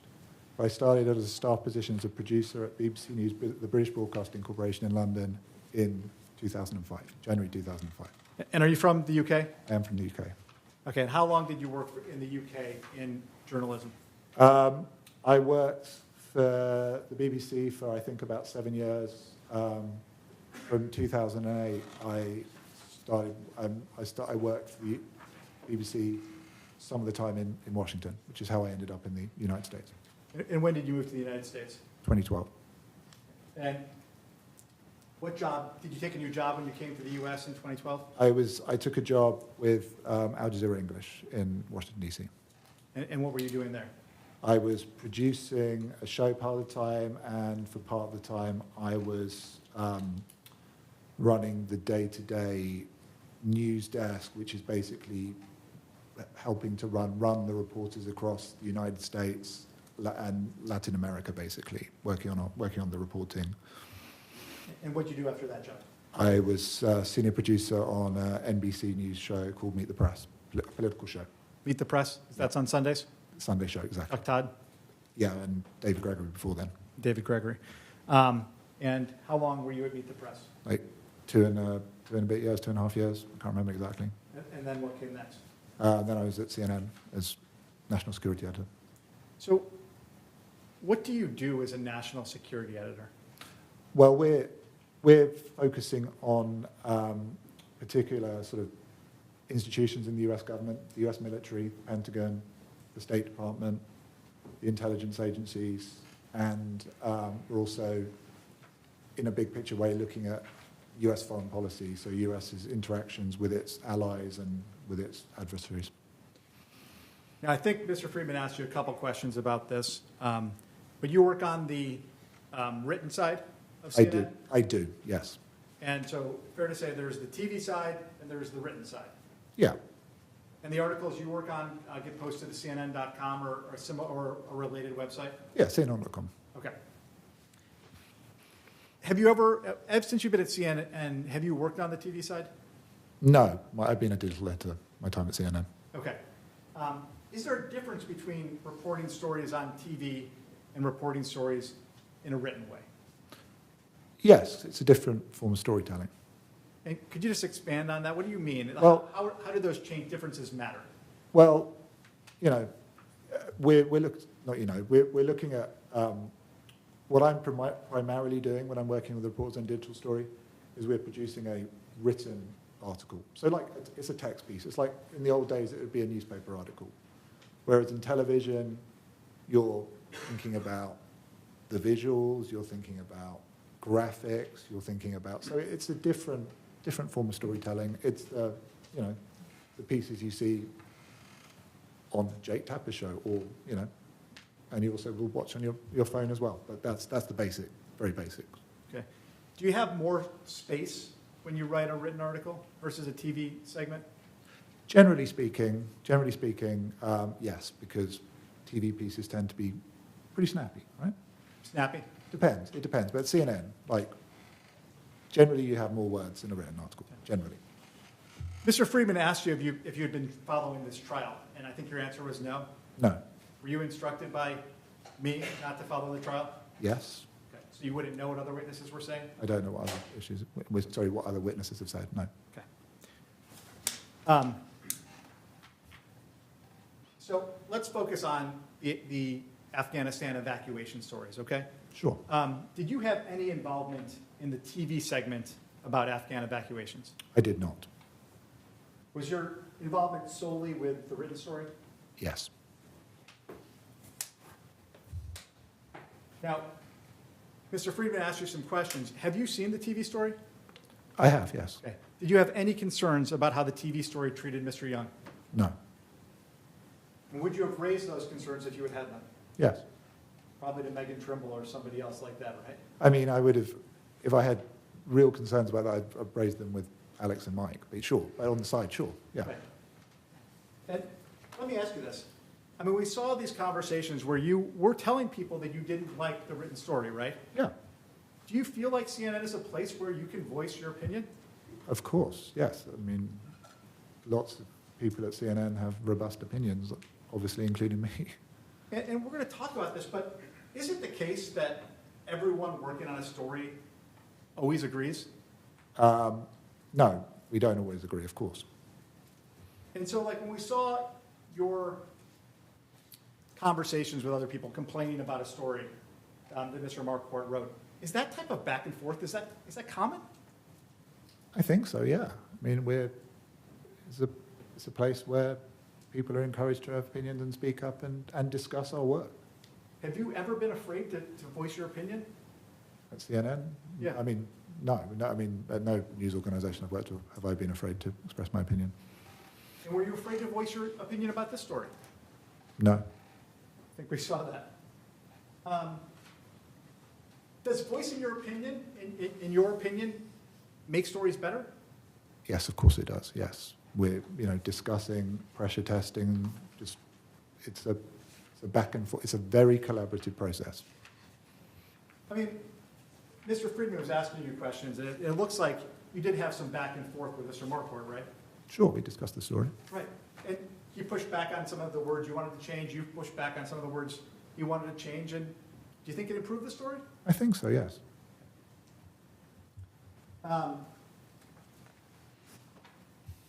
So how did you first become involved in the written story?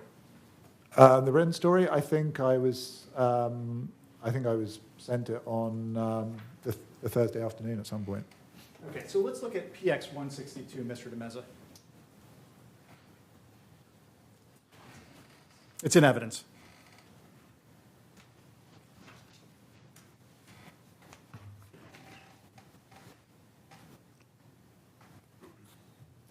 And so, if you go down just a little bit, you see there's Mr. Callahan's email. I think we've seen a version of this just a little bit. Go down a little bit more. I'm sorry, Mr. Mezzi, yeah. And Mr. Callahan emails some people from the lead show saying, please see another tweet for Triad. So now it's 2:51 on November 11th. Let's go up. And then he sends this to you. So don't go too far. 2:52. Mr. Callahan sends this to you, Mr. Lumley. He said, you and Mr. Phillips. It says, FYI, he is writing digital still and trying to stay close to the script info. Yeah, I see that. Okay. And you immediately respond about 3 minutes later and say, Matthew, this is your project, right? Yes, I wrote that. Why did you say that? My colleague, Matthew Phillips, is another editor at CNN, and I thought that he was working on this story. Okay. Well, I don't think I knew for a fact, but that's why I'm asking you. And then we go up, and Mr. Phillips says, guys, I do not have the bandwidth to handle this. If I'm going to come into it, I can't get looped in on an email like 2 hours before something is set to air on TV. This should have been synced earlier, if that is the bosses care about this for digital. Do you see that? I see that. Okay. So was the idea originally to publish an article at the same time that the TV segment got published? I don't know for a fact, but I think that was an aspiration. That was the aspiration? I think that was an aspiration, sure. Okay. So when you got these emails, was it your understanding that you were going to be the editor working on the digital story? When I first got it, I wasn't sure. That's why I was asking Matthew. So let's put up PX 161, which is what a Slack exchange Mr. Friedman showed you. Mm-hmm. Sorry. And if you can blow that up, Mr. DeMeza. And this is 11:11 UTC, which I now know is 5 hours ahead. So if you go all the way down to 9:45 p.m., which would be 4:45 p.m. Yeah. See, Mr. Lumley, you write, I have sent back edits and a fundamental question about the whole story I don't understand from Alex's right and the TV script. Yeah. What did you mean by that? Well, I've sent back some edits to the initial version of the story, but I'm referring to my question that we discussed earlier about whether Afghans paid operators, whoever they might be, and were evacuated from the country, or indeed weren't. Why did you want to know that?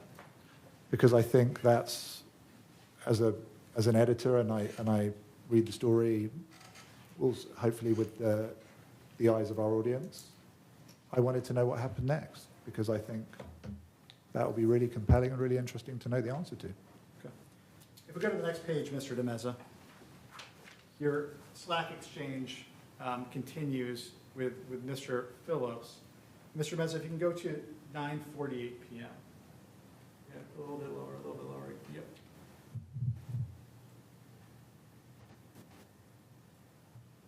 And so, Mr. Phillips says, actually, just yeah.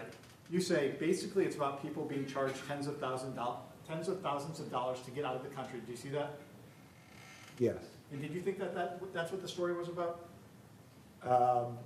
Yeah, I mean, it's about, I think it sticks very close to, because Mr. Friedman gave me the story. Some Afghans trying to flee the country face exorbitant costs to leave the country. That's what the story was about, absolutely. And Mr. Phillips responded to you, yeah, it's a good piece. Yeah. If we go to the next page, if you could blow up Mr. Lumley's comment at 11:14, then going down. Yep. After the OI.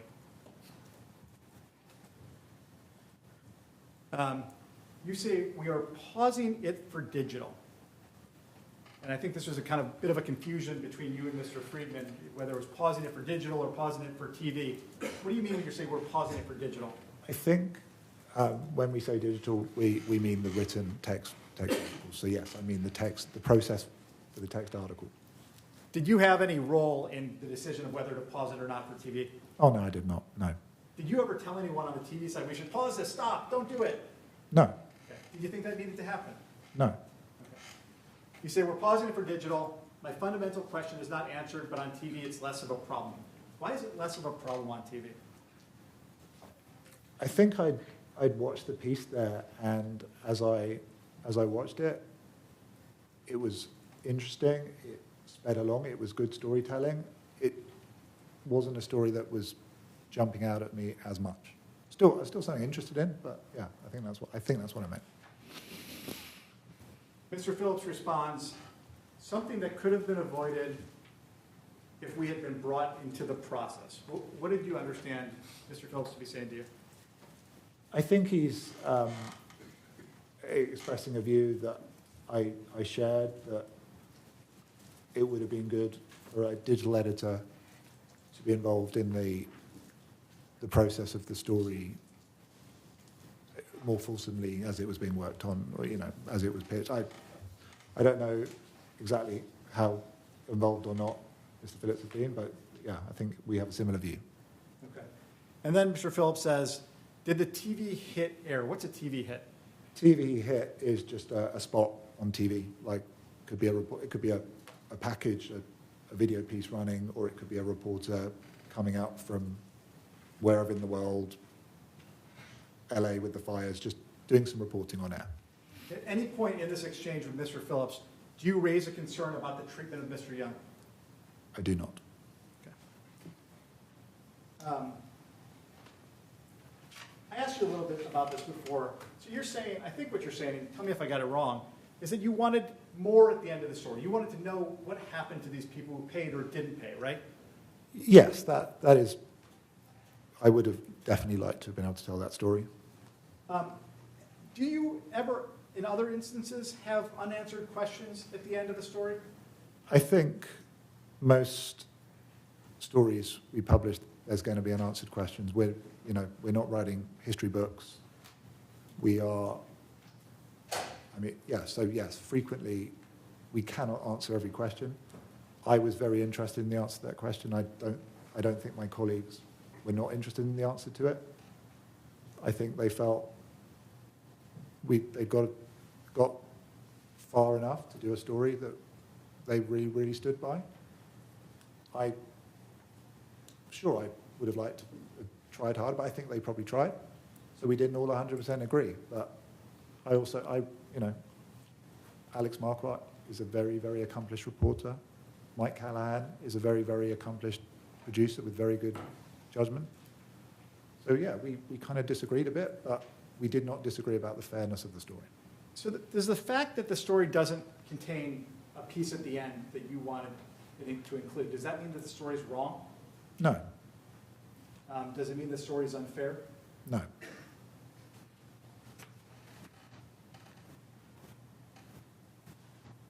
And again, up until this point on Thursday afternoon, you had no involvement with the story, correct? I had not been involved with the story.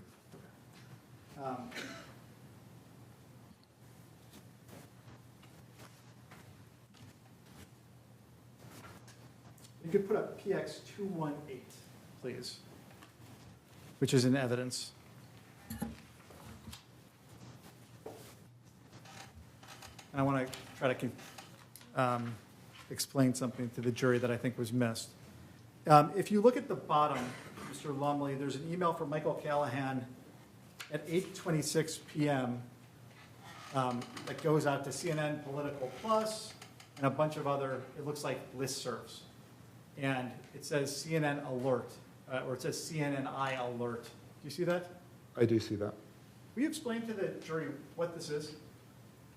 It's an email going to various, distribution lists of, listservs is probably the technical term of CNN employees, and it's showing the details for the package and some text of the story. So the date of this is November 11th at 8:26 p.m. Does this mean that the digital story, sorry, I hate saying digital, does this mean that the article got published at this point? No, it doesn't. In fact, that's part of the discussion I had, that this is not the article that was published, the written article that was published. This is just an internal story that gets sent around CNN? Yeah. So if we go up on this chain, okay, you see, you sent an email at 9:05 p.m. You see that? Yeah, it's kind of stuck in the middle, Mr. Meza. Yeah, you have to, it's like the second line down under desperate Afghans. There it is. And you say, and it's hard to tell who you're sending this to, but he says, Megan told me you guys already had quite a night. Do you know what you're referring to there? I can't remember. It was something else Megan was dealing with. Then you write, but to add to the fun, I just wanted to note that Mike messaged me to say that he and Alex put this infernal story through Triad and he sent it out. What does that mean? What's the infernal story that you're referring to here? It's the Afghanistan. The Afghanistan reporting about Afghans being charged exorbitant fees to leave the country. But is it the alert that went out? It's that text. I think it's that text below in the email. Right. It's not, just to be very clear for the jury, nothing got published in a written form on November 11th, correct? No, I think it was published on the Saturday, but we finished working on it late on the Friday. So when you wrote, he and Alex put this infernal story through Triad and he sent it out, you're not talking about publishing it, you're talking about sending it through CNN, right? Sending it out to CNN listservs. Okay. And you then write, obviously this isn't how it's meant to work, and I would suggest that it's still very much not ready for prime time. And so just to be very clear, this is on the night of November 11th. The story doesn't get published for another 2 days, correct? Yes, that's correct. So when you say it's not ready for prime time, what are you saying? I'm just saying that the written version of the story isn't ready. We haven't finished working on it. You go on to say, I think they've taken some of my suggestions, but they've obviously ignored others, and added some rather strange language, including a clumsy top with a weird echo in the first and second paragraphs. Do you see that? What does that mean? I mean, I didn't like the way it was written at the top of the story. I think there was some repetitive, like literally repetitive language in 2 paragraphs. Like, yeah, I didn't love the way it had been written. So this is a critique about the writing? A critique about the writing and storytelling, yes. Then you say, I still have my fundamental issue, and you seem to say that a lot. I do. That it's not clear from the story whether anyone who pays these people ever gets out of the country or it's still a con. Do you see that? Yeah. All a con. Yeah. And you don't mention Zachary Young's name anywhere there, do you? No, I don't remember. I'm not sure I ever mentioned his name. But anyway, I certainly don't now. You then say, so this will need another edit and go back into Triad. I'm not proposing to do that tonight. I might even argue that it's pretty flawed and we should consider foregoing the right and just having the video program. What do you mean by that? I mean, that was, yeah, we should, whether the story should just stand as a video, and then we had subsequent discussions and we went ahead with the right. Right. So you don't at any point in this exchange complain about the video segment, correct? No, I do not. You're complaining about the draft that was sent to you on the November 11th, correct? I'm complaining about the draft, and I'm a little bit grumpy with my colleagues for sending it out late at night when I'm putting my kids to bed. But sure, but yes, that's basically it. And then I think that, one second. At some point, Mr. Friedman showed you an email where you sent an email to Zach Wade. Do you recall that? Zach Wade, yes. And you sent, I think you sent him the video, right? Yeah. Or you're like cueing him into the video or something like that? Yeah, because I think it's the beginning of the day, and I just, there's going to be meetings, it's an editorial meeting, the story might mention, so he knows where it is, basically, and what the status of the digital story is. Why would you send that video to Zach Wade? Because he's the guy who's putting the stories on the website. So I want him to be aware that there's a video that he can program. When I say program, that just means, it's all this really tedious technical language I find tedious. But it's program means just put a story on the website so you can view it on CNN.com or the CNN app or on your phone. And you never said to him, don't publish this video, did you? No, I didn't. Okay. If you can take that down and put up PX 217 that Mr. Friedman showed you.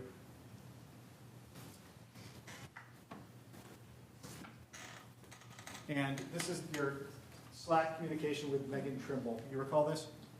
I do, yes, and I think we've shown part of it earlier. Megan Trimble's another digital editor? She's the evening digital editor. Okay. Did Megan Trimble have anything to do with the work on the Afghanistan stories? No. Okay. So when you sent her the draft alert and she read it, that was the first time she had seen it? I believe, yes, I believe so. I can't speak for her, but yes, I believe so. So at the very top of this, you write, if you could just blow that up, the very top line, Mr. Meza. Thanks. So Mike just messaged me to say they put the story through Triad and sent it out. And again, just to be very clear, this is 1:30 a.m. on the 12th, which means 5 hours earlier. It's like 8:33 p.m. on the 11th. Yes. No story got published on the 11th, correct? No story got published on no written story got published on the 11th. Correct. And if we go down, Mr. Lumley, I want to grab all those comments from Mr. Lumley right there. Thank you. You said, I'm looking at it now. They have included some strange language. The first and second graph echo in a weird way. I can see it includes some of what I did. I think we need Allison to take a view. It can't go exactly like that. So what are you saying here? I'm saying to Megan, because she was on those listservs that from the email that we saw, which you have, not long ago. I'm just saying, I don't want her to deal with it. I don't want her to worry about it. I'm dealing with it, and and we're not dealing with that tonight. And what was sent in terms of the text was not something I wanted to publish at that time. Okay. If we can go down, Mr. de Meza, to Mr. Lumley's comment at 152. Yeah, it's right above the black, right? Go down a little bit. Yep, right there. All right, and you say, you are not dealing with this. I think you've had enough tonight from the sound of it. What do you mean by that? I can't remember, but Megan's a friend and a colleague, and I think she'd just been having a very busy evening, and this was this is my story. I'm dealing with it. Okay. And if we go down, Mr. Rose, if you can just kind of go slowly down, you see there's some black boxes covering up some other stuff. Do you know if this is related to something else? I believe it would be, yes. And we'll go to the third page, please. Just keep going, yeah, and grab Mr. Lumley's text. Yeah, right there. Thank you. And you tell Ms. Trimble, I know you're busy, but tell me if I'm wrong. I think the Alex's story is a mess. More of a mess than the edits I sent back. I just want it to live as a TV piece and they can program the video. And just what did you mean by that? I think I'm saying that I'm very grumpy, but I think I'm basically saying that at that stage, the good TV piece, they could put that on the website, and I'm not loving the digital right and the right. I mean, yeah, that's what I'm saying, basically. Okay. Let's go to page 4.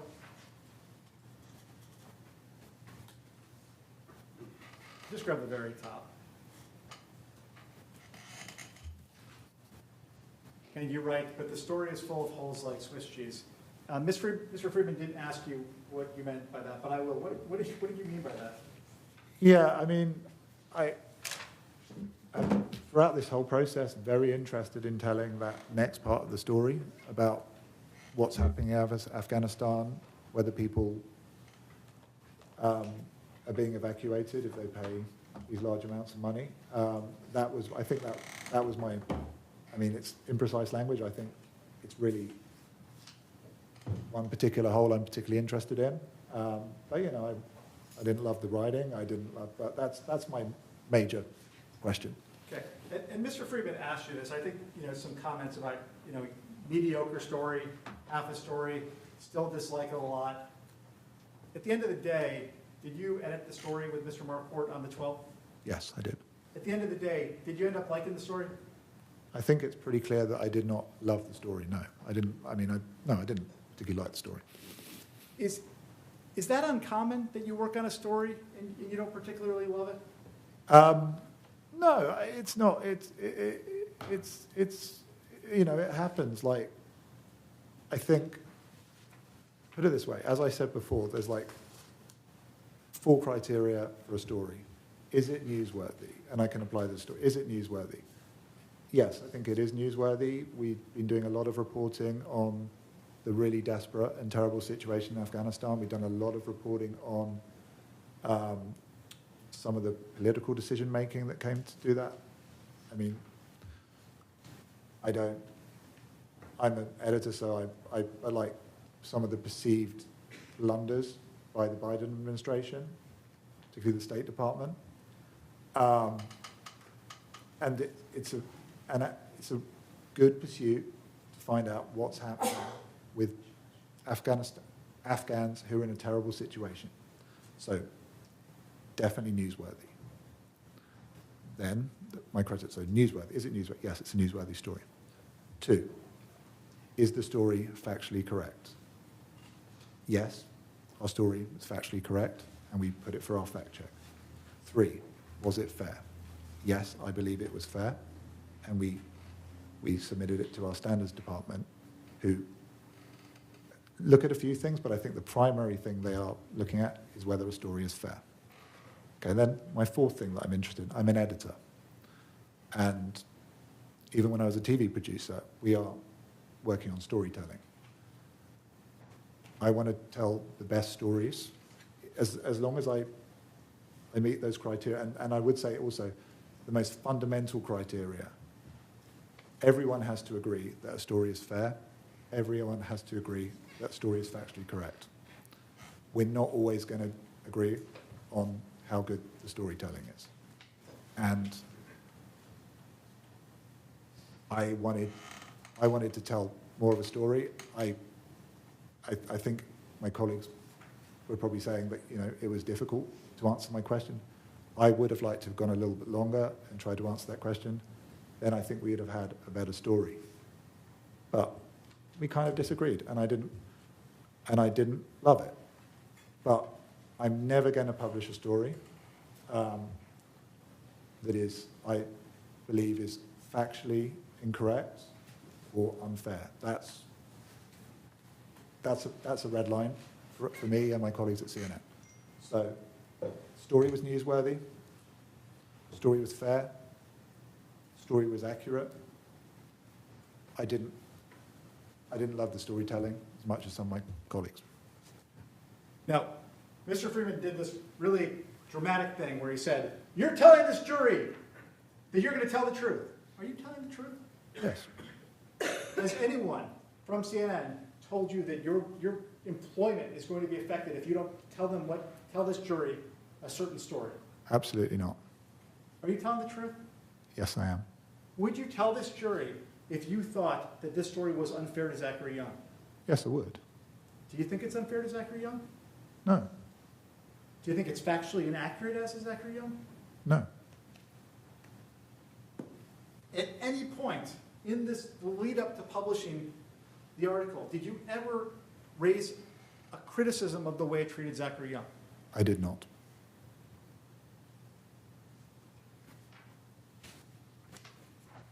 So if we can, Mr. Isaac, can you put up DX 195 just for Mr. Lumley?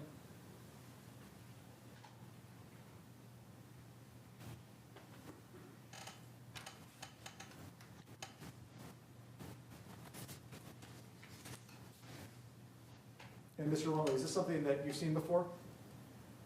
Yeah, I think I've seen it. I think this is the story with juxtaposition. That seems like the wrong use of language, but it's the final version of the story juxtaposed with the earlier version of the story. So it basically shows the edits that Alex and I worked on together. Your Honor, I would propose to show the jury this as a demonstrative. No objection, Your Honor. All right. May I publish it as demonstrative and it's not admitted into evidence? Okay, thank you.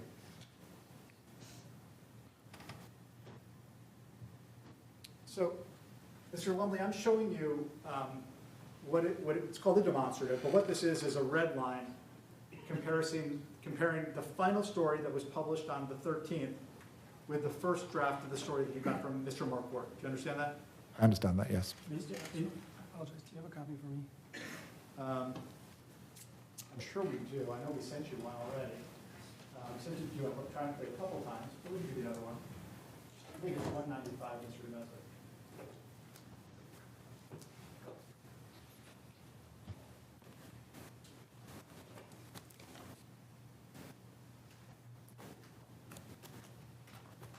SPX. Do you know when you sent it? I can try to pull it up. I sent it 2 weeks ago.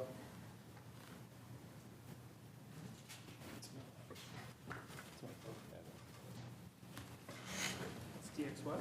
195. Oh yeah, that's the binder that we gave you. Yeah, that's the one we were looking for. Got it. There you go. There you go. All right.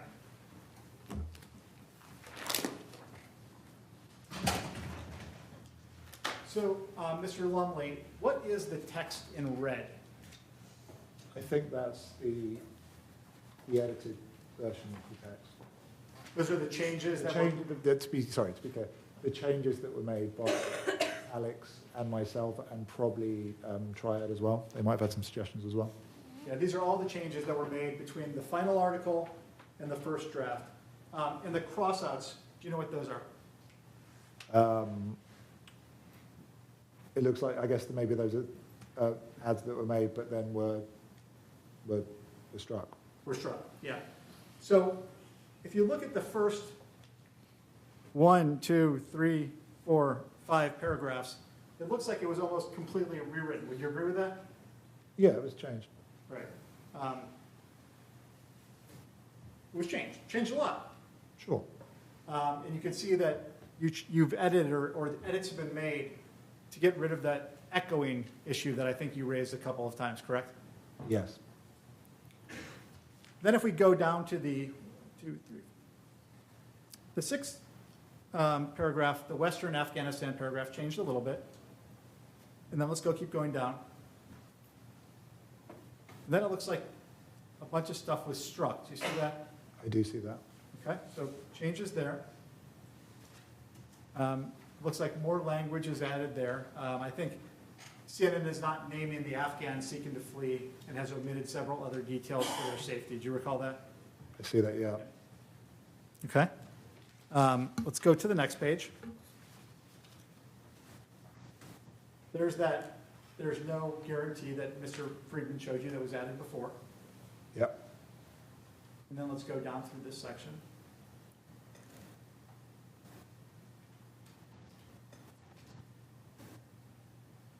It looks like a bunch of changes were made to add some detail in this section. You see that? Yeah, I see that. Okay. And then we get to Mr. Young. And it says, like the young Afghan American in California, the father has tried multiple avenues. On LinkedIn, he spotted posts by Zach Young, who repeatedly advertised evacuations from Afghanistan, promising this week we can deliver. And then it contains new text. Young appears to have at least recently spent time in Austria, communicating on an Austrian number, and met someone in Vienna who CNN spoke with. Yeah. Do you know who added that text? I think that was me. Why did you add that? As I was curious, and I think our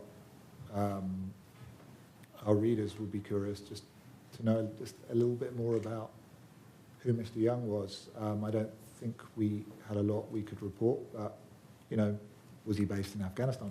Very unlikely. He's based, well, what we knew is that's what we knew about Mr. Young. Just a bit of extra details. It's storytelling. It's storytelling. You were trying to add details for the reader, correct? Exactly. Okay, go to the next page. And then you see there's just some edits there. Mm-hmm. And then there's a paragraph that's struck out. Do you see that? I do see that. And it says, Young did not respond to the father's outreach and stopped engaging with another person when he said he didn't have a sponsor. When an American activist repeatedly pressed Young on the math behind the high prices, he called her a spiteful bee and eventually told her to F off. Do you see that? I do see that. And was that struck from the final story? Yes, it was. Do you know why? I honestly can't remember, it may have been in Triad. I guess an observation I think I would make is that if Alex and CNN were out to portray Mr. Young deliberately trying to make Mr. Young look bad, we would have put that in the story, and we didn't. Now there's something I really want you to focus on. CNN has not confirmed whether these operators charging the high fees have successfully evacuated anyone who paid to exit the country, as Young claims. Do you see that? I do see that. Who added that? I think that was probably me. That was because that was the question that I was interested in answering. And I think it's important that we're clear with our audience sometimes about what we don't know or what we can't answer. It's good journalism. We want to be transparent. So you added that extra sentence because you wanted to be transparent, right? Yes. You wanted to tell the reader more? Yes. You wanted to tell them CNN didn't know the answer to your fundamental question, correct? Yes. And then there's a couple more edits, and you can take that down, Mr. DeMezzo. And if we could put up Plaintiff's Exhibit 223, which is the article.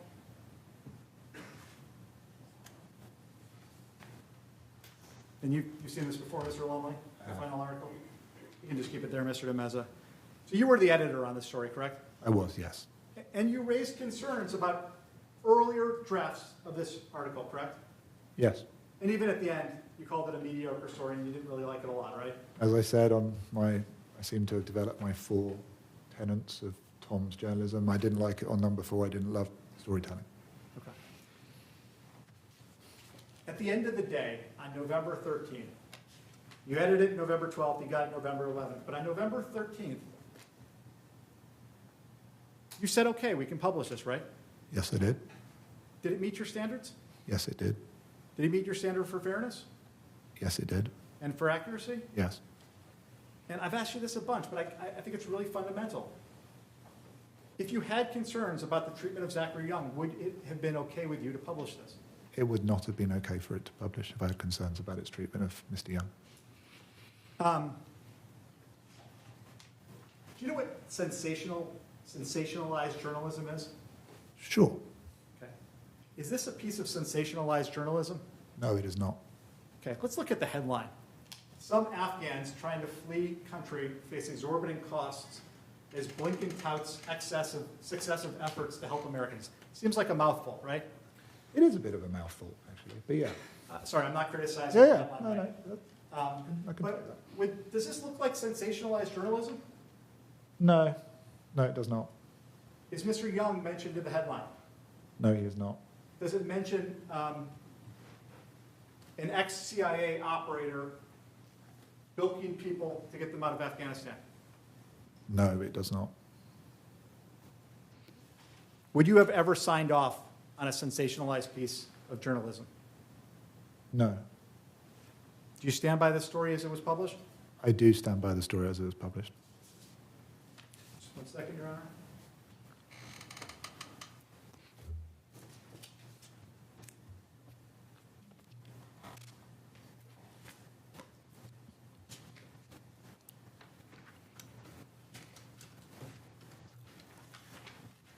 No further questions, Your Honor.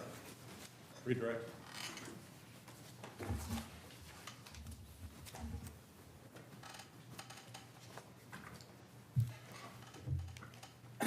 Sir, Mr. Axelrod just asked you a few questions, and he opened, I believe, with, can you describe today what was your fundamental question? Do you recall when he asked you that? Yes. And I believe you said your fundamental question wasn't that you were concerned about Zachary Young or anything like that, right? I think I said the question was that I wanted to know what happened to the people who paid money and whether they. I mean, that's what I said. I don't think I mentioned Mr. Young. Corey, can you bring up PX 218 for me? Let's go to the email at 9:05. In evidence, Your Honor. Can we zoom in on Mr. Lumley's email? And I still have my fundamental issue that it's not clear from the story whether anyone who pays these people ever gets out of the country or if it's all a con. I see that, yeah. So put aside what you said today for Mr. Axelrod.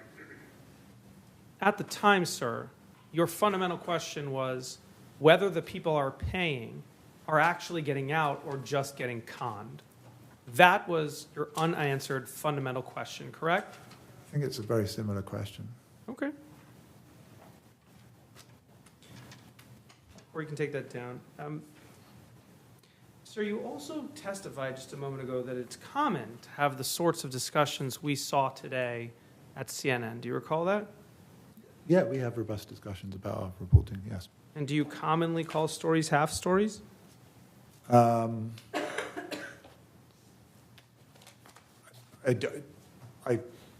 commonly probably raise issues with stories, sure. Are you commonly surprised that Triad has approved stories? I don't remember. I don't think I use that language all the time, sure. Not common. Not common, but I think I also explained that actually I understand why Triad approved the story, and as I've said, I stand by the story that I edited, and I was happy with the process, so sure. I mean, my words are my words. I can't, I said those things, sure. Now, Mr. Axelrod asked you some questions about Megan, was it Trimble? Yeah. And I think you said she had nothing to do with the story before you messaged her, right? No, she wasn't working on the story, no. So that means that when she received the first story from you, the first time she read it, it was a unbiased opinion on it, right? Sure. Corey, can you bring up PX 217 for me?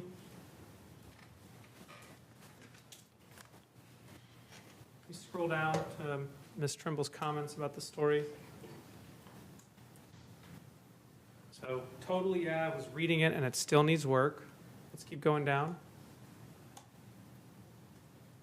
Keep going.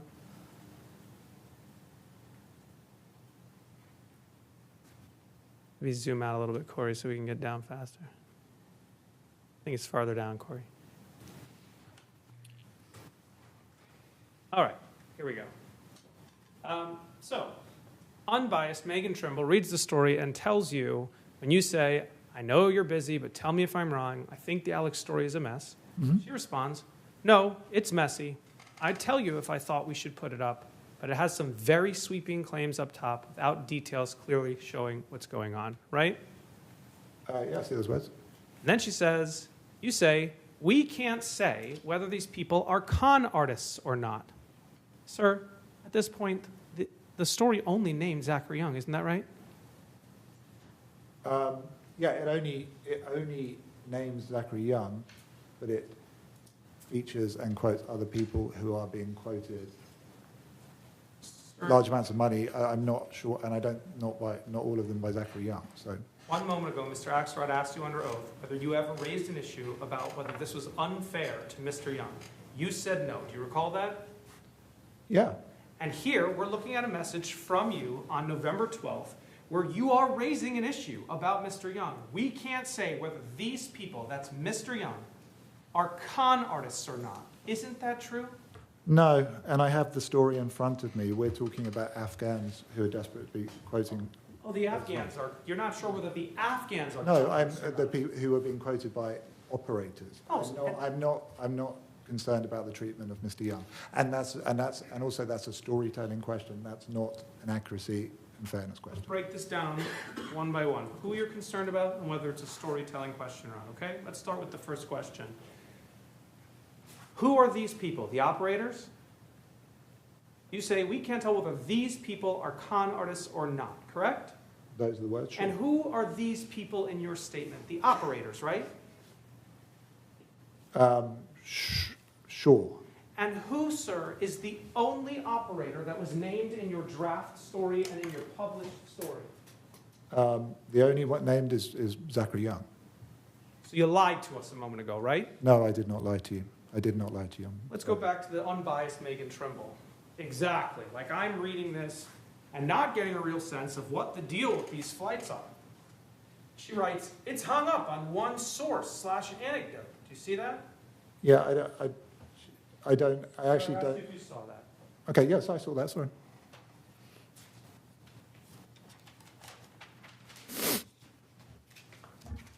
No, thank you, Corey. You can take that down.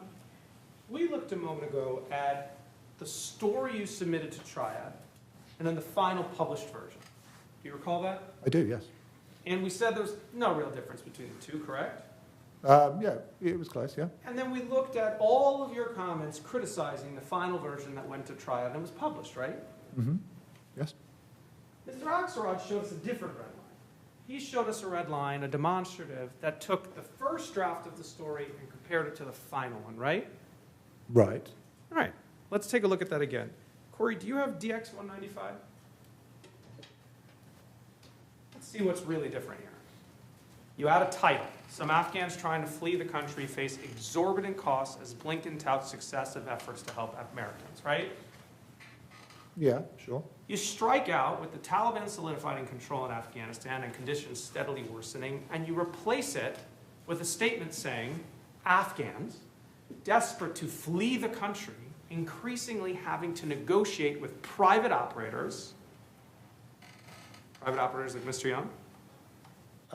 Mr. Young was, I guess, was a private operator, sure. You know he didn't actually take any money from an Afghan ever, right? I don't know, no. The court has found that already. Okay, but I haven't been following the trial, so. Okay, so you add in that Afghans desperate to flee the country increasingly have to negotiate with private operators charging exorbitant sums. So you're talking about an interaction between an Afghan and a private operator, correct? Where money is exchanging hands, correct?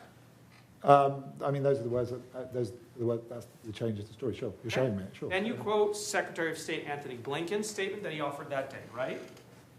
I see that. Yeah. And you put in the statement, there are fewer than 100 American citizens, right? And then you added another paragraph. But in addition to those Americans, there are countless Afghans, including thousands who worked for or aided the United States, who believe they are in danger of being targeted by Taliban, who are frantically trying to leave, right?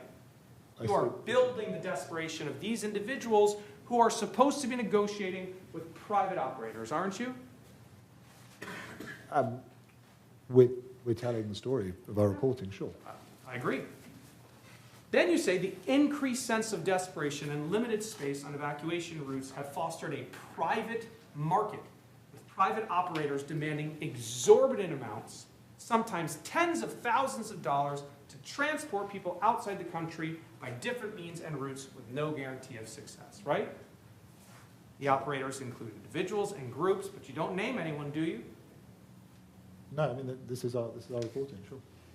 Let's look at the rest of your edits. Scroll up for me, Corey. You change USAID, you change individuals to people. Here you strike some details about the total amount being 10,000 per person to 100,000, but you just put it right back in on the bottom, right? Yeah. Sure, yeah. And then you strike the thing about the Biden administration because that was an echo of Secretary Blinken's stuff on the top, right? I can't remember exactly why we changed that, but sure, you're showing me. Okay. Then you add in, CNN is not naming the Afghans seeking to flee, because this is a story about people charging Afghans, people negotiating with Afghans negotiating with private operators, right? I mean, no, we're not naming the Afghans for their safety. So that's another example of us explaining what we're doing to the reader. Can we scroll down, please, a little bit? You have some additional stylistic edits, continue switches to take off. Thousands more Afghans want to leave, and many, you add in this, right? Many are turning to potentially unscrupulous operators. You added that, right? We added it. I don't know who added it, but sure, we see that. Mm-hmm. And the potentially unscrupulous operators, who's the only potentially unscrupulous operator that you name in this article, Mr. Lumley? I think if we were really wanting to say that Mr. Young was an example of this unscrupulous stuff, we'd have included. We'd have. Let him answer and see if he's responsive. I think what you're saying is, I think if we wanted to say outright Mr. Young was an unscrupulous operator, he would have been up the story there. He's not. He's down the story. So that's why this is a defamation by implication case too. You didn't say it exactly in this particular sentence, but you implied it, didn't you? I don't think so in this text, no. I'm going to ask you again, sir. Who is the only potentially unscrupulous operator that you named in this article? Zachary Young is the operator we mentioned in this article, and we quote Mr. Young. But yes, he's mentioned in the article, sure. Not my question, sir. My question is, who is the only potentially unscrupulous operator that you named in this article? The only operator we named in the article was Mr. Zachary Young. The only unscrupulous operator you named in the article was also Zachary Young, correct? The only operator we named in the article was Mr. Young. Again, you can't say it, Mr. Lumley, can you? I can't. No, I can't say it. Say it. The only unscrupulous operator you named in the article was Mr. Young. No, the only operator we named in the article was Mr. Young. Okay. Then you add in, there's no guarantee, right? Right. Mr. Lumley, could anybody guarantee an evacuation out of Afghanistan? No, but that's sure, but that's. Some more stylistic edits. You strike the word that. I'm not sure why location is. Oh, you change location to locations. You switch the location of the word off. You added some more detail about the long-time contractor who can't get out of Afghanistan. You add something about a recommendation letter. You changed, he had just to last week. You changed interest to immigrant. Instead of withdrawal, the American help has dried up, you said is no longer helping, right? Right, sure. I mean, we've got the red line showing the edits. Right. And you add another sentence about spokespersons since August, talking about thousands of SIV applications have been submitted. So you're talking about how many people are trying to get out, right? Yeah, the SIV occupants, yeah. All right, then you quote the State Department official about talking about how he's trying to expedite getting people out, right? Yeah, Then you get down to Mr. Young, right? I see it, yeah. And you decide that it would be nice to tell the world where the unscrupulous operator who's bilking desperate Afghans is located and residing, right? Maybe, right? Yeah, but not, we didn't know, because we're not saying, we're saying Young appears to have recently, but we did not write Young who appears to be bilking desperate. So no, but we did add those words, but we did not, we didn't add the words you just said, but sure. In case the authorities in Austria maybe wanted to look him up, they could know he had just been there, right? I mean, that's kind of a ludicrous reading of why we added that language. We added that language because our audience would be interested where Mr. Young was located. And that is less ludicrous to you. You've suggested that I was the person who had massive problems and reservations about the story, and now you're suggesting I was rewriting the story to impeach your client. Oh, yeah, you're right. I did suggest you had massive reservations. You did, sir, but you eventually capitulated to the gods of media over here, didn't you? The gods of media? Yeah, you the just gods of media? Sorry, who are the gods of media? Your bosses at CNN that are employing you right now. They put pressure on you. You wanted to diffuse the drama, and you eventually went all in, didn't you? The gods of media. I'm sorry, I just find that a little, with all due respect, because I'm sure you're a very good lawyer, that's silly. I didn't capitulate to anyone. My bosses at CNN are not gods. They are journalists, they are managers, and they are people that I respect. Then why did you put aside your morals and publish the story? Objection, Your Honor. It's argumentative.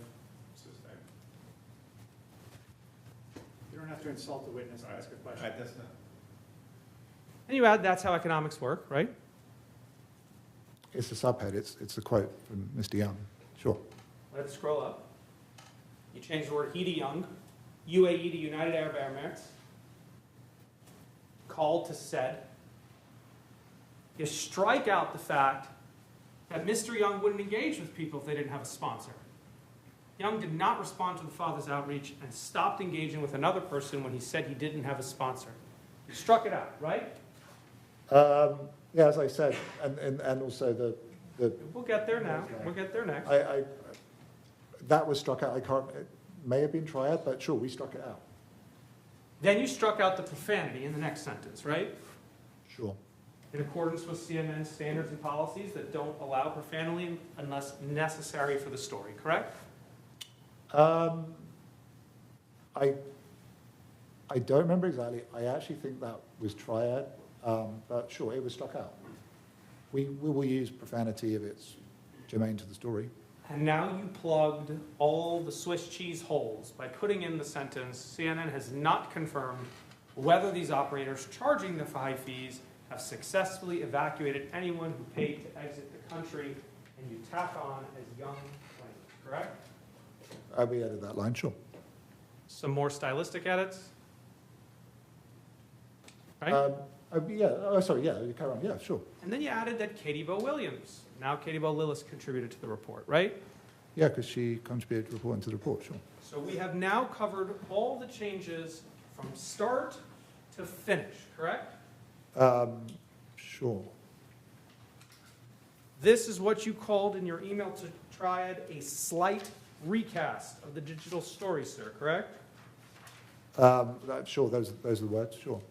And am I to understand that these slight recast edits are what changed the story from being a mess, being not easily salvageable, to being an incomplete story, from a half story, from an infernal story, from not being ready for prime time, for being holes like Swiss cheese, from being 80% emotion and 20% obscured fact, into good journalism?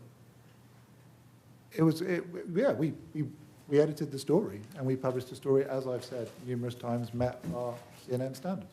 No further questions. Ladies and gentlemen of the jury, if you've got questions for Mr. Lumley, go ahead and jot them down. In either case, tear a page out of your notepad. Either have your questions submitted or just a blank page, fold them over and pass them to the bailiff. And while we're waiting on that, court reporter, you want to come around the sidebar, counsel?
You ready?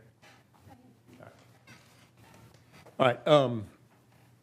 There were no juror questions for Mr. Lumley, so you're free to step down. Plaintiff's got another video deposition to play that's somewhere in 30 to 40 minutes. It's about 2:37 right now. Do you all want to take a break before that, or do you want to take a break after the video? Your Honor, I'm told 50 minutes, I apologize. 50. Does that change your opinions? Take a break? All right, then let's go ahead and take a break before we play the video.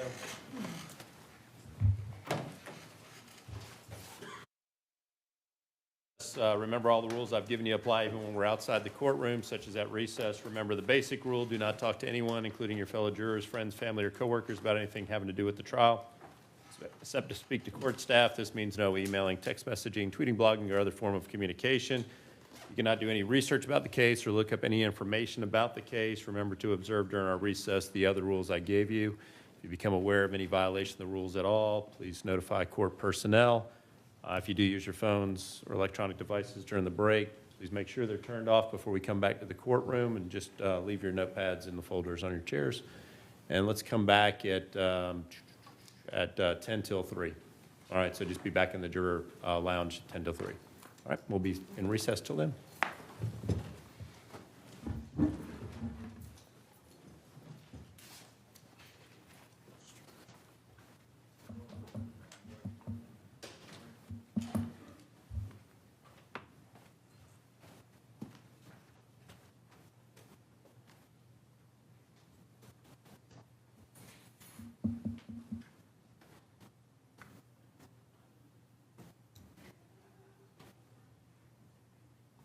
All right, jurors are out of the courtroom. Anything we need to address, Mr. Freeman? Not for planning. Mr. Axelrod? No, Your Honor. All right, see you back in 10.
Move into evidence, some interrogatory responses or requests for admission answered. I don't remember what they are.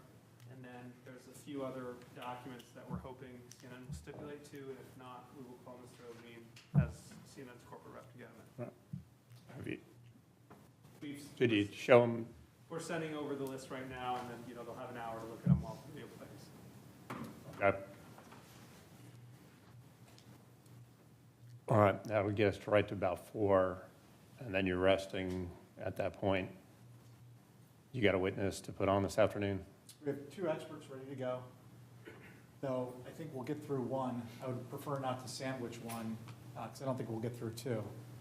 So that may mean ending early, but I'm probably being optimistic anyway. All right, well, I was just going to say we want to send them home early. I'm presuming you probably got some motions to make. If we can get them on and we can get done in an hour, maybe we can do that, and then we can argue the motions after that. I don't know what you prefer. I mean, I'll preserve your rights at the close of their case, even if you start yours. So I don't know how you want to do that best. My preference to use time, because we still have, by my count, 6 witnesses we need to get on, would be to get our expert on, preserve our rights, argue it, send the jury home, argue it after the end of the evidence day. So then tomorrow we only have 4. Or 4. Well, 4 or 5. Okay. All right. All right, you good with that? Yep. All right. Well, then that's what I'll plan. After you rest, I'll note on the record that we'll address motions later and you're reserving or preserving your rights. And then we can get your witness on. So I guess have them ready to go in about an hour. They're here. Oh, there. Okay. They're here. All right. Then we'll get the jurors back.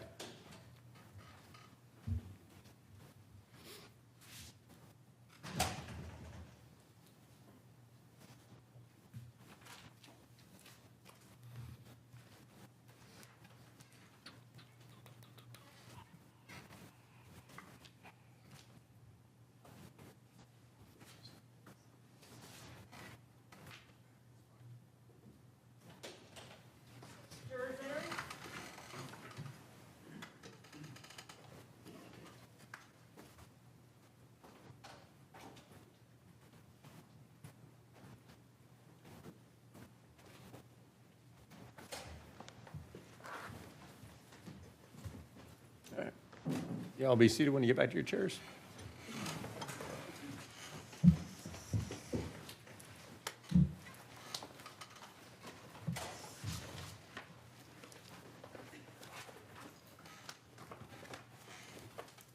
All right, Mr. Freeman, who would the plaintiff call next? Your Honor, plaintiffs call Mr. Adam Levine by deposition designation. All right, members of the jury, the sworn testimony of Adam Levine given before trial will now be presented. You are to consider and weigh this testimony as you would any other evidence in the case. All right, whenever you're ready.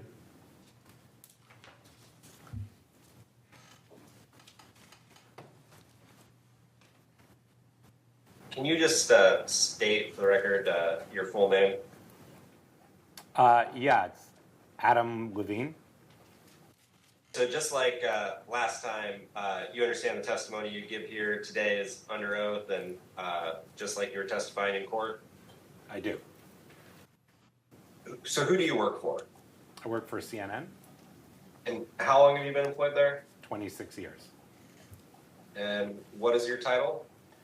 I am a senior vice president for news in Washington. And do you understand that you're here today as CNN's designated representative? Yes. So unlike last time where you were testifying in your personal capacity, you're here to provide testimony on behalf of the company, right? Correct. Without giving me, when did you meet with counsel to prepare for today's deposition? Over the last few days. And about how long each day do you meet with counsel? Several hours. And who is it, I guess, at the time back in November 2021, who did you report to? Virginia Mosley? Are you familiar with somebody named Michael Bass? Yes. So Mr. Bass is a high-level executive in the organization. Right. Is that true also of Ms. Mosley? Yes. Do you understand this to be a signal conversation between Mr. Young and Mr. Markart? Is it Signal or is it iPhone? I believe it's a signal check. Okay.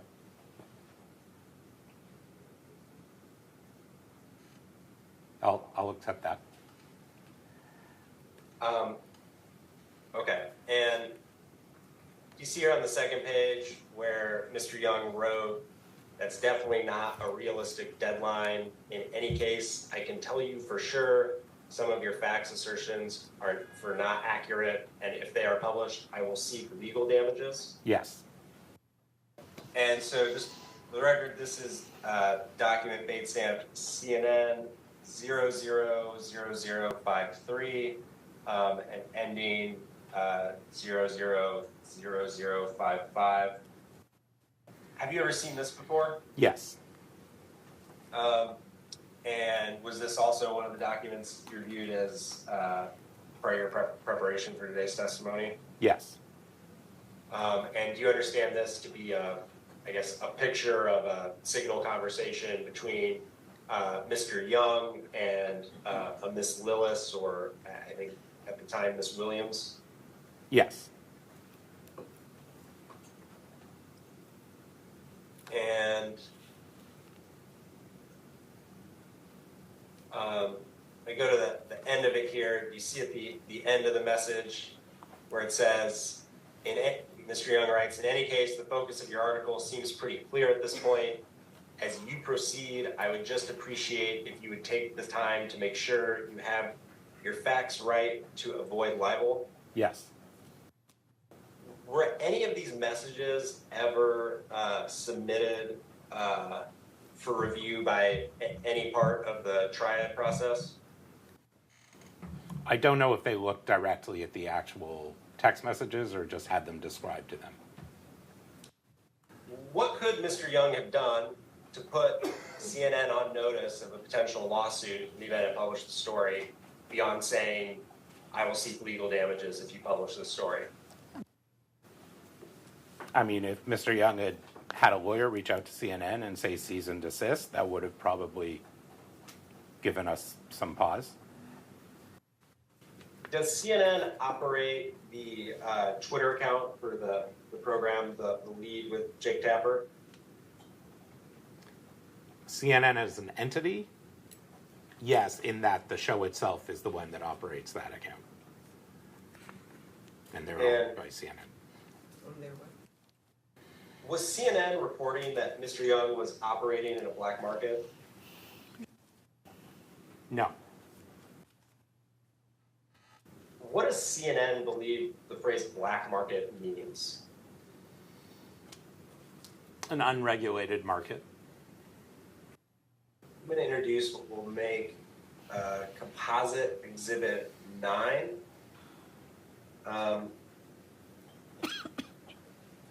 This includes the documents produced as CNN 636 to 637, as well as 686 to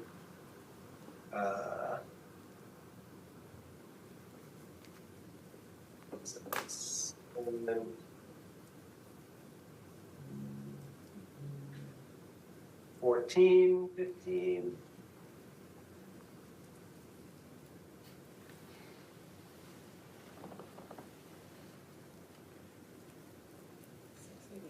Through 727. All right, so the first page here is the page CNN 636. And you recognize this as a Slack message conversation between Mr. Markart and Mr. Phillips? I do. I'm just going to highlight here. Do you see here where Mr. Markart wrote, "We gonna nail this Zachary Young M-fucker"? Yes. Does this communication from Mr. Markart violate any internal CNN policies?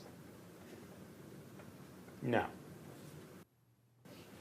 So now I'm going on to the next part of the composite exhibit, which starts with Bates CNN 686. You recognize this as a Slack conversation between Mr. Markart and Mr. Conte? Yes.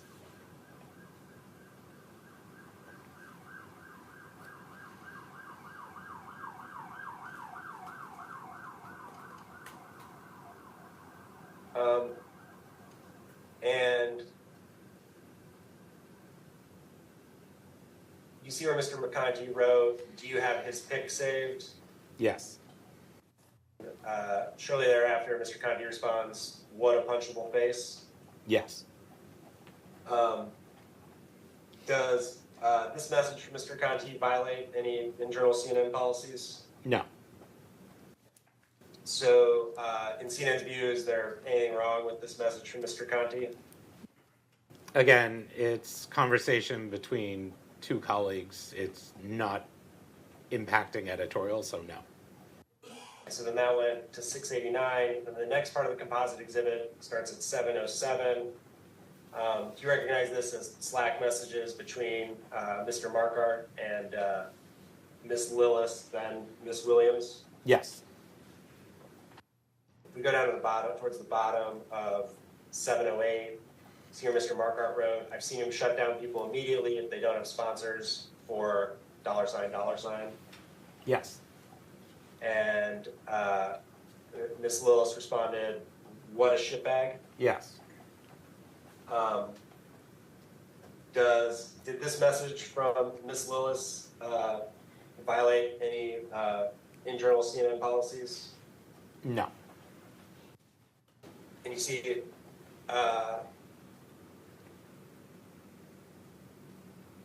Ms. Lillis wrote, which is why I'm wondering if he's just kind of making it all up. Yes. And then Mr. Markart responds, it's your funeral, bucko. Yes. And your there is referring to Mr. Young, right? Yes. Okay, so talking about it being a subject's, talking about the publication story being a subject's funeral doesn't violate any CNN policies. I mean, the way I understood this was this is a reaction to him, the way he's answering questions, not about our publication of the story. So you said CNN doesn't have an issue, it didn't affect the story. Is that right? Yes. I mean, if a reporter has animus towards the subject of a story, doesn't that have the potential to affect a story? I'm not sure this is true animus or just newsroom chatter. We vetted all the information in the story, and we were comfortable with it. I'd also point out it wasn't a story entirely about Mr. Young. This was a much larger story in which Mr. Young appeared somewhere near the back end of it. So as I said, this is also a composite exhibit. Spans, we have CNN 158 through 160, as well as 451 through 453, as well as 683 through 685, as well as 690 through 693. You see where Ms. Hoffman wrote, let's put a pin in it for tonight. It's not ready for prime time. Yes.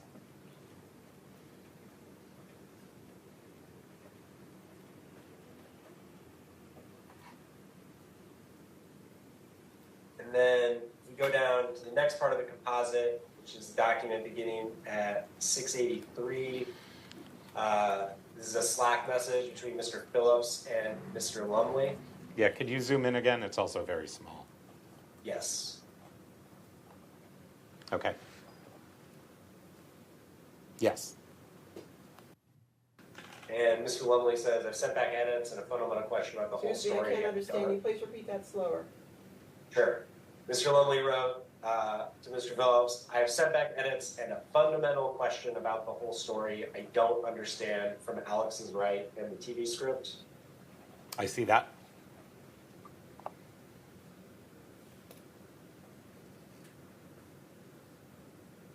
And if we go to the next part of the composite, which is document beginning date stamp 690,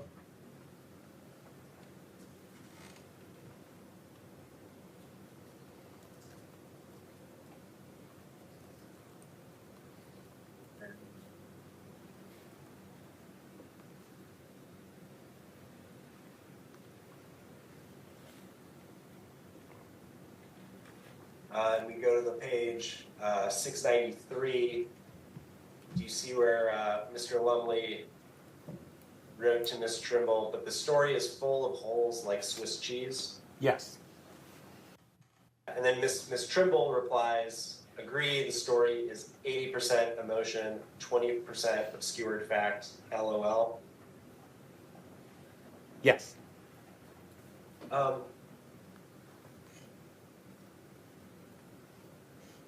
If a CNN employee has concerns like this about a story, is there any sort of formal mechanism for them to raise that concern? It's not formal, but they should raise it to their supervisor or the people involved in the story directly.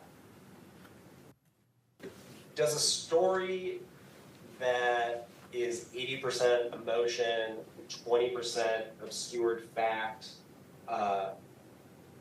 meet CNN's journalistic standards? If that was the end product, maybe not, depends on the story. Some stories are basically just interviews and emotion. I think in this case, though, Megan was reacting really at the beginning before fully understanding the story. What about a story that has obscured facts? Would that be up to CNN's journalistic standards? I guess I'd have to understand what an obscured fact is. Something's either a fact or it's not a fact. Does CNN have any internal policies that would address reporters conspiring with a source to take someone down? No, we don't. It's certainly not something we would want. I'm going to introduce what we'll mark Exhibit 11. This document is CNN 1075 through 1081. Do you recognize them as a text exchange between Mr. Marquardt and an individual named James Daniels? Oh, yes.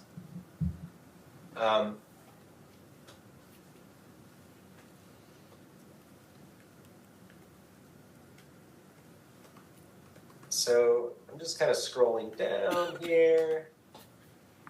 All right, so if we get to page date stamp CNN 1079,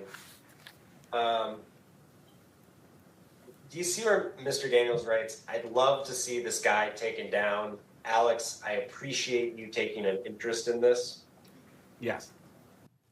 Okay, so Mr. Marquardt's not working with a source, he's talking to a source. I think in general, sources have different motivations for wanting to share information.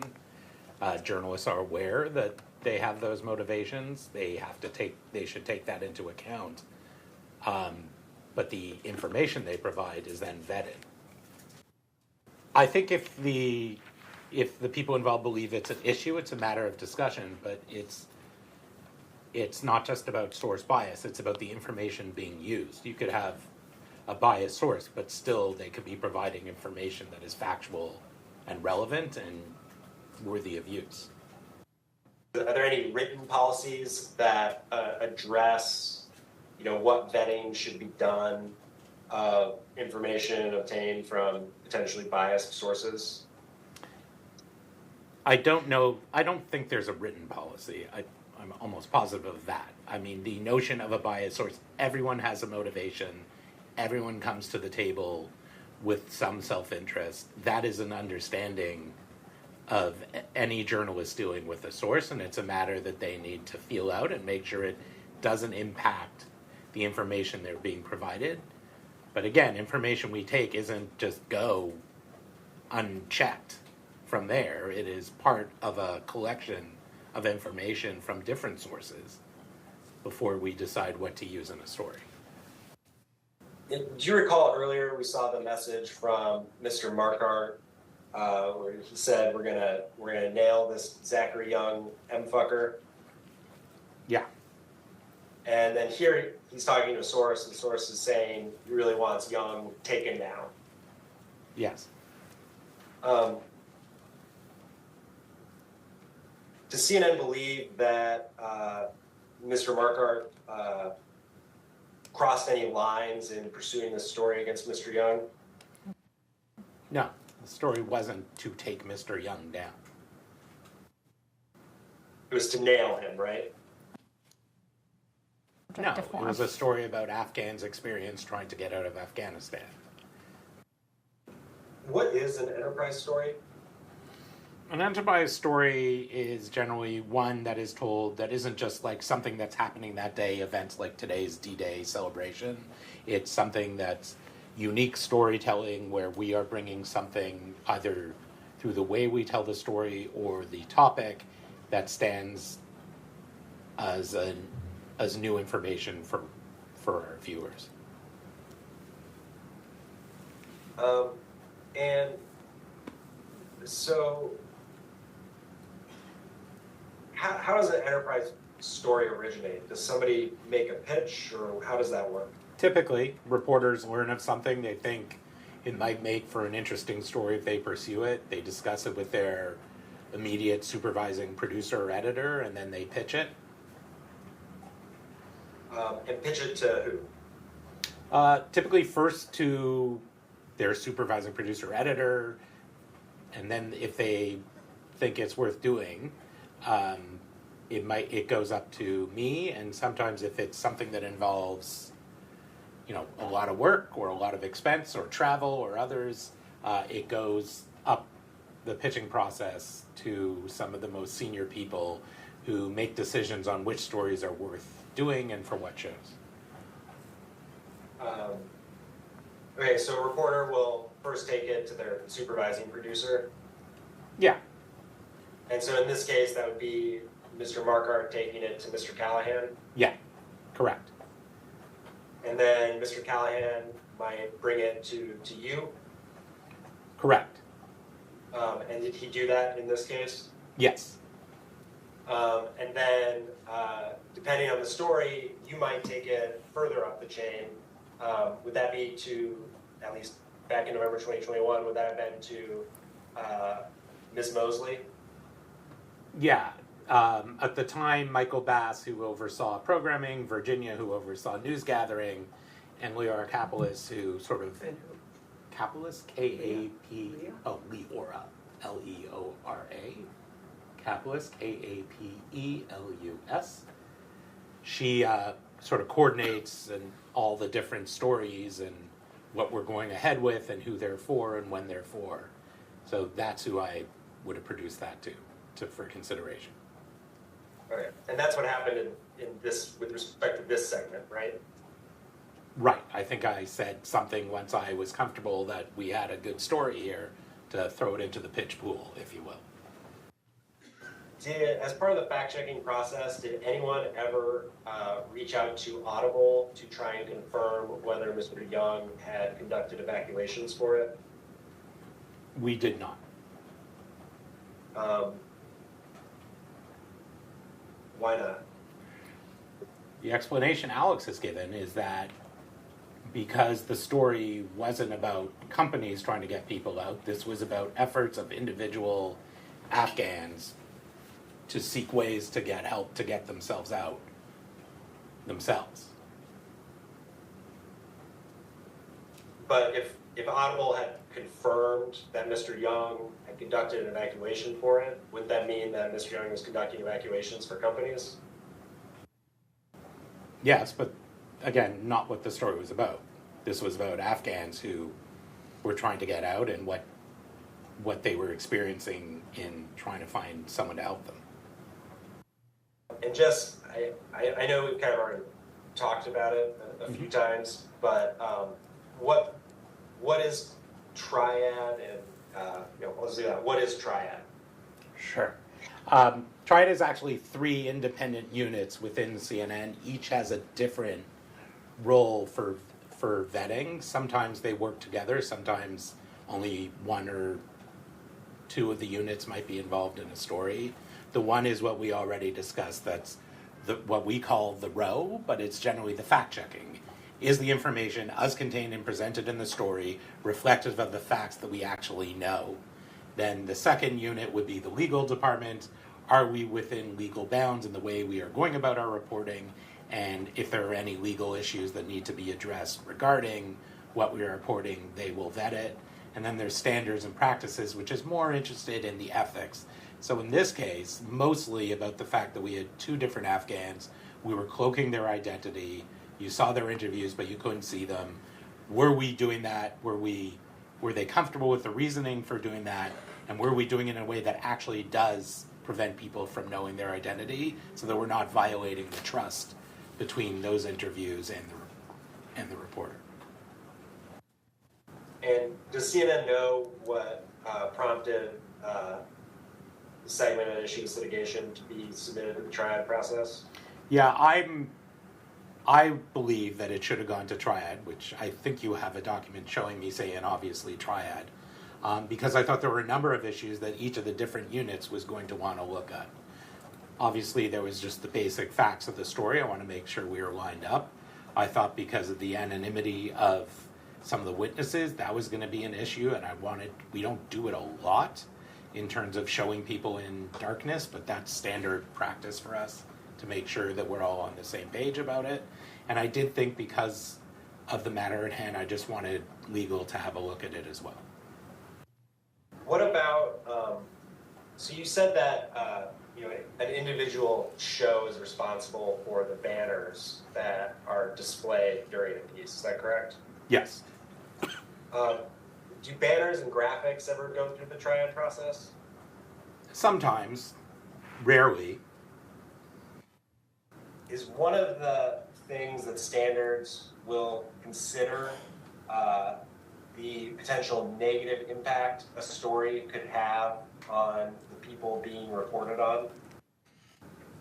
It isn't a, yes, every story they do it thing. It's if we feel it's necessary, they will take that, they will consider that. But standards didn't really, in this case, standards did not evaluate whether the story would have a negative impact on Mr. Young, correct? No, because the story merely presented what Mr. Young was doing in terms of asking for price. The prices he was saying was the cost of his business. And that was a fair reflection of what he was doing. Is there a difference between a retraction and a correction? Yes. What's the difference? Sure. Correction is where we make an amendment to a story to correct a fact. Sorry to use a definition within a word within a definition. A retraction would be we pull back a story. We're part of a story. Who makes the decision on whether to do a correction? It could be from numerous places, but in this case, it was done through legal because of the legal discussion between Mr. Friedman and Drew. Something aired in March of 2022, sort of addressing this story. Is that correct? Yeah. When the lead aired the apology and correction notice? So that was my question. Was that a correction or a retraction? That was a correction. And what was it that was being corrected? What was being corrected was if there was any misunderstanding about the impression that the term black market applied directly to Mr. Young. That was not the intention, and that was an error. So earlier you testified... Actually, sorry, if I could just say, that was an error based on the fact that Mr. Young felt, and Mr. Friedman conveyed, that that was how it was received by Mr. Young, and they took issue with that. And we felt in order to resolve the legal discussion at hand, a correction was do, or at least our legal department felt that way, I should say. Well, so the legal department felt that. Does CNN still feel like a correction was in order? In terms of resolving the matter and the concerns that Mr. Young raised about how it reflected on him, and in order to help ameliorate that situation, we felt that the correction was due. So CNN did it just to try and avoid a lawsuit, essentially. CNN did it because in discussion with Mr. Freeman about a potential for a lawsuit and the concerns about the way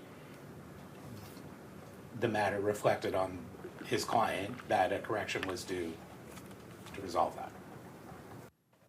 Does that mean CNN viewed Mr. Young's understanding that it applied to him as a reasonable one? I think we viewed that Mr. Young was very concerned about the way that the story as presented, with the banner as presented, was being perceived. We understood that how he felt, it wasn't the intention of the story, but we felt in order to resolve this, we would issue the correction. So it wasn't CNN's intention to report that Young was operating on a black market? The term black market, as stated in the banner, was not about Mr. Young. It was about the general environment the Afghans were operating in. But CNN understood why Mr. Young might have taken it that way? When it was explained to us, we understood that he took offense to it, if you will, and so we took steps to try and resolve the matter. Yeah, does that mean CNN viewed Mr. Young's interpretation as reasonable? And I'll give this, I'll say it again. I think in discussion with Mr. Freeman, Drew felt it was appropriate to issue the correction in order to resolve the matter. Surely CNN doesn't issue a correction every time somebody doesn't like a story, right? That's right. Okay, so does that mean that CNN viewed Mr. Young's concerns as reasonable enough to warrant airing a correction?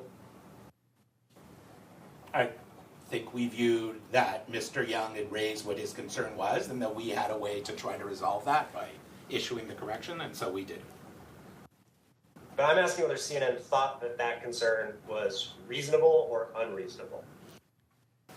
I'll just say it again. I think the view of the legal department was to issue the correction to resolve the matter. I just want to know whether Mr. Young, in CNN's view, Mr. Young's concern about the banner was reasonable or not.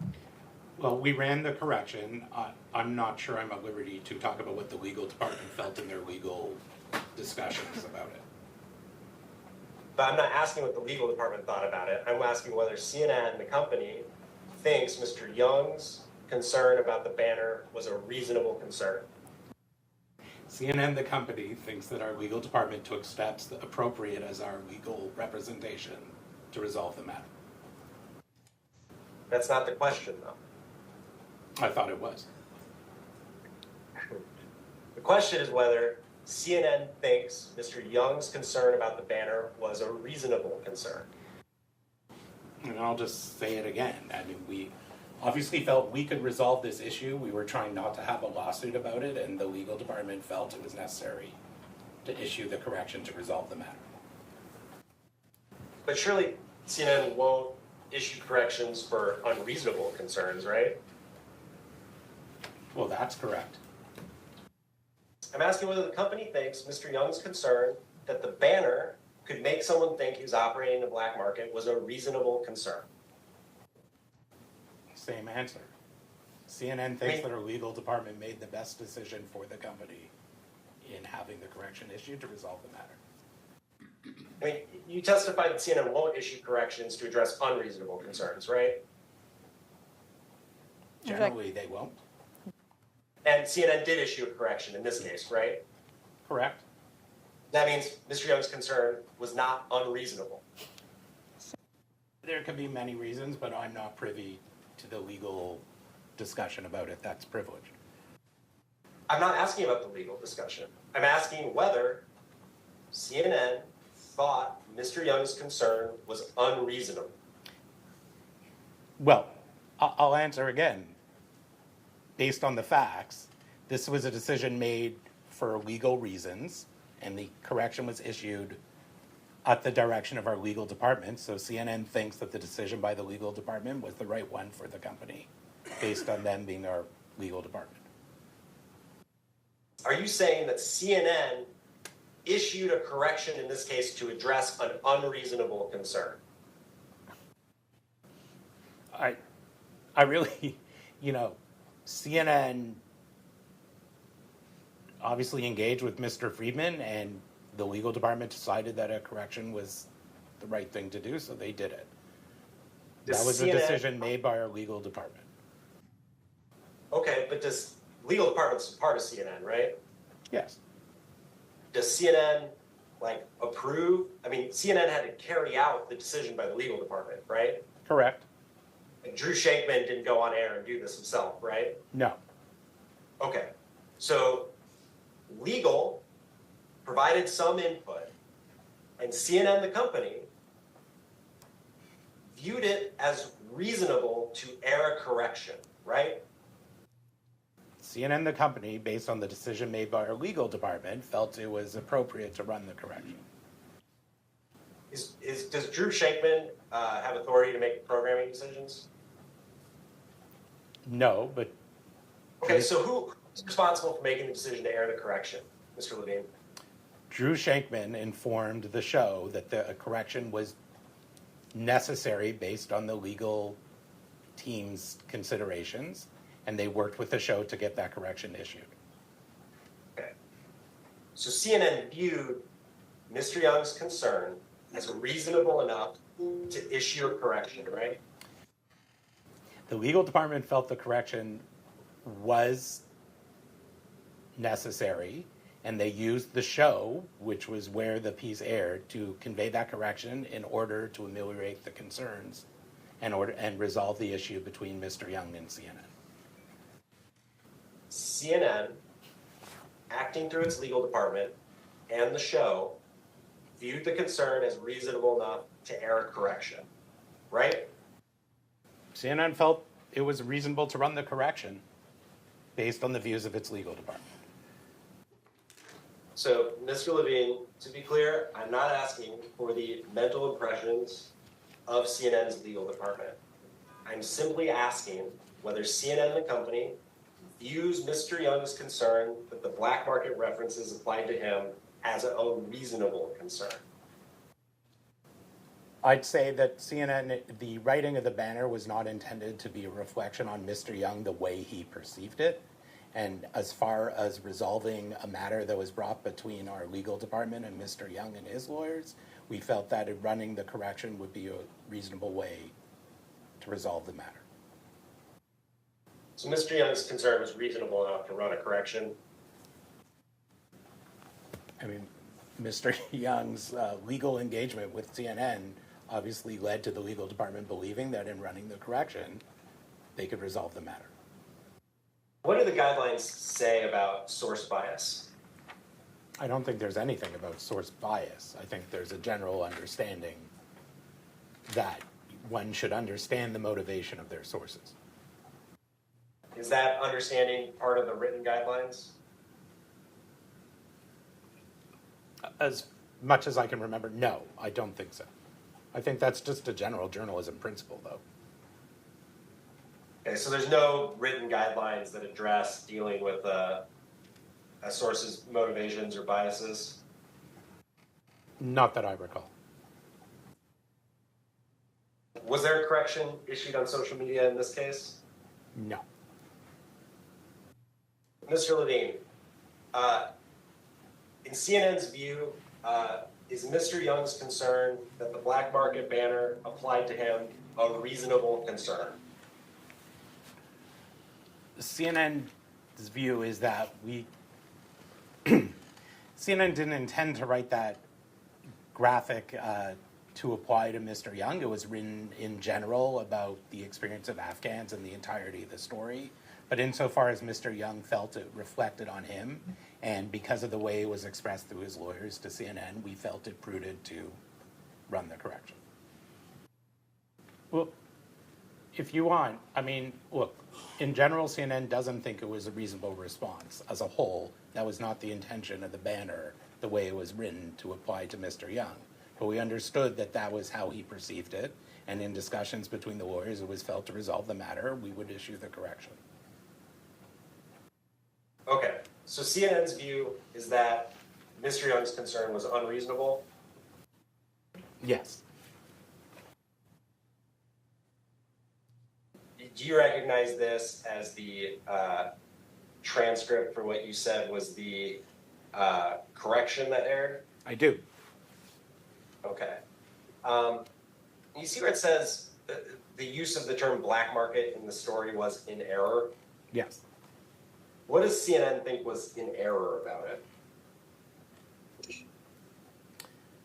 We think the error was in the way Mr. Young perceived it to have reflected upon him, and that was what we are correcting for here. Okay, so CNN doesn't think it made an error? No. I think so. It says regret. When it says later, it says we regret the error. It means we regret Mr. Young's error. No, we regret Mr. Young's, the impression it left that Mr. Young had conveyed to us that he felt was unfair, and we are resolving that with the correction.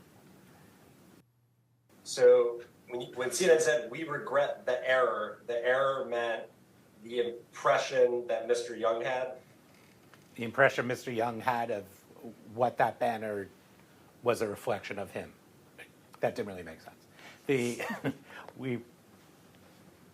The impression that Mr. Young felt the banner gave of him in terms of how we portrayed him in the story. The word error is doing a lot of work there, isn't it? It's signaling that this is a correction. And then you apologize to Mr. Young for his misimpression? For the his misimpression, that he felt that that banner left an impression that he took issue with. So CNN's not apologizing for anything it did? Well, as I said before, I mean, the banner itself, as a description of the issue facing Afghans, which is what the entirety of the story was about, we felt was a fair banner to run. Insofar as that banner, Mr. Young felt reflected unfairly on him and the way he was operating, we understood that that was the impression he felt was given by that banner, and we wanted to correct the issue. Okay, and in CNN's view, Mr. Young was participating in that black market? Yeah. Okay, but here it said you didn't mean to suggest that, right? Insofar as Mr. Young felt it reflected badly on him, we wanted to correct the record. Correct that. Record. Even though you think Mr. Young was participating in a black market? In general, efforts of Afghans to get out beyond government extractions we consider to be part of a black market. So let me ask this. Did CNN intend to suggest or not that Mr. Young participated in the black market for evacuations? CNN did not intend that, in that we didn't write that banner to be about Mr. Young. It was meant to talk about the general environment that Afghans were operating in. Mr. Young's appearance in the story was about to show the sorts of prices that they were facing sometimes and that some of them were high. And so that was why he was in the story. But it was not our intention to write that black market banner about Mr. Young. Okay, so just to recap, CNN didn't intend the black market banner to refer to Mr. Young, right? Correct. And according to this correction, it didn't mean to suggest that Mr. Young participated in the black market. Right, there's nothing in our story itself that says that, right? Okay, but CNN nonetheless does believe that Mr. Young was in fact participating in the black market. Yeah. Okay. If CNN thought that, why wouldn't it report that? Because that wasn't what we were saying in the story.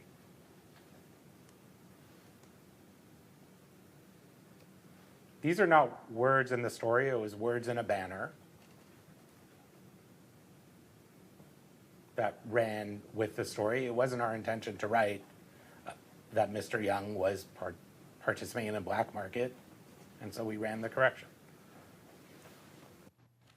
I'm going to introduce what we'll mark as Exhibit 14.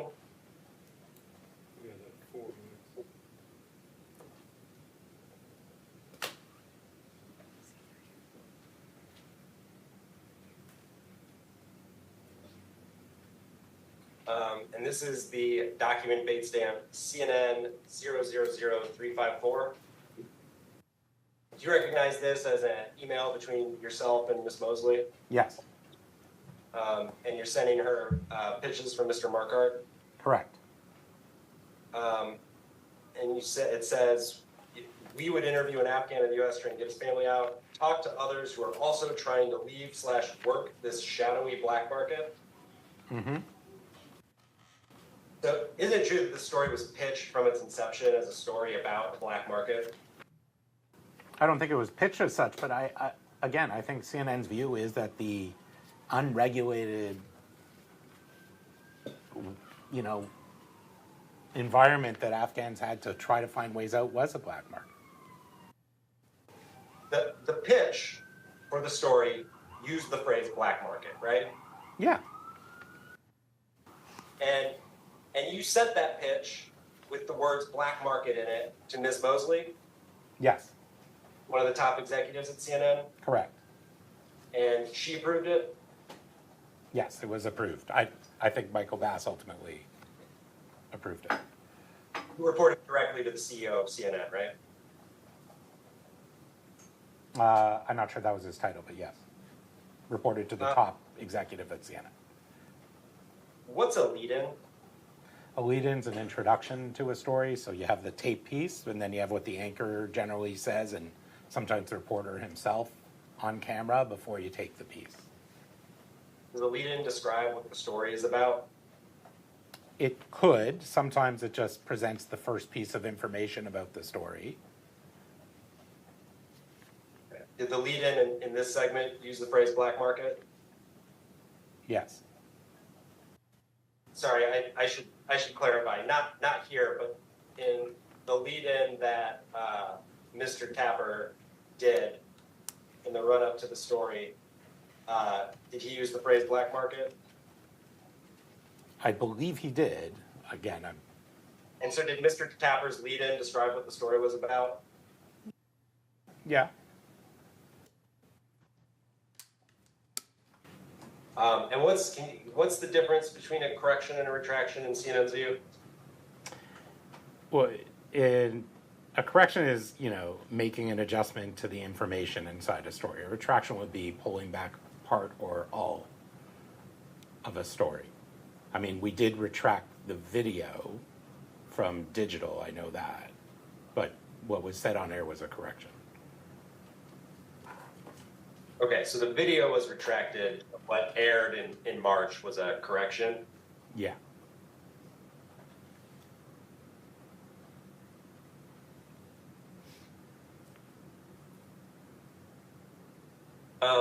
When CNN does a correction or a retraction, does it take any steps to ensure that the retraction or correction is propagated through the same distribution channels that the original story went through? Yeah, I think so. Like, for example, we will, if we're going to do something on air, we will do it in the place it first aired. Okay, so in this case, that meant airing the correction on the lead? Yes, and I believe as well, because this letter, if I'm correct, the back and forth was about the airing on the lead. Okay. And then the Facebook post with the video got taken down, right? Yeah, online, it got taken down. And was the video of the correction, was that posted to Facebook? I don't think so. Was it posted online anywhere? No. What about the Twitter account for the lead? Did it publish the clip of the correction? It did not. And then the original segment was rebroadcast 4 times, correct? Yes. And I think one of those rebroadcasts was on Connect to the World with Max Foster, right? Correct. Did the correction ever air on Connect the World? No. And then 3 of the rebroadcasts were CNN Newsroom, is that right? You mean 2? 2, yes. Yes. And did Newsroom ever air the clip of the correction? No. And then where was the last place that the segment was rebroadcast? There were 2 domestic newsrooms, and were there 2 CNN International airings, I believe? Because it was 5 in total, right?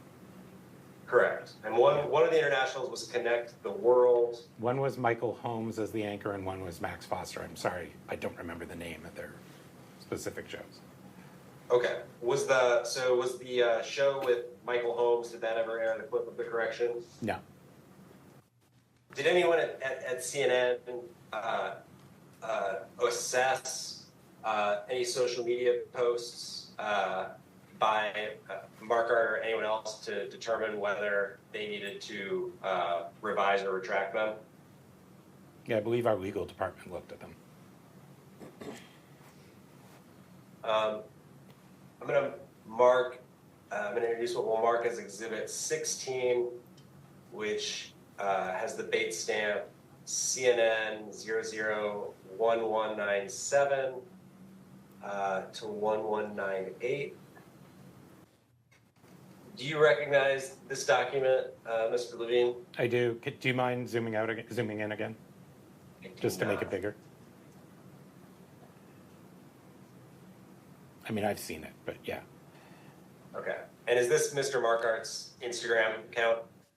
Can you scroll up? It looks like it is. So earlier you testified that CNN's view is that black market, at least in connection with the segment, meant unregulated market, right? Yeah. So where does CNN derive that definition from? I mean, I think we take it from the general understanding of black market as an unregulated market. Well, what does CNN use to determine the meaning of words? Does it have a preferred dictionary? No, it doesn't have a preferred dictionary. Does CNN derive its understanding of the meaning of the phrase black market from a dictionary?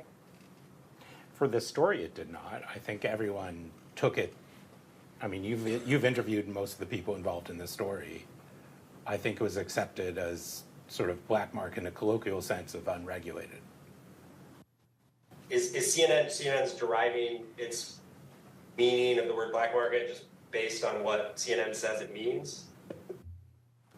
But yes, I think so. I mean, it wasn't. I don't think anyone involved in the story said, "Stop, let's look up the meaning of black market." Right? I think in this sense, black market has a colloquial term that's thrown around, and everyone just took it to mean that. I mean, you testified to CNN's understanding of it being an unregulated market, right? Okay, so but I'm saying, sitting here today testifying for CNN, you haven't seen that definition given anywhere else? No, but I haven't seen any of the definitions, is what I'm saying. I haven't looked it up in a dictionary. You're asking me if I've seen it, so. Does CNN agree that black market can also mean an illegal market? I think it can. I think when we put together the story and wrote that banner, our understanding was just a more general sense, black market being an unregulated place, where things were being offered. We recognized Mr. Young in communicating felt it was a reflection of illegality, and it made it look like what he was doing was illegal. That was not our intention, which sort of goes back to that correction question you had. Does CNN believe that Young was involved in any illegal activity? No. And then finally, we have a page that was produced as CNN 000932. You see that? Yes. Okay. So, you said you reviewed the Nielsen ratings for each show, correct? Yeah. What are Nielsen ratings? They're a measure of the audience taken by the Nielsen company and as a way of understanding level of interest. And like, how does Nielsen, what is CNN's understanding about how Nielsen generates those ratings? I believe they have a sample of houses that they use to measure what they're watching and use that to extrapolate total audience. And how does CNN use Nielsen ratings? I think we use it in a number of ways. One is just as a measure of how the shows are performing. I'm sure our advertising group uses it as a way to show interest in their discussion with advertisers about rates. Those are two ways. So, what was the average viewership of The Lead with Jake Tapper in 2021? Over 1 million, just over 1 million. So, like per show, about 1 million people, just over 1 million people would watch it? On average. Yeah. I think it was 1.008 million. And is that people or households? I think it's people. And then here in the interrogatory response, it pulls out 5:38 p.m. to 5:44 p.m. Mm-hmm. You understand that to be when the segment was aired? That's my understanding. And then it's followed by the number 669. What does that indicate? That indicates a total audience at that time of 669,000 viewers. Okay, so meaning the 669 means 669,000? That's right. Okay. And then the next, rebroadcast looks like it was on CNN Newsroom from 10:25 a.m. to 10:30 a.m. Mm-hmm. And here there's number 434. Correct. Does that mean 434,000 people? Yes. What's the average viewership for CNN Newsroom in 2021? Close to 800,000. And then there's another rebroadcast later that day, also on CNN Newsroom between 5:50 to 5:55 p.m. Mm-hmm. And this indicates that 503,000 people were watching during that broadcast of the segment. Yeah. And how often does Newsroom air per day? So this is 2021. I believe Newsroom was also the name of our weekday dayside show for about 6 hours or so a day. Plus on the weekend, it was several hours per day. It was kind of our midday afternoon show, I believe. So quite a few hours. They're produced by different people, different days, different times. So it's like one name, but it applies to many shows. And you said the average viewership of The Lead in 2021 was a little over 1 million people? That's right. So CNN doesn't have Nielsen information regarding these. Does it have any information regarding the viewership for these international broadcasts? No. How does CNN sort of track the success or lack thereof of its international programming? I think they might do some of their own surveys, but I can't speak to it.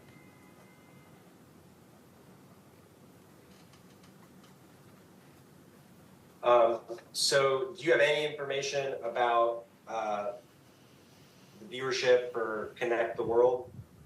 I don't. So it could be more or less than the numbers we're seeing for the domestic broadcasts? Given more or less describes any option, yeah. Because CNN 932. Uh-huh. Do you know what this is? Yeah, this looks like our digital numbers. Okay. And so would this be like readership for the digital article that was published? It looks like it's both the article and the video. And what does unique visitors indicate? Individual readers. So like if you came back 3 times, I believe you'd only be counted once. All right, so if we look across all the properties, then there was 19,122 unique visitors that viewed the digital piece. That's right. And so this indicates that through the online properties shown here, 1,350 unique people clicked on the video. Yes. Was that spreadsheet showing the digital viewership that we were looking at, would that reflect like viewership of people who clicked on the video through this Facebook post? I don't think so. And then you also testified earlier that you were told that CNN has no viewership information for the shows responsible for the international broadcasts, right? Correct.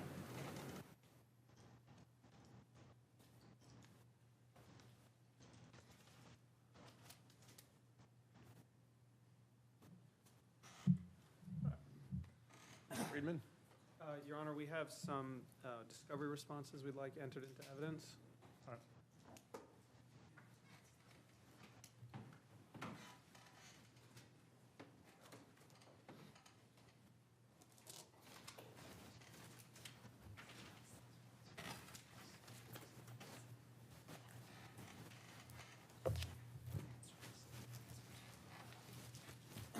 Have them marked.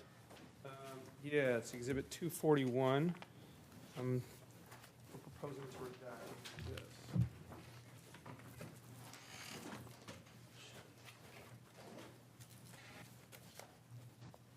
What is, did you have copies of the unredacted? If there's not an issue, I don't need them. If there is an issue, then I guess I will.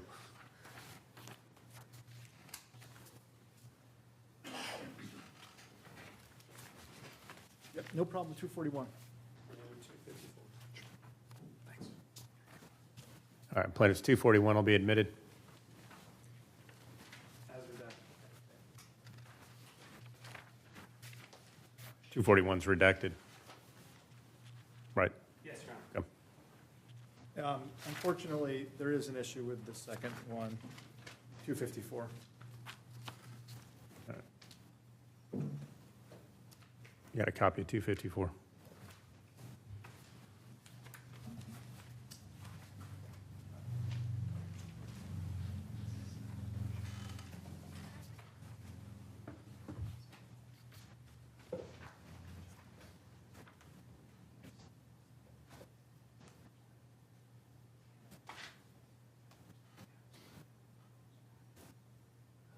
What's, without getting into the specifics, what's the issue with 254? It's actually,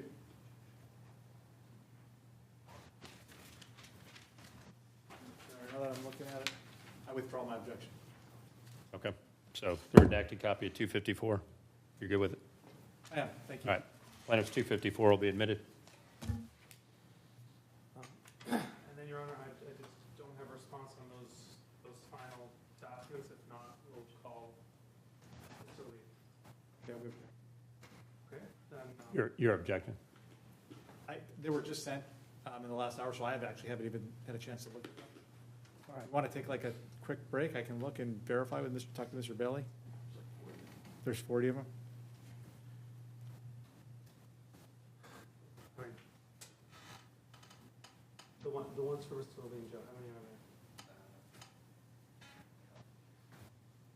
there?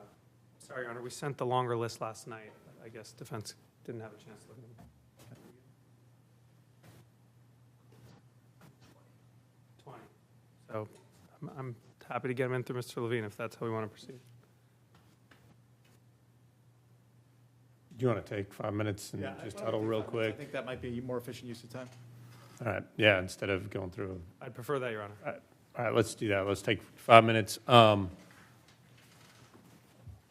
take you back out to the juror lounge, so if you need another water or something, you can get it there, or use the restroom real quick.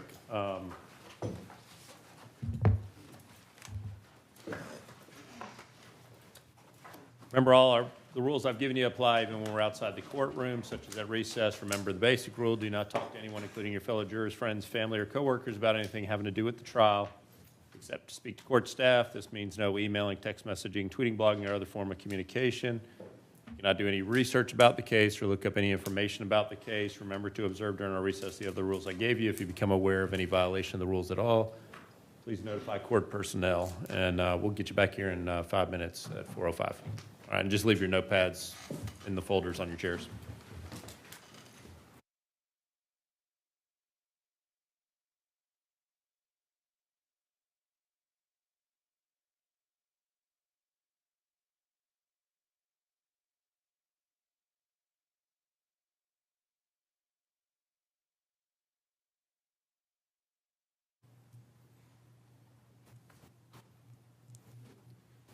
All right, y'all be seated. Jurors are out of the courtroom. All right, why don't you take 5 minutes and look that over, and then if there's objections to those, we can get Mr. Levine up here. All right. Yes.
determine whether they need to question Mr. Levine about certain documents to get him into evidence, or you'll stipulate to them being admitted, even if they say they're resting their case at the moment, just on this document issue. Correct. All right, and y'all are good with that? I'm fine with that, yeah. Okay. All right, then why don't we? We have some documents they agree to, so we want to just take care of those? Let's just, Yeah. let's just use. Yeah, do it all in the morning. All right, so even though you're going to say the plaintiff arrests, it's still potentially reopening for the stipulated exhibits and potentially question Mr. Levine on other documents. He's going to be recalled tomorrow anyway. You'll call him. So I guess if you need to, then you can question him on the other documents that aren't stipulated at that point. Perfect. All right, that work? All right. All right, well, based on that stipulation, let's get the jurors back in, and you'll make an announcement you're resting. Not to draw attention to it, I'm saying on the record, any argument you're going to make on a DV, you're reserving that or preserving your right to do that after we let the jurors go for the evening. Correct, thank you, Your Honor. Okay. Great. I'm not sure that was on. Did you get that? It wasn't on the record. Oh. All right. Yeah. That wasn't important. Shocker. All right, so we're going to get the jurors back in. Plaintiff's going to announce they're resting, subject to the document issue, being allowed to put that in their case in chief. Instead of calling attention to it in front of the jurors, I'm stating on the record a defense can make their DV motions, and they've preserved that right, even though we're not going to do it, in the interest of getting a witness on before the jurors go, and we'll address their arguments after the jurors are let go for the evening. All right? Thank you. All right, let's get the jurors in. Thank you.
All right, y'all have a seat when you get back to your chairs.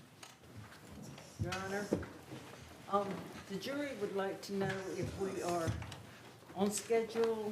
We'd like to know what our proposed, we want to make our plans.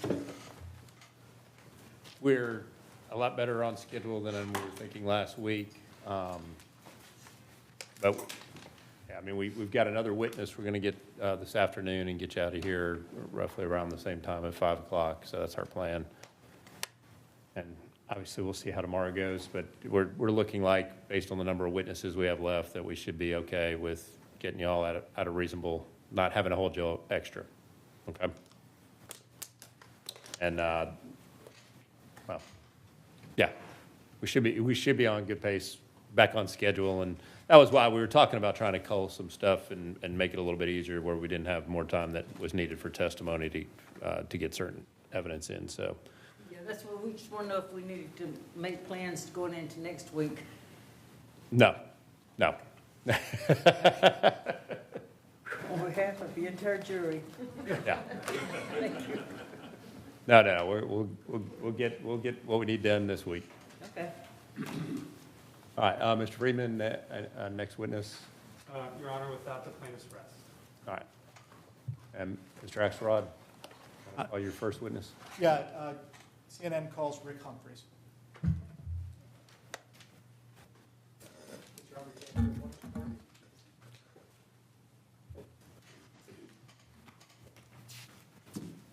When you get back over there, if you could, stand, raise your right hand and face the clerk.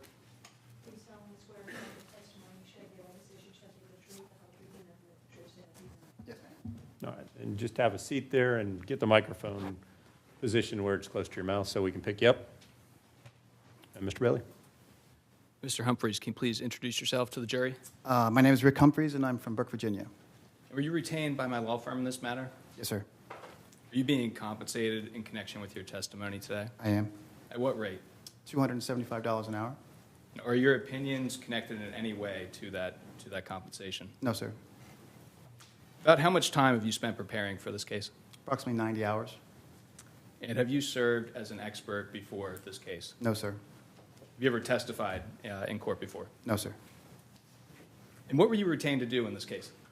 Well, as a human resources professional supporting the intelligence community, as a defense contractor, I was brought on to give my best opinion I'm sorry, I'm a little sore on my horse. I apologize. I'm getting over COVID, so you have to bear with me. No problem. To basically give my opinion as to the possible positions that Mr. Young could fill and what we would expect as a human resources professional, the methodologies that he would use to obtain such employment.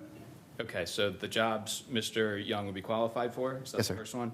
And the second one was how he would go about securing one of those jobs? Correct. What documents did you review in preparation for your testimony? I reviewed Mr. Young's deposition, General Young's report, all work-related documents that was provided through Mr. Young's work history.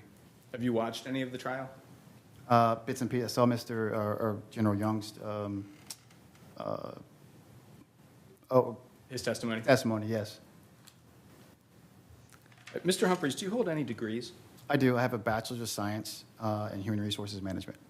And do you have any licenses or certifications? I obtained a Professional of Human Resources certification back in 2006. Do you hold any security clearances? I do. I currently hold a top secret security clearance. And did you serve in the military? I did. I served 5 years in the United States Marine Corps. What did you do in the Marine Corps? Well, I was a metrologist, which is, in layman's terms, calibrations, test measurement, and diagnostic equipment. So if I start speaking in lots of acronyms, I apologize in advance. Just stop me and let me explain. I will. Mr. Humphries, so at some point you moved into human resources. Can you walk us through how you got into human resources and your experience there? Sure. So I started my career off to be an electrical engineer, and I turned into be a project manager. And then I joined Slane Hosiery Mills in 2004 timeframe, 2003. And I was doing different projects, and they said, hey, we need somebody in human resources. We like your personality. You seem like a pretty smart guy. So I said, okay, I'll give it a shot. And I was off to the races. I was pretty much self-taught from the very beginning, learned a lot of hard lessons, what not to do, and what to do. And I put myself through through school over the next 10 years. I changed degree paths. At some point, did you move into government contracting? I did in 2008 with Centauri Solutions. What did you do for Centauri Solutions? I was originally hired as their main recruiter, along with being an HR coordinator. As we grew the company, basically I took over the entire HR functional area, or the HR functional role. So I was the lead recruiter. Everything you can imagine that touches human resources, I was responsible for. And after Centauri Solutions? Centauri Solutions was acquired through Computer Science Corporation, which unfortunately they're no longer with us. They're acquired as well. And for the first year with the Computer Sciences Corporation, I was in charge of the transition period, making sure the documents get sent over, anything that goes with M&A or acquisitions. So about a year afterwards, they deployed me into what they call the NPS, North American Public Sector Human Resources Advisor. So I was responsible for about 1,000 plus expats that were serving in Kuwait, Saudi Arabia, Afghanistan, just all over the globe.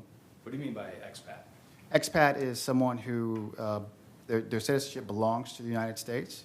However, they're working abroad, usually under some sort of, in this case, SOFA, which is Status of Forces Agreement, which means that even though they're working in the host country, they still have to follow the laws of the U.S. country. Okay. Mr. Young, as somebody that worked abroad, would he be an expat in that case? Yes, he would be. So after Computer Sciences Corporation, where did you start working? Well, So Computer Science Corporation is a very, very big company, and you become another number in the big companies. So I decided to go back to a smaller company where I could have more of an impact on our employee staff. So I took, and it was on promotion, so I took a director position at SGI Global. And what did you do at SGI Global? I was the head person in charge of all of human resources. I had 2 or 3 people below me, depending on the size we had at the time. And I oversaw all the recruiting, hiring, terminations, payroll, strategic planning, just anything, again, touching human resources, I was responsible for ultimately. Where do you currently work? In 2014, me and my former business partner from Centauri Solutions, or my former boss, we decided to do a good, better, best model, which we started a company, I'm a founding member, in 2014 called Invictus International Consulting, which I'm also the VP of HR. Okay. So that's about 20 years of HR experience? 20 years of HR, 17 directly related to the intelligence community and government contracting. What clients have you hired government contractors for? Through my entire career, almost every 3-letter agency that you can think of. If you want, I can name a few of them off. That'd be great. Without the agency or the whole name. If you could give us a few, All right. names.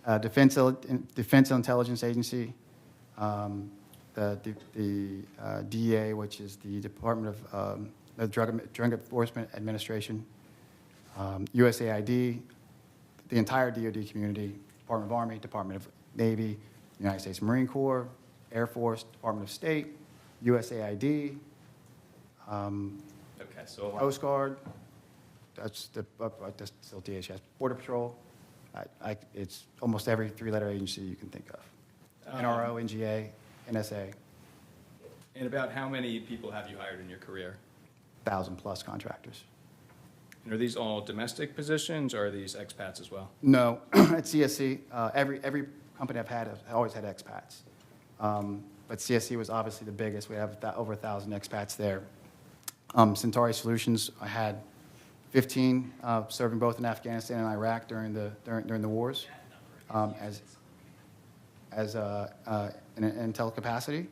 In addition, in SGI, we had former DA agents also serving abroad in Afghanistan. Most of us been in Afghanistan, obviously. And lastly, now we currently have expats in South Korea, the UK, and Germany.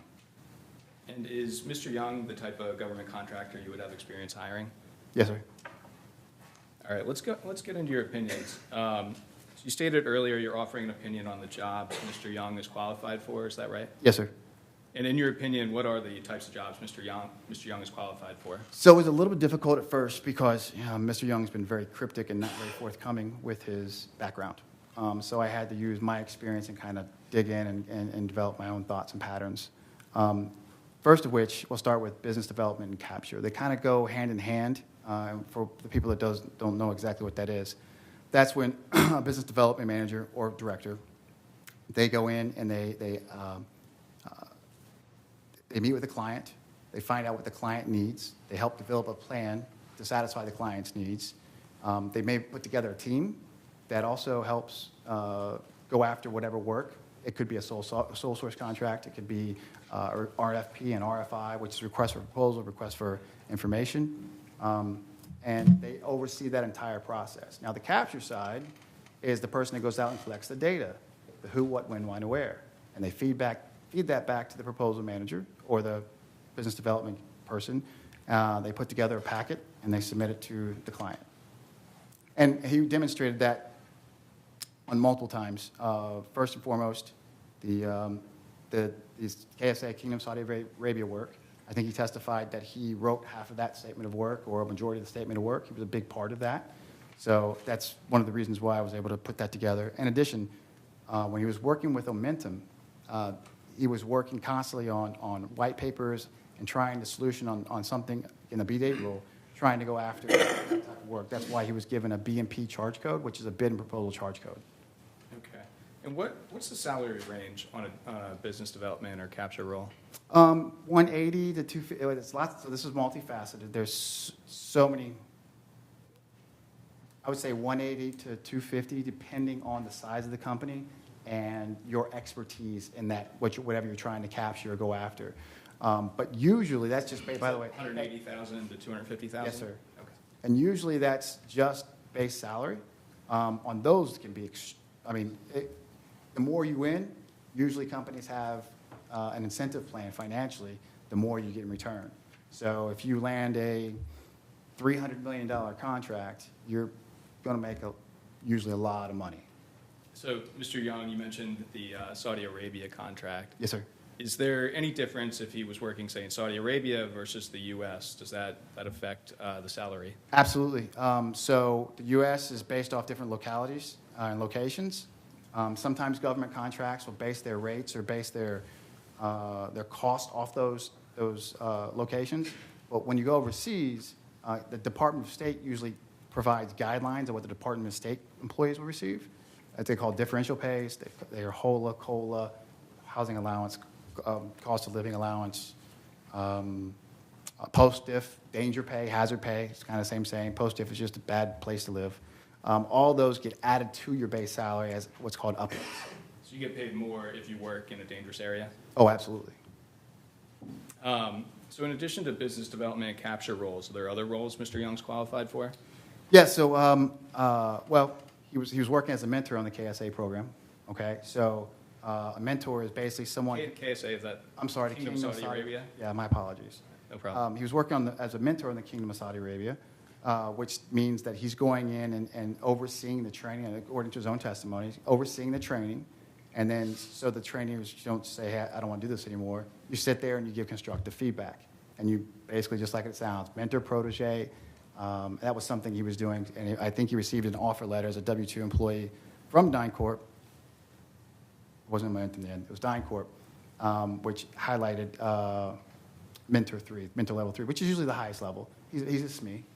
Okay. What's a SME? Subject matter expert. Okay. And so program manager, what's the salary range on one of those jobs? Again, it depends. Are we talking domestic or OCONUS or outside the continental United States? Let's talk the domestic base and then what it could go up to. Domestic base, again, it's so multifaceted. I would say 150,000 to, right now we currently have 300,000, depending on the size of the program and the size and what their scope is, who the client is, where they're located at. All those come into effect. Okay, so if he secured a job as a program manager, you could make $150,000 to $300,000. Yes. Plus, if you worked in a hazardous country, it would go up? Yes. And lots of times, there's performance incentives associated with that. If you stay in country more than 6 months, or every 6 months, you'll get a bonus. That way they keep you in country because they don't want to bring expats back and forth. They're reducing costs. The other job I heard you mention in there was a mentor. Could you explain what that is? Oh, I said the mentor protege, didn't I? Why don't you explain what the mentor role is? Well, the mentor protege was basically what he did on the KSA program. He went over and oversaw the trainers, the specific trainers, which allowed him to give them constructive feedback on the people who were actually using the training. So again, like I said, it's directly a mentor to protege relationship. And salary range on a mentor job? Those are a little bit lower, typically speaking, because the program manager is ahead of usually the trainer or mentor.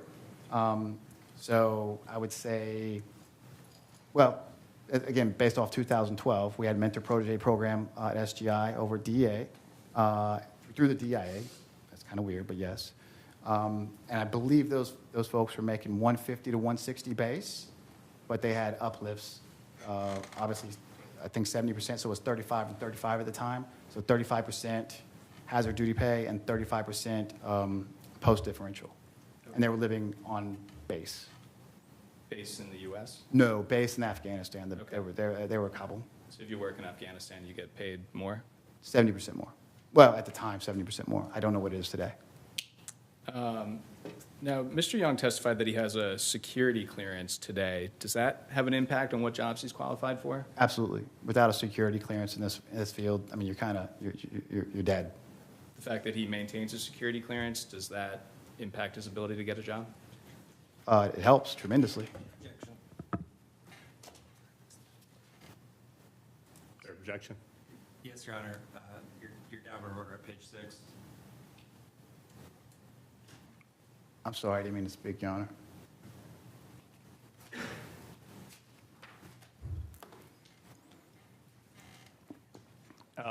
Based on the question, I'll overrule the objection.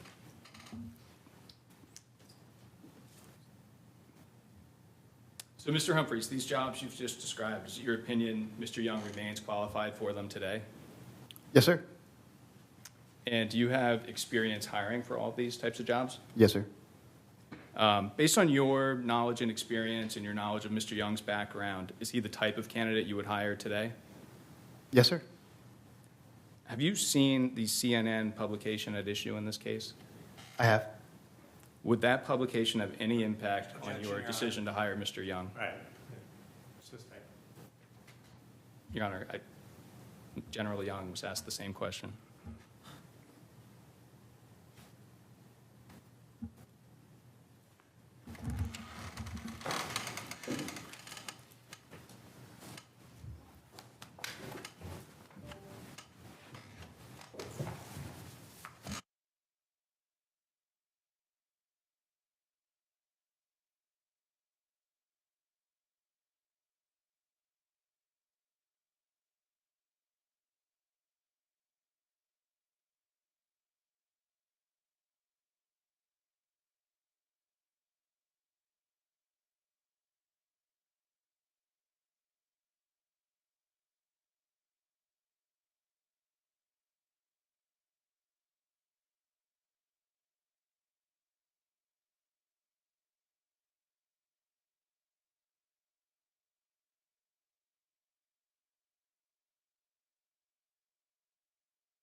Mr. Humphries, let's get into. I'm sorry, Your Honor.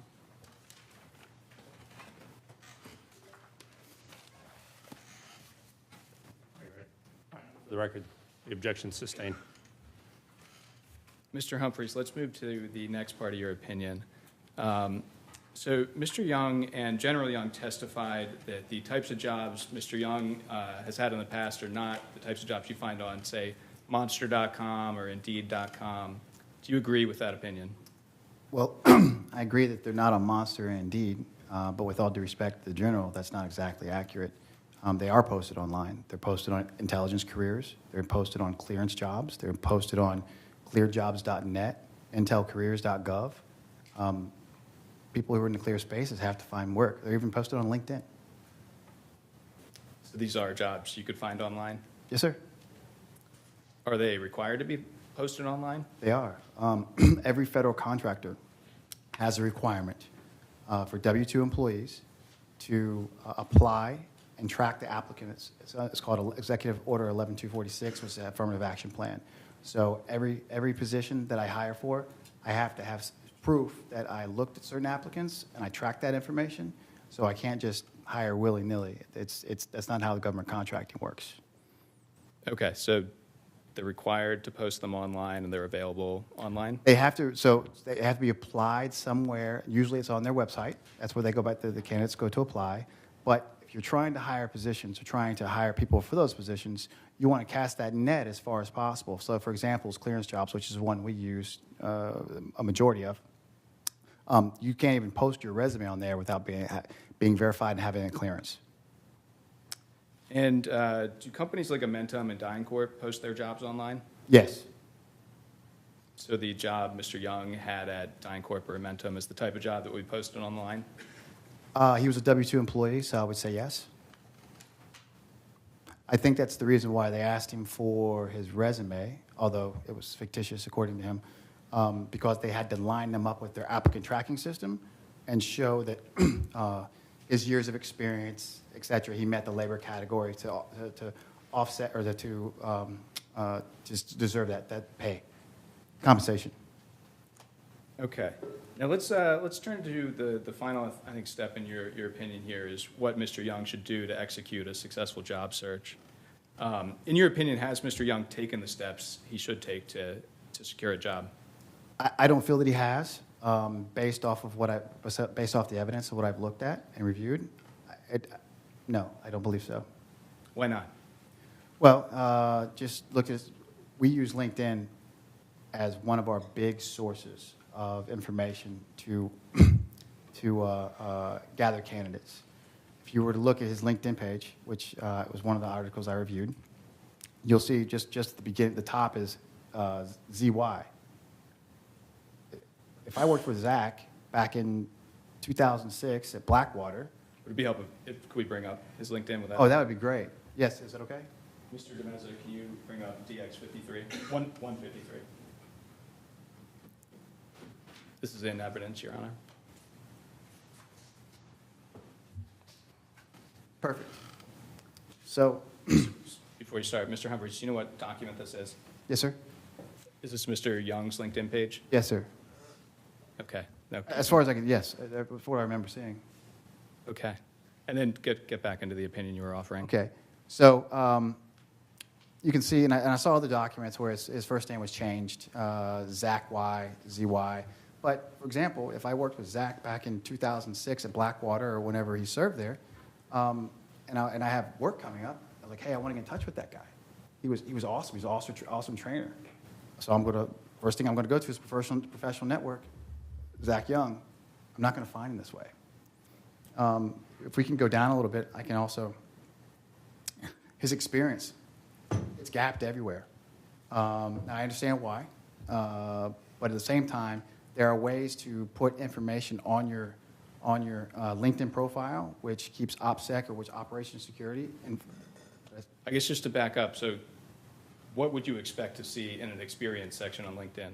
Well, I mean, the Kingdom of Saudi Arabia was a big deal. And he was, according to him, he was a big part of it. So I would expect to see that as his time with DynCorp. That wasn't a classified contract. It didn't appear that there was anything classified about it. So I don't understand why it would not be on here. It wasn't monitored by any agency whatsoever, as far as I can tell.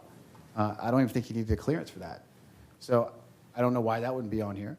In addition, there's gaps. The keywords, when we search for people on LinkedIn, we're using what's called a Boolean search, which is basically finding specific words that match the job that we're trying, job rec or job requirements that we're trying to fill. So I would expect to see security, training, mentorship,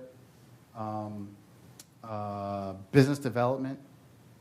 This is more complete than the resume I saw from, or less complete than the resume I've seen from DynCorp. So in terms of changes you should make, are you suggesting more experience would help here? Oh, absolutely. I mean, there's gaps. I mean, no one would be able to find him using this methodology, which is a huge portion of ours. I also, if he's stating that he hasn't went to any places to apply, that's sort of the next step of this, which I haven't seen any evidence that he's done that as well. Mr. DeMezza, can you scroll down a little bit further? Now, the skills section here, I think there's some of the terms you mentioned, but would you expect these terms or different terms? No, those are boilerplate terms that you can endorse somebody for. That's not everybody would have. They look in the meat and potatoes portion, the history, the job history. That's where it pings. Otherwise, this would pull up on everybody, and you would never find anybody.